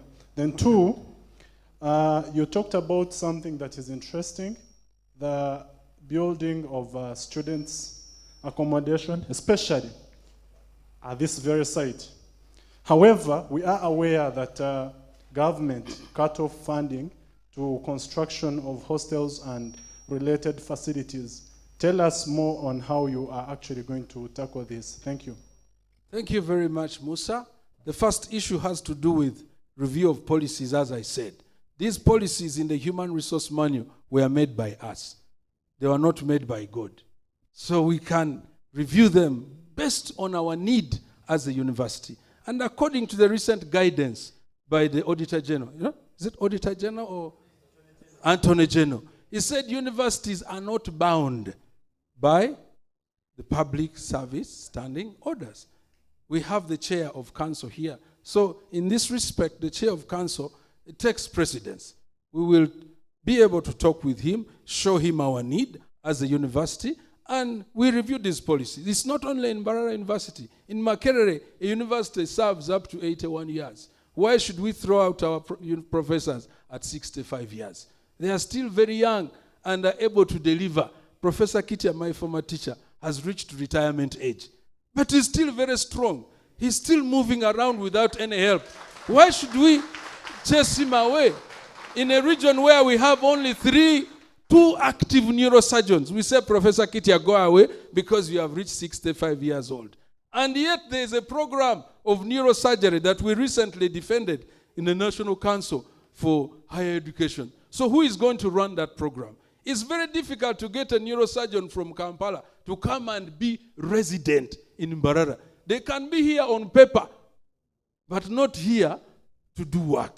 So I believe that we'll be able to lobby for that to be changed. The second issue of accommodation, I already told you, one beautiful thing that has happened to me as your incoming Vice Chancellor is that the Mast Holdings company has already been registered. And under that company, we'll be able to attract investors to build hostels, to build canteens, so that they are able to get their money back. Where I studied in the University of Dar es Salaam for my master's, there is a Mabibo hostel. It was built by their NSSF. And all students of Muhimbili University stay in that hostel and pay money. So that is not a big problem. We shall solve it. Okay. At the very top. Oh no, the gentleman. I want to ask people who've not asked before. So that gentleman, has he asked? He hasn't asked before. Please go ahead. Oh no, he has. Thank you very much, Chair. I was actually. No, I think in the we let previous. other Yeah, people. Chair. You see, I was asking on behalf of staff initially, Yeah. and this is my own question. I'm the General Secretary of the Master Academic Staff Association. This is my own question. Make it brief. Thank you so much, Professor Basira, for a very energetic presentation at this time of the day, for waking us up a bit. My question to you is that we have already listened to 4 presenters, and if it happens that you are the chosen one, the next VC, are you humble enough to look into the visions of all the other 4 candidates? Or do you think that is your vision that actually takes that day? Thank you. Yeah, thank you. Thank you very much, Jonan. I am not the Alpha and Omega. All that I know, I've learned from others. I have gleaned from other people. Even this that I'm presenting to you, I have sat with other people and we have brainstormed over it. Now, if I've had to search far to get what I have presented, I'm sure I'm searched and they have presented. Why do I have to go and cut my when somebody has already prepared, ready to eat? I will talk to them, and if they are willing to, because it is for the good of Mbarara University of Science and Technology. It's not for my good as Joel. So whatever is in those books that is good for the university, I will pick it up and implement it. Down here, gentlemen, in blue here, please. Just down here, near the camera, in blue. Oh, yes, sorry. Yes. I rise up to acknowledge with appreciation the leadership of Mbarara University of Science and Technology, the search committee, all protocols observed. It is my considered opinion that the following question has not yet been addressed. This is why I'm addressing it. I'm Gad Rosaza. I work in the Faculty of Medicine. You have eloquently presented the VC roles, the Vice Chancellor's roles, but you also equally present what you've done as an academic and also as an administrator and as someone with an open door policy. But in fact, I dare to say across all the presenters, this critical question of the Vice Chancellor as a role model, which you call role modeling, has been strategically eroded. Yet, most of us have become what we are because of role modeling.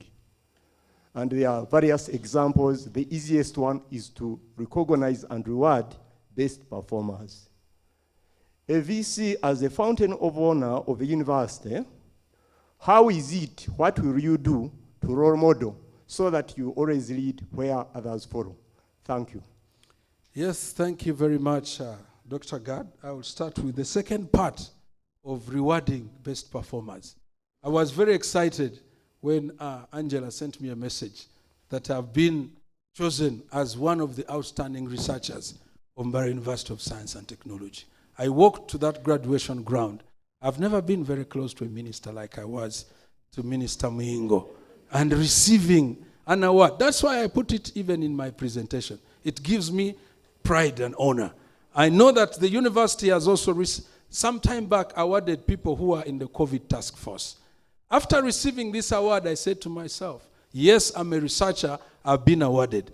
But the university has teaching, learning, community service, different people. And under my vice chancellorship, I promise all outstanding workers in the university will be awarded, including the security people. We shall honor them, because every time the university secretary sends out a letter for a holiday, he says everybody go for holiday except security.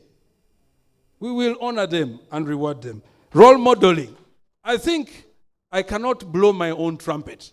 In this university, I've been a role model. I've motivated many young people to join this university. I've motivated many young people to study. And make me the vice chancellor. You will see how people will grow up and move. People will study, people will do research under my leadership as the vice chancellor. Not because I will whip them, but because I lead by example.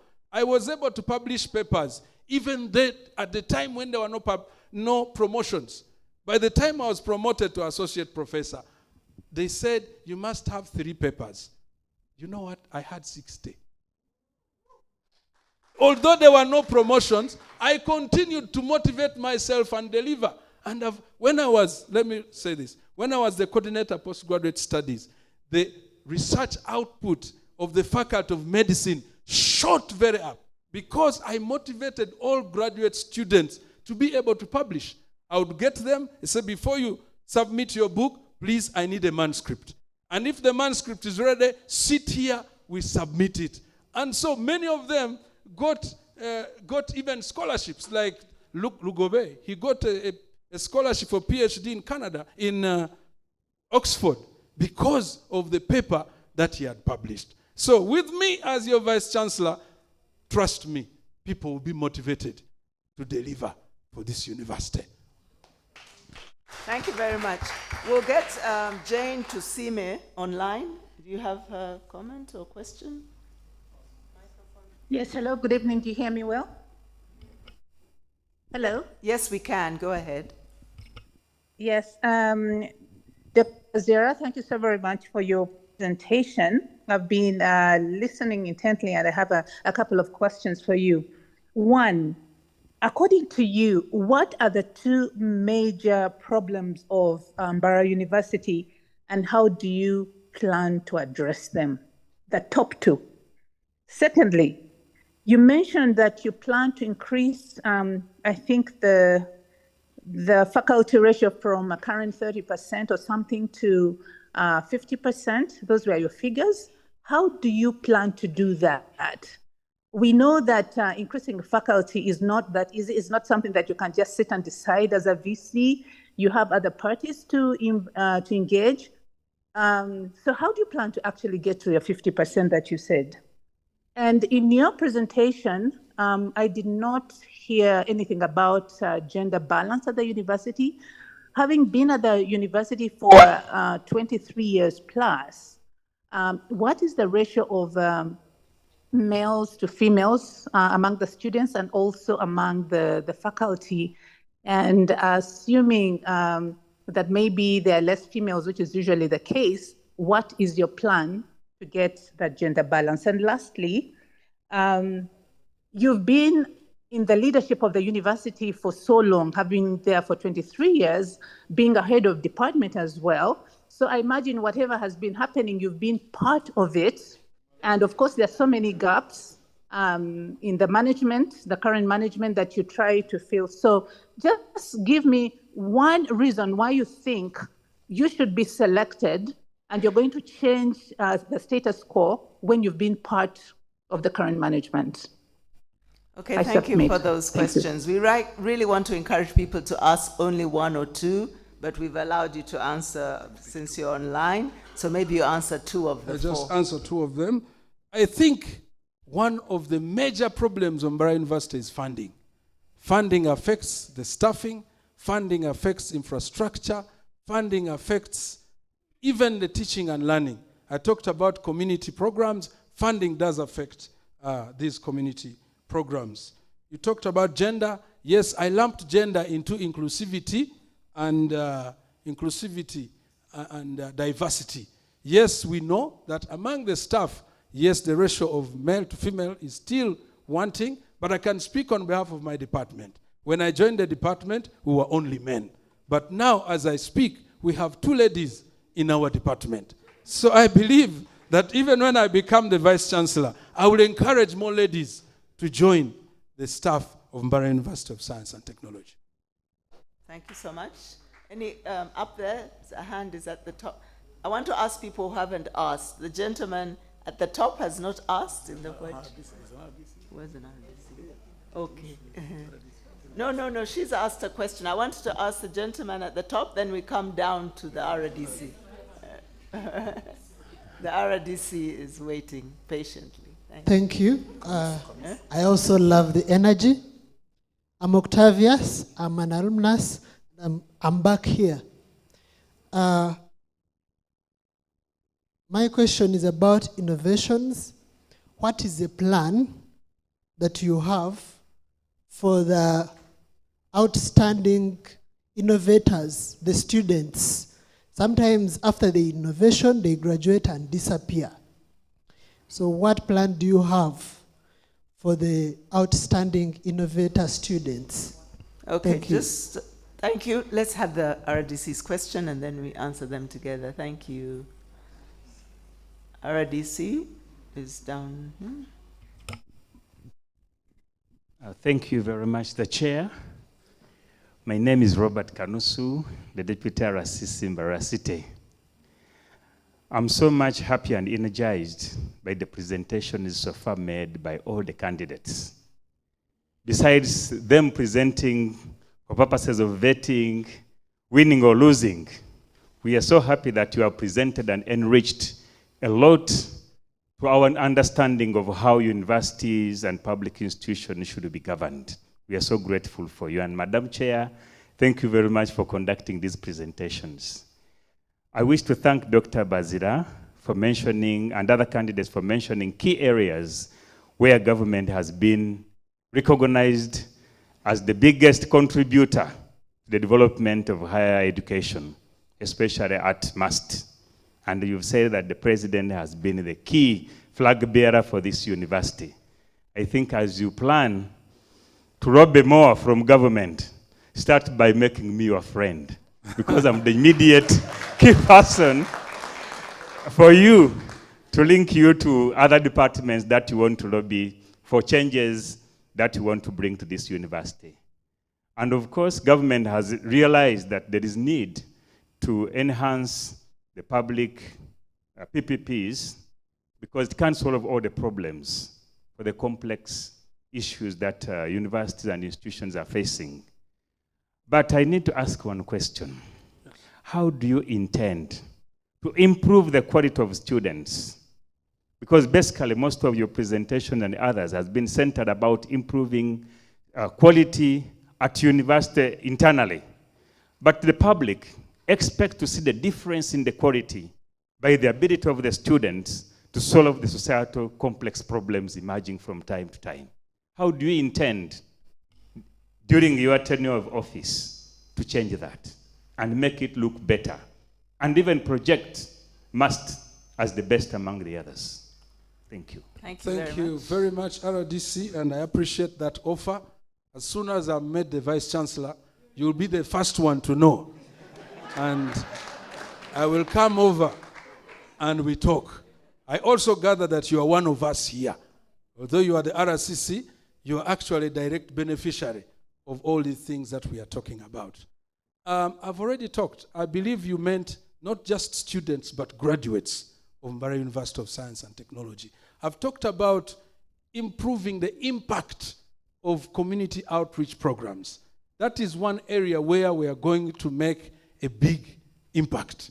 When we get our students here and we introduce them to community, and by community I mean school practice, twinning programs, village outreaches, if they get there more often and for longer, they get to know the challenges that people are facing in the community. And when they come back here, as a friend talked about their innovations, they will be able to think about innovations that solve real challenges. And it links up with one of the things I said. we are going to do research that is not just doing research. How is the left leg of a mosquito better than the right leg of a mosquito? That may be important, but it may not solve problems in the community. So with a link to the community, we'll be able to pick up these challenges in the community and come back here and innovate. And for students who do innovation, I believe it's a mindset change.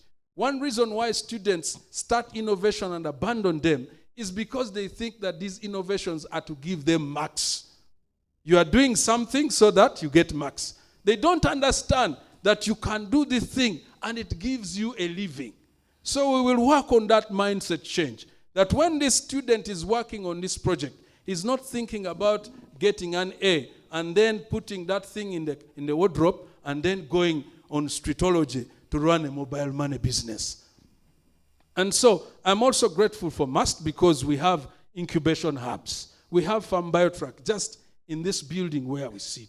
We have a business incubation hub. We have a software incubation hub. I must say that some of these hubs have not been properly utilized by students. We will encourage our students to utilize these hubs so that they are not just doing projects for passing, but they are doing projects that will give them a living. Thank you very much for that. We'll just have one question online or two, and then we'll close. The time is nearly up. We only have time for one question online. It's only one because of time. Okay, please.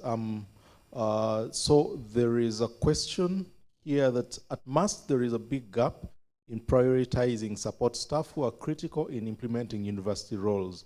How will the candidate bridge the gap between academic, administrative, and support staff so as to enable the university to have harmony in participation and better service delivery?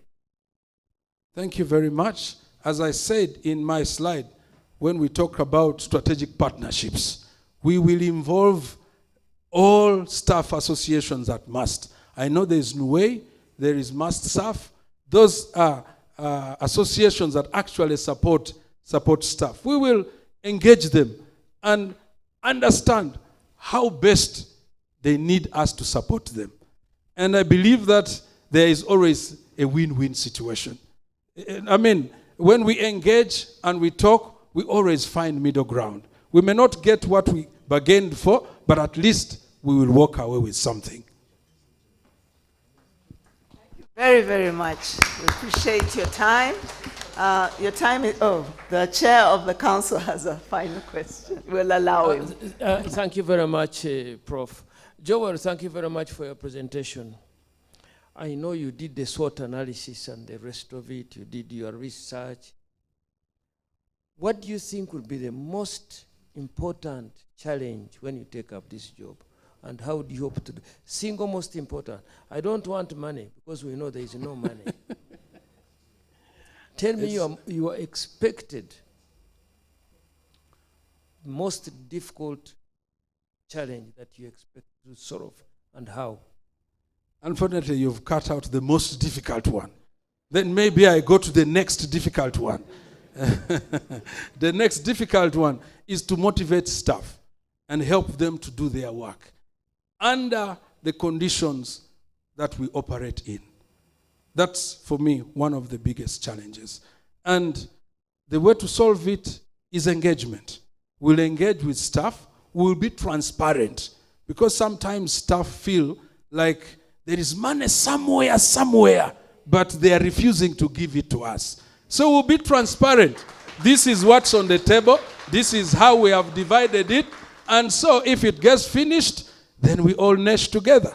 So transparency will be one of my ways to solve that problem. Thank you very much.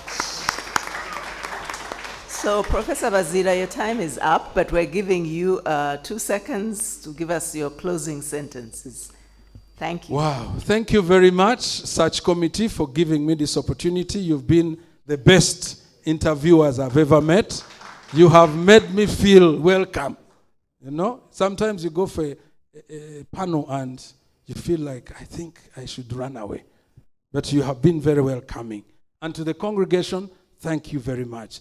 to Professor Bua, I think you deserve a hand clap. And Dr. Warren, you too deserve a hand clap. It's not easy to steer a university like Mbarara University of Science and Technology under these limitations that we have seen. But that said and done, I come with energy. I come with mentorship. I come with a resource mobilization plan. And I believe Professor Bua is not going to go away. I will be very happy to be mentored by him. Professor Kazova will not go very far. I know he's home in Kacheka. I will go and benchmark him for mentorship. Give me a chance to lead this university, and you can see what I can deliver. Thank you very much.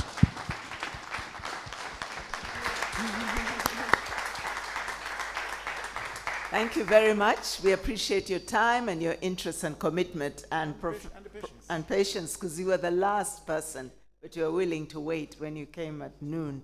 So Professor Ngonz is going to do, he knows the job. Thank you very much. Have a good evening. So I want to thank everybody. We're not taking long. We're just about to finish. I just want to say, as chairman of the Vice Chancellor Search Committee, it was an honor and privilege to serve in this role. I also speak on behalf of my colleagues who've been on this search committee. They have really worked diligently. We've made sure that we are transparent. We are maintained confidentiality. We followed the framework that had been approved by council, and also the meetings that were scheduled were multiple. So people have sacrificed their time to be on this search committee. And I think you all agree that the 5 people who have been selected are all been excellent. However, you can't have 5 vice chancellors. So we've been scoring, and obviously they'll be forwarded to Senate and then to council and the appropriate person selected. But I know that you all appreciated what has been shared. MUST is an amazing university, and we know that the next person will take it to greater heights. But we thank Professor Bua for the work done already so far. October is far, but not so far. So we thank you for your service in this important position. So before we leave, I'm going to hand over to the chairperson council to also give us his remarks. Thank you very much, Dr. Namara. Thank you very much, Philippa. And thank you very much, everybody who came. I just wanted to sit here and see whether we are still having a full theater. But the search committee under Professor Philip Msoke, this is an extremely elegant and great job. I want to thank you very much. On behalf of the council members who are here, the visitors, I think we had the professor from Makerere, if she hasn't yet gone. Thank you for coming. The politicians, the RDC, and Mr. Kacheves who are here, thank you very much. And you are also here, thank you very much. Member, yes. Yes. I know you are there, Honorable Dr. Kamara. And thank you very much for coming. But the university gave us a job. Get us a new vice chancellor because Professor Bua is about to go. Get us an equivalent of Professor Obua. If not better. I think the search committee has done an extremely elegant job, and we want to thank you very, very, very sincerely. I don't know whether the participants are here. The candidates, if they are here, I want to thank them very, very much. First of all, we were not only treated to an extremely elegant presentation, but I suppose we learned a lot out of all this. And I want to thank them very much. Of course, there can only be one vice chancellor to replace Obua. We can't have 2 of them. And unfortunately, the winner takes it all. On Wednesday, the council shall meet, and we shall pronounce ourselves on the best candidate for the vice chancellor for onward transmission to the chancellor for appointment. There are no two ways. It's not one or this. It's one candidate according to the charter. So on Wednesday, in the evening, you'll have your single candidate sent to the Chancellor. And I want to assure you that this has been the most transparent process. And we want to thank Philip and her team. Very transparent, very academic in approach, infallible. And I think whatever we get, it will be the best we could get on the market. Once again, I thank you very much. We've spent here a number of hours, and that shows you the commitment. We thank you very much for having done this. Thank you once again, and thank you.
This day, we thank you that leadership comes from you, and you're going to give us the best Vice Chancellor. And as we go back to our places of abode, Lord, lead us. In Jesus' name we pray.